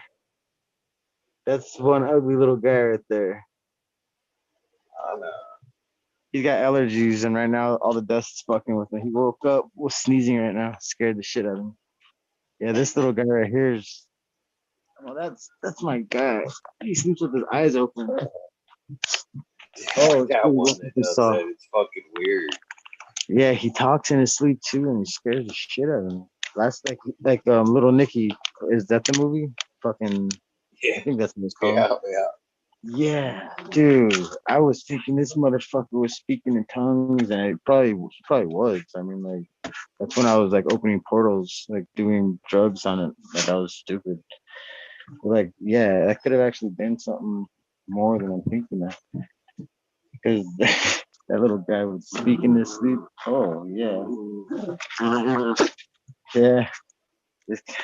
That guy's crazy. That guy's ugly. His name's Junior, but his dad's name's Ugly. Oh, all these little fucking. Yeah, that's my family. They're all little fucking farts. They're fucking. I made those. I created them. That's like my own breed of monster.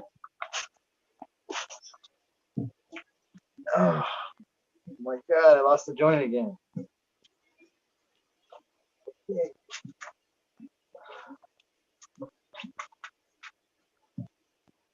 Ow. Grapefruit soda tastes like The crap. Nudo is awesome.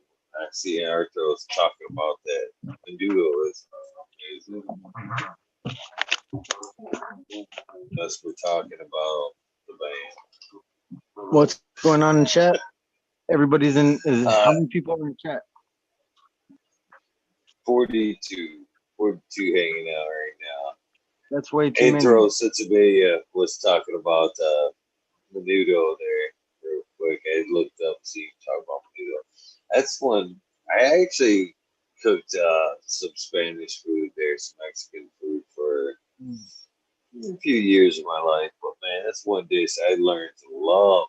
Love one Mexican dish, and I mean that's good. Have you ever eaten Menudo? To be honest with you, that's an all-over hangover cure right there. Yeah, that stuff will make you look like a fucking baby if you eat it every day.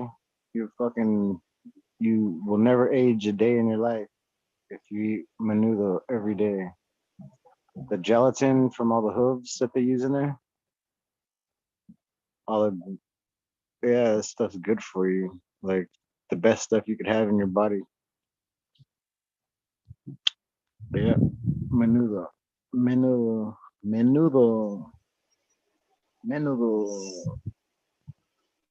Beef tripe, yeah, Bob. It's good shit. I eat sushi. I would eat it like at the age of 6. My dad would take me to the sushi bar.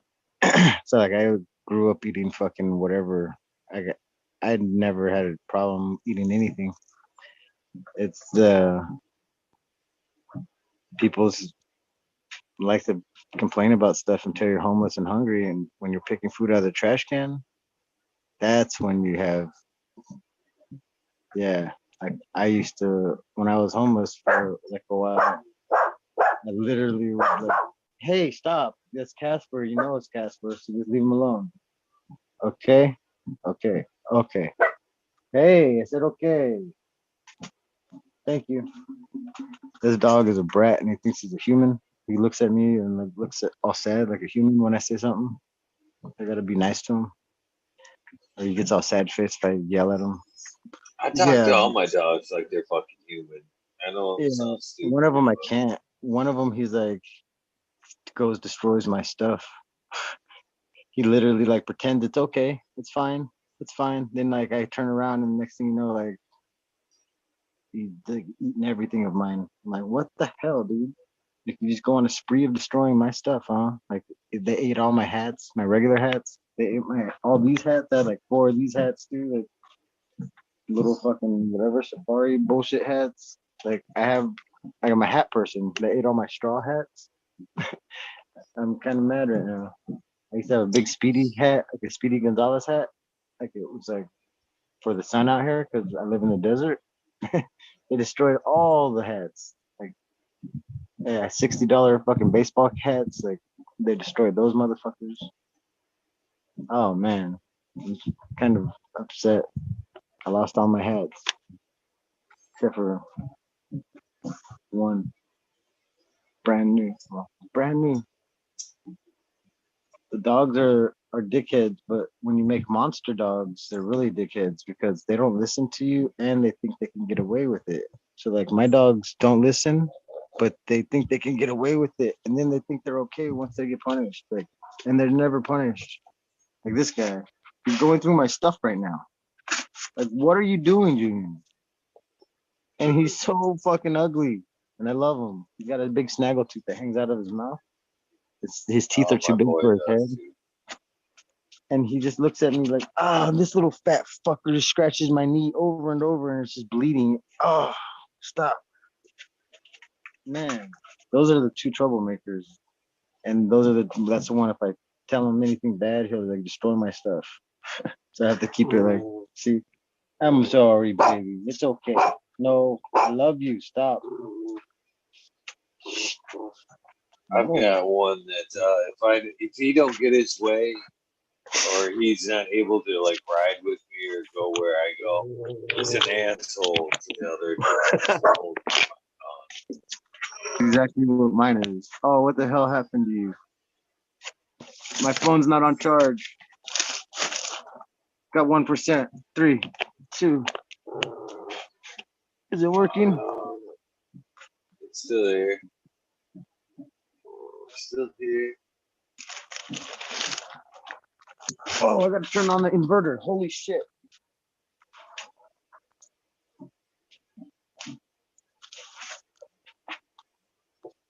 There you go. Fuck me. I thought it was dead. The inverter was turned off. I had to go run over, turn it on. Now it says it's charging at 1%. Holy fuck, that would have sucked. I was like, I looked down and like heard nothing beep on because I stepped on the fucking little power strip and I turned it off with my foot and I turned it back on and I didn't hear the charger turn on. I was like, oh my God, it's still not charging. Okay, stop eating my arm, guys. Ow, you bastards. Just play over there. You 2 are playing. You don't need me to be in between. Go, go, go, go, go. You're sharp. Stop. I love you.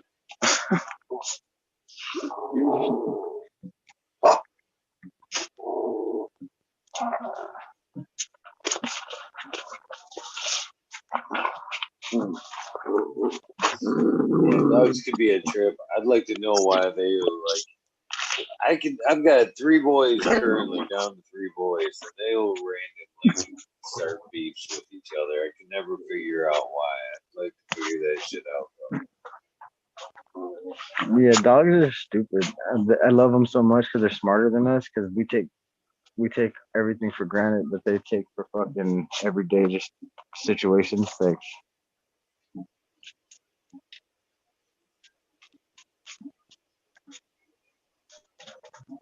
we got lost. Still there? I am. I'm still here. my phone got hit by the dogs, and it turned to the fucking menu on my phone, and I couldn't see nothing or hear nothing.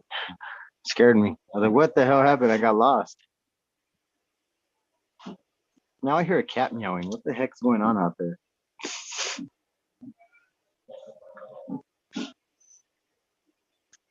Is are you, it's pretty active. Are you? Is it? It's got to be a farm, right? Yeah. It's like a bunch of farms to the left of me, of ranch houses, I guess.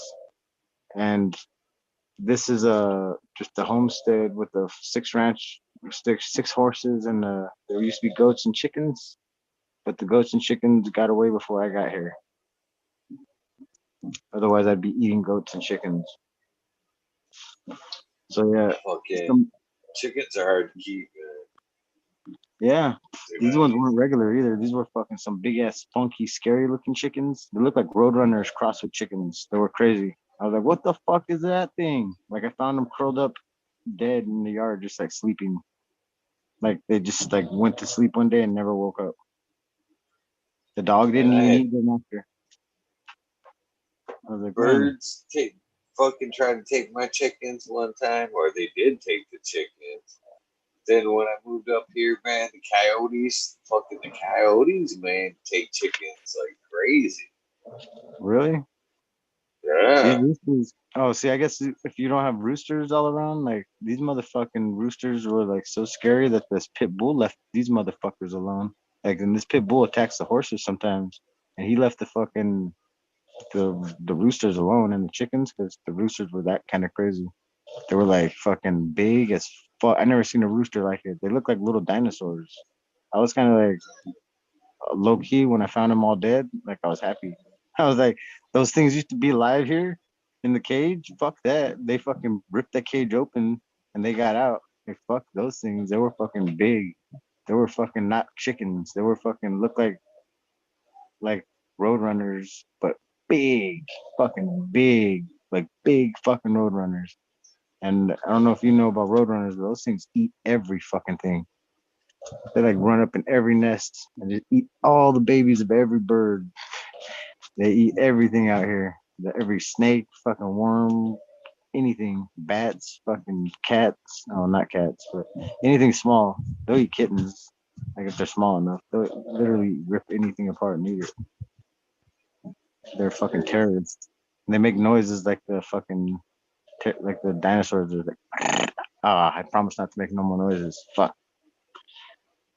Yeah. Mm. Good for making noises. That's it. Cold breeze right now just went up my shorts. I had to put sweats on.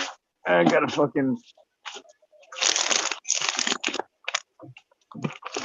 God, I got sweats. Okay, 3, 2. Get off my foot, little guy.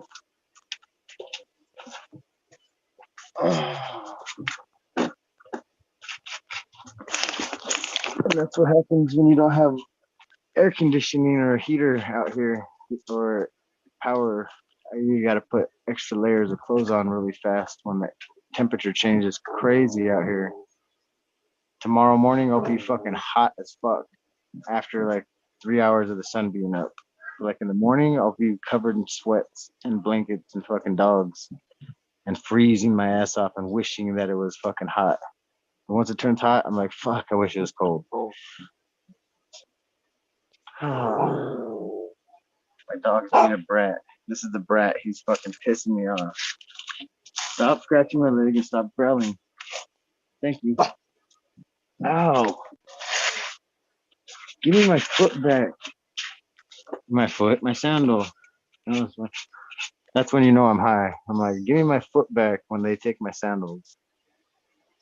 So, what's the best way to dry some cannabis in the Out desert here, areas? no way. You Yeah, don't dry it. It dries itself. You're like trying I'm to wait sure it for the does. stems to snap. When the stem snaps, you're like, fuck, I fucked up. I'd let it dry. And then you're fucked. And you're putting fucking paper towels that are wet inside of fucking tins with your weed like I do. I over dry it because I didn't have a choice. And then I learned from Green Shock dry it as fast as you can, as dry as you can, and then stop the drying process once it's fully dry. And now it works out perfect because my weed's dry. I put a little wet paper towel in there, and it still smells like a motherfucker once it gets fucking moist. Because it's so dry that it's like trapped all the fucking terpenes inside of it. Like you think that they'd melt away, but only if they get heated up, they're gonna fucking go away. If you get it at the right temperature and cool it down, I leave them in big old boxes. I don't know where the boxes are. I had one in front of me. Just the U-line boxes. The fucking I don't know where they went.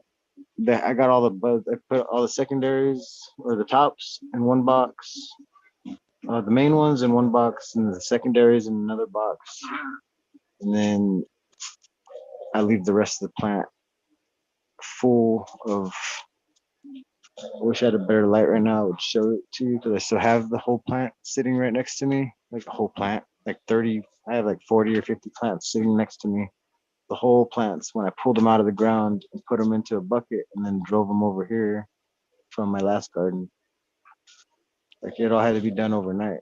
Like I had to rip up my whole garden in one night. Like over 100 plants, pull them all up and fucking. And that's not like including the 40 trees I had that were like 16 feet tall. Like the 40 trees plus the 100 like plants. Plants were like anywhere from 12 inches to fucking 4 feet tall. Like that's what I consider a plant. Trees, anything over fucking 6 feet tall, and that's a tree. So I grow trees. I try not to grow plants because I don't have the space for plants, but I grow trees with plants in between them. So I grow as much weed as I can in one space. Over fucking pack a garden, and then that's how I grow outdoors. I gotta be able to smoke all year for free. I'm a greedy son of a bitch, right? So like I gotta smoke all year for free. I don't sell my weed no more, so I don't have a job, so I don't have money to consume the product from a store, but I do have the money to pay for water. That's like mandatory to stay alive for me. That's for the plants to stay alive, for the dogs to stay alive, and that's all I need is water. I can start a fire myself to cook, as long as I can forage for some wood, and that's everywhere in the desert. Every bush is made of wood. There's hickory everywhere, and there's all kinds of stuff everywhere out here. All kinds of good wood out. So to dry my weed, I try to think about nature, how these bushes out here in the desert dry. They get these terpenes, and they get so crazy terpy. Like they're just natural desert bushes, and they're so terpy and sticky.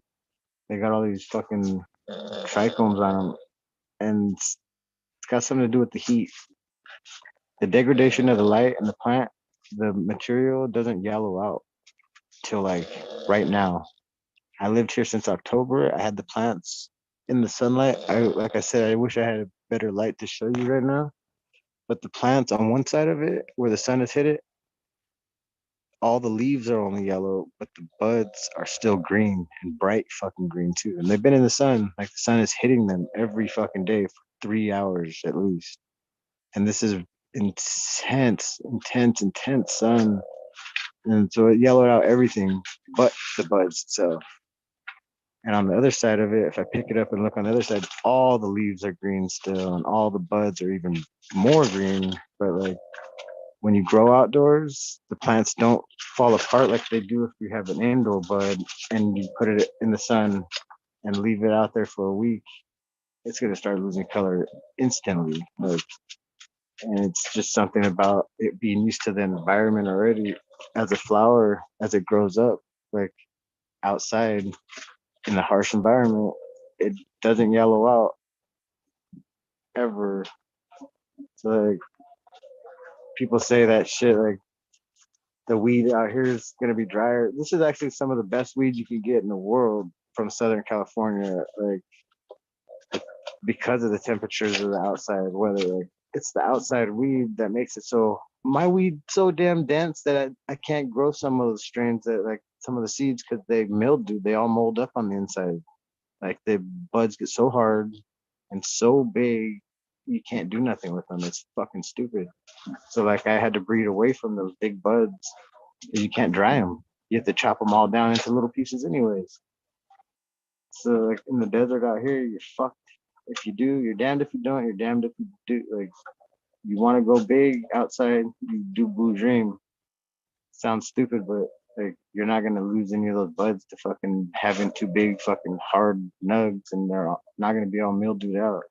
If you want to grow some big old chunky fat nugs, you got to do that indoors. If you want them to not be molded out by the end of it, like it's too hot. Caterpillars and every other bug. The meltdown I grew had buds bigger than my arm. My arm's not that big, but like bigger than an adult male's arm, like length and fucking thickness, and full of mildew. It was all fucking molded out. Like a caterpillar went in there, died, and fucking started pooping a little bit, and fucking all the whole fucking cola would be fucking ruined after that. So like I only got like half of that plant because of the outside environment. You have to deal with caterpillars, people, every other insect that you could think of, every cat in the neighborhood put bone meal and fucking fish meal and all that shit down and crab meal. Every neighborhood cat will come, every raccoon will come, every fucking thing will come and dig up your soil trying to get to that food that they smell. And it's fucking bullshit. When all you need is eggshells, coffee grounds, and what else do I use? Eggshells, coffee grounds, and one more key thing. I'll remember when I'm higher. Yeah, those are the three things I put in the garden. You put in all the amendments that you need first, whatever you're gonna use once. And then after that, you don't need to put them in anymore. You just make your own or use what you got at home. Compost, horse manure. I'm lucky I got horses here. Yeah, soil is important.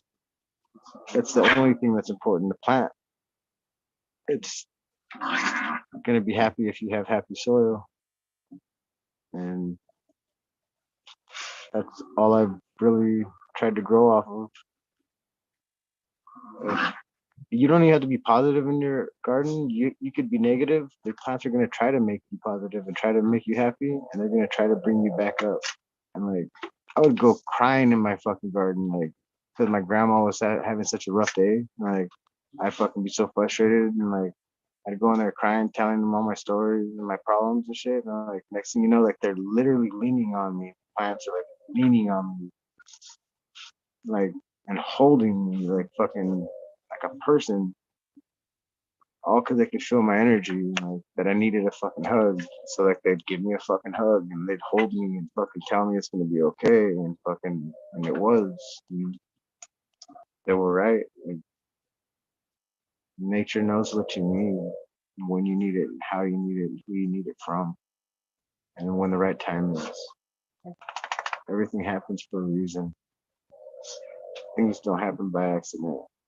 Shit doesn't just happen like they say. Shit just happens. No, you let shit happen or you make shit happen. It doesn't just happen. There's one way you could say somebody ruined your day, or you could say, I let them ruin my day.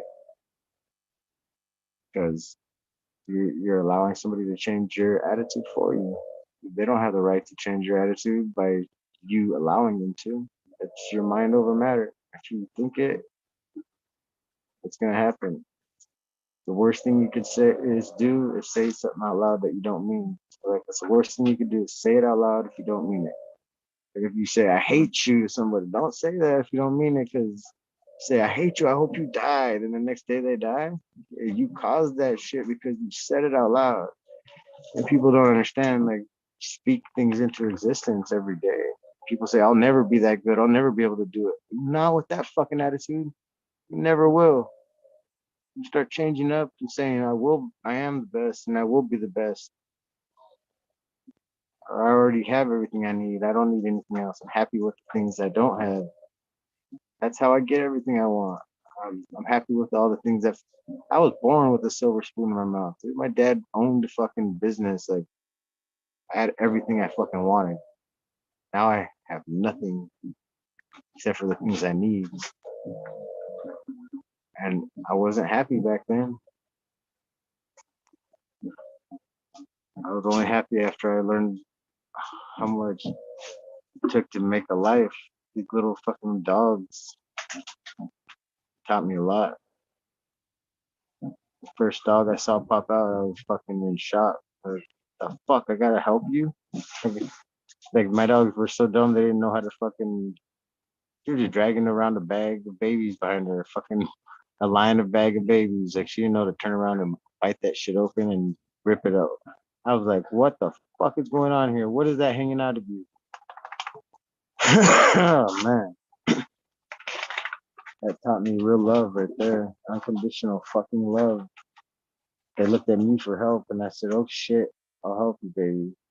And they fucking let me do everything. She didn't know what to do. The other sister knew exactly what to do, and one of them didn't know what to do, and she was in shock, and the other one knew exactly what to do. One of them only had 3 puppies, the other one had 7.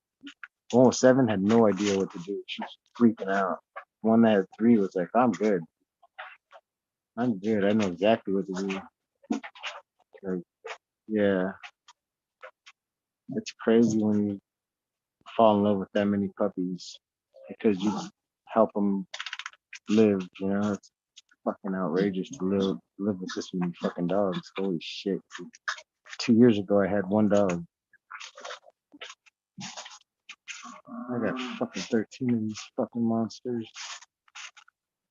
God damn it. The one snoring was cracking me up, man. Reminds me of fucking sleeping, man. I've got one that snores, and it's like fucking. I'm constantly, Coco, shut up! I'm trying to sleep. What's the name you said? Coco? Coco, That's Coco. Coco's name. That's Coco. That's my Coco's Coco. That's the one named Coco, the sleeping one. That's the one I was like, wait, you know my dog's name. That's crazy. Yeah, his name's Conan or Coco. I call him Coco when he's not being a dick, but when he's a dick, he's Conan. And that's my sleeping, snoring asshole dog. And he's like, he ate all the belt loops off my pants when I went on vacation and left them at my house. He ate all my hats and the belt loops and brought all of my clothes to the front door and put them and barricaded the front door. When my friend came to feed him every day, he's like, dude, I can't get in your front door anymore. Is there another way in your house? I was like, yeah, why can't you get in the front door? He's like, I don't know. It won't open. And then when he got in there, all my clothes were against the front door because he was pissed off at me. The fucking little asshole. Coco. I don't know what to say about Again, Coco. Coco is the biggest. Obviously she's a girl. She is the biggest little dog I've ever seen, and just she's something. Coco is something. That dog is something. That's all I can say about Coco. See, I had a boy named Barbie, and all my dogs' names, I name them girl names. I don't know why. I had a boy named Barbie. He was Coco's baby, one of Coco's sons. And their mama, my dad kidnapped. Fucking piece of shit. He stole my fucking dog because he's an asshole. That's fucking awesome. Did you have a dog named Piece of Shit? No. Yeah, well, I call one piece of shit and one fat ass. Or fatty. That's all he listens to. See, he just tried to attack me. Junior. You ever see The Jerk? Yeah, I was born a poor black child. That fucking movie. yeah. His dog shithead. Oh yeah, that's his name. Fucking shithead. Oh, fucking shithead just jumped on my balls. Oh, excuse my language. Oh, bastard. Don't growl at me. You just jumped on my nuts, bruh. Oh god, my dog sucks. He just like jumped right into my privates. Oh. It sounded like he was laughing about it as well. Yeah, it did. There's like a hyena laugh over here. I don't know what the hell the Yeah. problem is. Fucking asshole. Another all sticking butt over there. Oh god, that was a good one. That woke me up. Oh god. Man, The Jerk was probably, I've talked about that movie a few times. That's probably one of the best fucking comedy movies of all time. Who made that movie? Steve Martin. No, but he wrote it. Yeah. God damn, what a genius. That was fucking great. I couldn't stop watching that once I fucking found it because at the age I was like so old of a movie already that I was like, how does this still hold up? Like same as I'm fucking like Blazing Saddles and shit. I'm like, oh my god, dude, greatest fucking thing I ever Every saw. time I think about that movie, I want to watch it. Even as we're talking about it, I'm thinking, man, I want to watch that movie. It's fucking Yep. hilarious, man. That's a good too, smoke a joint and laugh your ass off movie. That's fucking hilarious Dude, shit, you man. should make that show too, Eagle. No, I'll make you more shows. The fucking cinema at Eagle's Nest. God damn, we could watch a fucking video on fucking Patreon and make people fucking pay to watch movies with the panel. Dang, be a great Miss idea. TTB and Rita Juicy Life got that covered. She does movies? Yeah. Well, she never I think invited Chicha me. does scary stuff. Chicha does Oh, scary stuff, and Rita's Juicy Life. Was I just like she dumb. hasn't done a few in a while, but she was doing them like every day there for a while. She do Crazy, like like older movies, like Jerry Lewis. She was doing a couple of Jerry Lewis movies and shit like that. we need a place with comedy. I haven't seen any good comedy since like old movies. All the new comedies are like made to make money. Like it's they're not writing anything new. It's just like rewritten stuff. That's yeah. I feel like Cheech and Chong was like some of the last original good fucking. Airplane. There's That was a fucking. Don't call me Shirley. a lot of yeah. He made a lot of great movies too. Naked Gun, 33 and a half. There's I a like lot the of one-liners. There's a lot of good old movies that never that kids today won't know nothing about. It's like yeah, none of the comedy lasts. Like kids, I don't know what is the comedy today. What the fuck? I don't know any fucking buddy that's funny. It's all subjective. It's all fucking from person to person. What you think's funny is funny to you. What I think's funny is funny to me. It's all subjective. But back in the day, stuff was just funny. Now it's like you're fucking racist and a fucking a homophobe or a fucking yeah. What the hell? You can't say nothing. I can't say retard more than 3 times without somebody saying, "Can you not say that? It's offensive." Well, maybe I rode the little bus, god damn it, and I could say that word. Huh? Nobody ever thinks about that. I didn't even get to ride the bus, damn it. I always missed the motherfucker. So yeah, I had to get a ride from my mom. And that's even more embarrassing than getting off the little bus. It's getting a kiss from your mom in front of everybody every damn morning. And she'd do it purposely just to piss me off. She'd be like, "Come on, give me a kiss now, or you can't go." And I'd be like, last time I get a ride with you, and then like 12, yeah, then you become 12 years old and you're like, "I'm taking the bus now, I'm walking by." And then just ditch every day as much as you possibly could. That was small towns are good for that. Getting to know the sheriff's department pretty easy. They're just like, "Hey, what are you my doing? Get home. We know you're homeschooled, but just get home." And be like, "Fuck, okay, that's all I got. come Get from a home." pretty I small live next town to a like sheriff that. too. Yeah. Oh, I fast. fucking moved away from my town, never looked back because of a fucking cop. I ended up winning in court, but it wasn't worth it. By that point, I was done with it. Done with that fucking town. The cat man would fucking sit outside my house, man. He knew at one point I didn't have my driver's license, or I got in trouble and didn't have my driver's license. And he'd catch me fucking driving a couple of times without that fucking thing. He would sit outside my house and fucking down the road and wait for me to fucking leave. And it was like just basically a trap, man. There was times where he ate his lunch across the street from my house and sit there and just fucking intimidate me and shit. And I ended up was able to prove it in court. But yeah, you ended up getting in trouble for harassment. But it was by then, like I said, I was just done with that fucking town. That's crazy. Out here, I lived right next to a sheriff, so they would have never done that to me. Like my next door neighbor, my whole life was a sheriff, so like they would have been like fucked because I would have just fucked with that guy's house every day for my whole life if like they would have done that to me. Like that's why they don't do nothing to their neighbors. They like I never had one complaint. He used to my sheriff.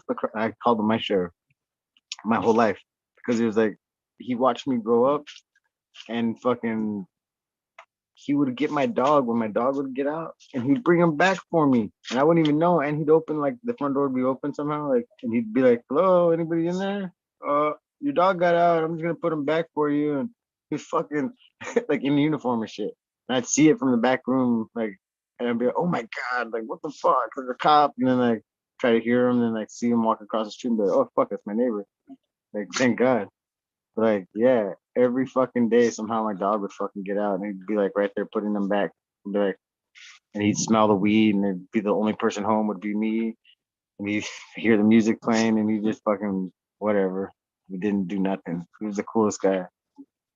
Sheriff John Sparks. If anybody ever hears of that guy, don't fuck with that guy. He's cool. Don't fuck with that sheriff. That's my sheriff. Leave him alone. Like, that was the only good guy though. Like he actually like did do good. Like he did help like everybody in our neighborhood. It was a pretty fucking awesome guy. The rest of them were like assholes. They tried to break my arm and fucking twist my fingers off my hand. Put your hands behind your head and be like, they are behind there. Like, why are you twisting my fingers? Like, so you don't move. I was like, that's making me move. Like, they just lock your hands behind your head and start cranking down your fingers, your pinkies, and yeah. No bastards. Get off your sister. Stop. I feel like I'm yelling at children over here. They're all beating up one little sister, and she's the brat, so they're all jumping her. Man, the orange cookies tasted like orange because I'm drinking fucking grapefruit.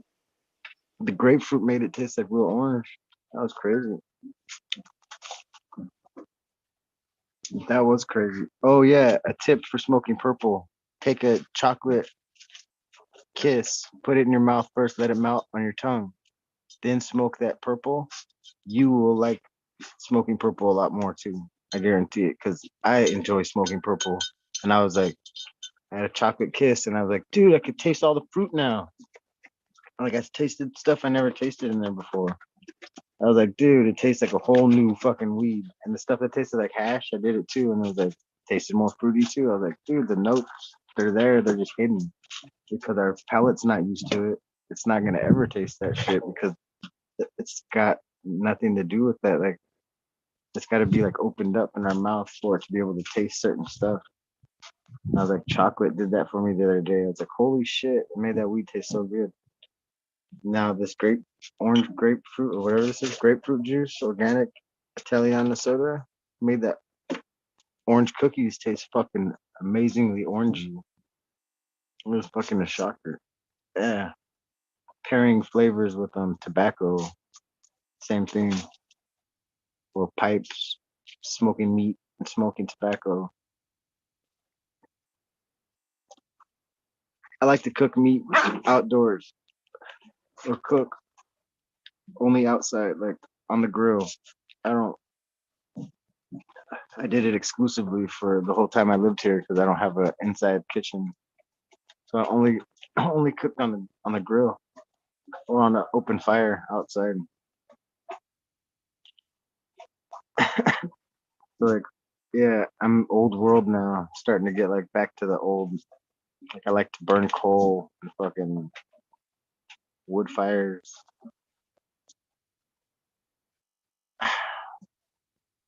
Good stuff.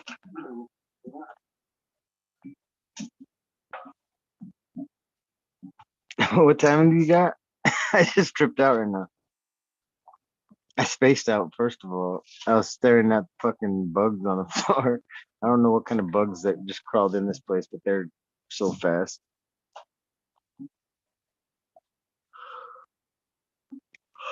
Oh, uh-oh. I just yawned. What time? You're on mute. It is 4:09. I'm at 110. That's why I was tripping out. It's 4:09 here. Hell And yeah. just wanted to tell Spiky Pilots, I see him in chat there saying that he never got his pack. I just got it back the other day from customs. I have to fill out customs and send it back. I was gonna say, it's coming.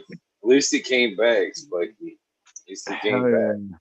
I was gonna say that to him the other day. Like, well, I think I did say something in chat when he said he didn't get his package. I don't think I got to send that message. I tried to. I started falling asleep. But somebody else said it. They're like, "You'll get it soon, and if not, Eagle will get it back." And I was like, "Man, that's shitty. Stuff's like not going through right now." Beans when I got the beans, I couldn't find them. My I sister actually got them right here. I can even show it on camera as proof. Ow, you're scratching my knee, fool. Hey. What's that say? Oh shit. That's funny. I know, right? All these needs fucking customs reports. I was like, fuck. I was trying to skip the customs, but I gotta do the customs. I've got to fucking do the customs. No biggie. Ooh. Just try not to leave any paper trails, but I guess sometimes you gotta. And sometimes it's almost impossible now. Shit. I tried to do that. They were like, I went to get the prepaid credit cards. They were like, nope, we need the ID and a social security. I was like, what the fuck you doing? Like for fucking a prepaid card? I was like, really? So I was like, yep, I'm not buying nothing anymore. So that's the last time I started purchasing. They're making it tough to barter anymore. Just straight up trade for trade. Fucking crazy. That's crazy. That's the only thing I got left. So I'm like, that's crazy. I literally have to grow that much weed so I don't have to pay for nothing. Like I got enough people that will just trade me everyday things. Like they'll go to the grocery store and bring me groceries. I just got to give them weed. So that's like what I That's live by. actually how I get the t-shirts, man. I swap out. I barter for the t-shirts. That's trade cool. a little bit of work for fucking t-shirts. Hell I slide in there yesterday. He actually had a running bill of like what I was getting, and it was bugging me. It was fucking bugging me because I do not like to owe anybody shit. And I wanted some more t-shirts. I'm like, so I stopped in there. I'm like, dude, you gotta give me a bill. I want to fucking pay up so I can get some more shit, man. He's like, don't worry about it, man. We're good. We're gonna trade it out someday. I'm like, yeah, that's no biggie, but you know how that works? Fucking, this is my experience with that. Every fucking time I try something like that, that person wants it when I'm like at my busiest, and they want it now, and somebody ends up butthurt. I said, I don't want that kind of relationship. Let me pay my bill and we'll work towards, you know what I mean? Then he hit me up. I think it was like yesterday, day before. Hey man, I know you're coming on this side of town. Can you like fucking stop here first? I need a fucking a window pulled out and a double door put in. I got a machine sitting outside. I just got in from Japan. It sat in Detroit for like 4 weeks for one reason or another, maybe customs. But it was like a t-shirt press. A big old fucking wouldn't fit in that one door he had.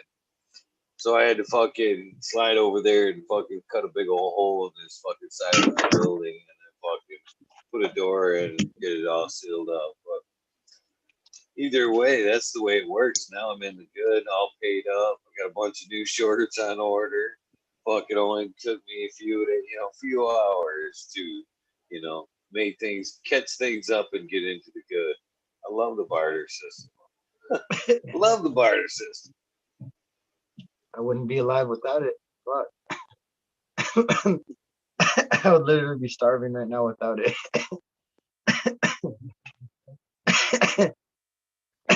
This is from the barter system.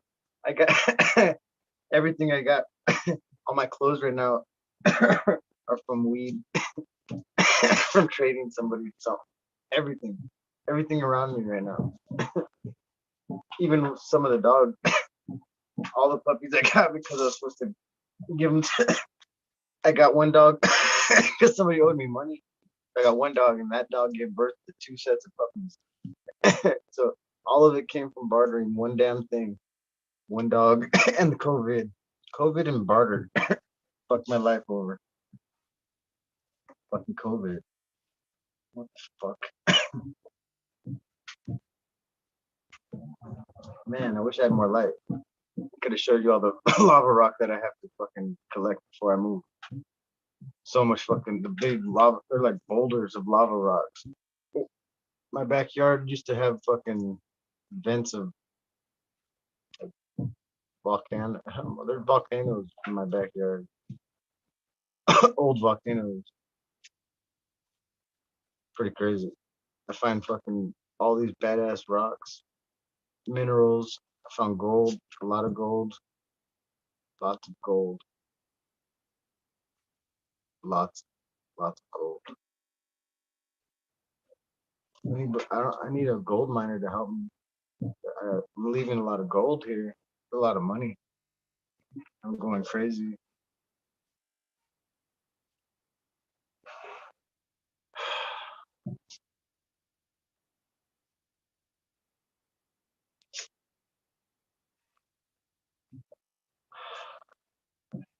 I can't decide what to smoke. Try this Christmas lights. Why not? It's still not fresh. I had this really heavy indica sativa dominant. Okay. What I do with that?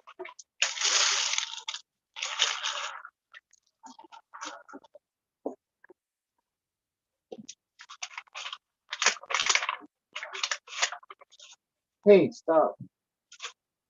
Bad. 9. Don't do that again. Dude, you just ripped up everything. Holy shit. Don't throw up on me. Get up. You're muted. You're muted. Mute. Damn it.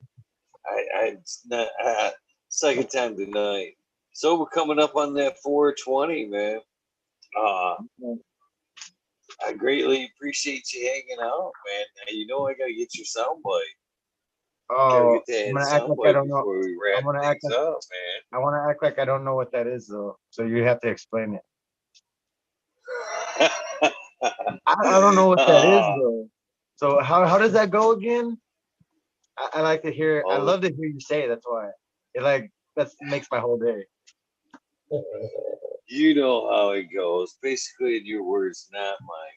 I'm kind of looking for something along the lines of, hey, this is Robert, Mr. Greenfingers, motherfucking Thomas. And I'm on Talking Shit with Eagle, episode 399. 399. Add whatever you like to that. So 399. that's All right. All right. All right. 3 seconds.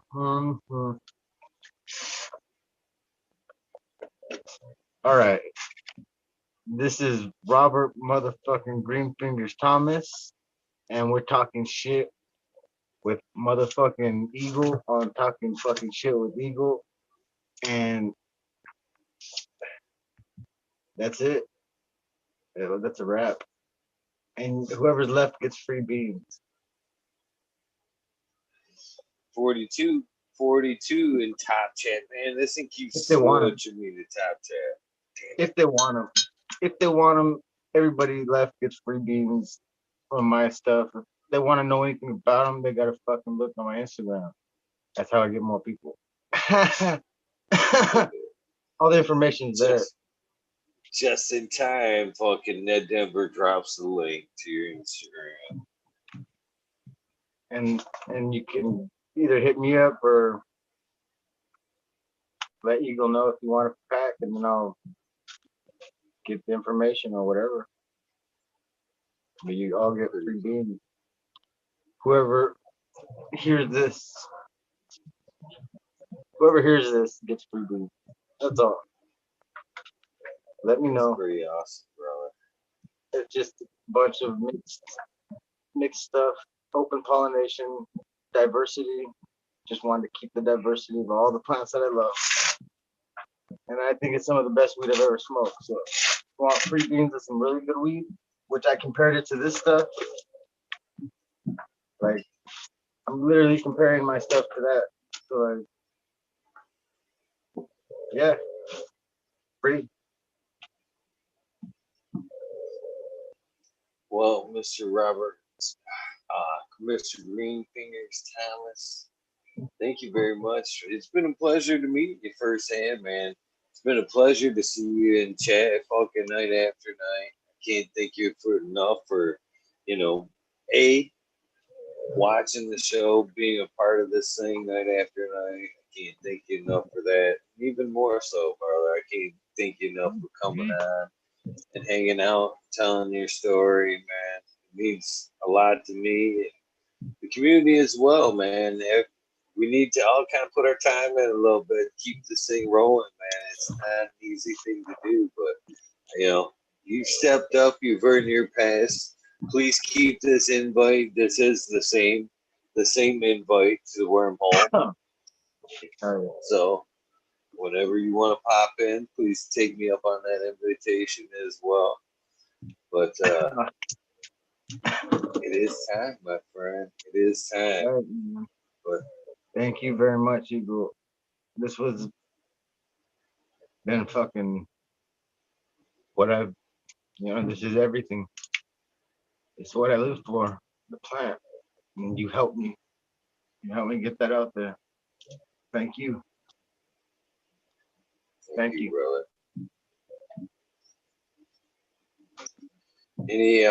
Anybody you want to give some shout outs to while you got the mic before we go?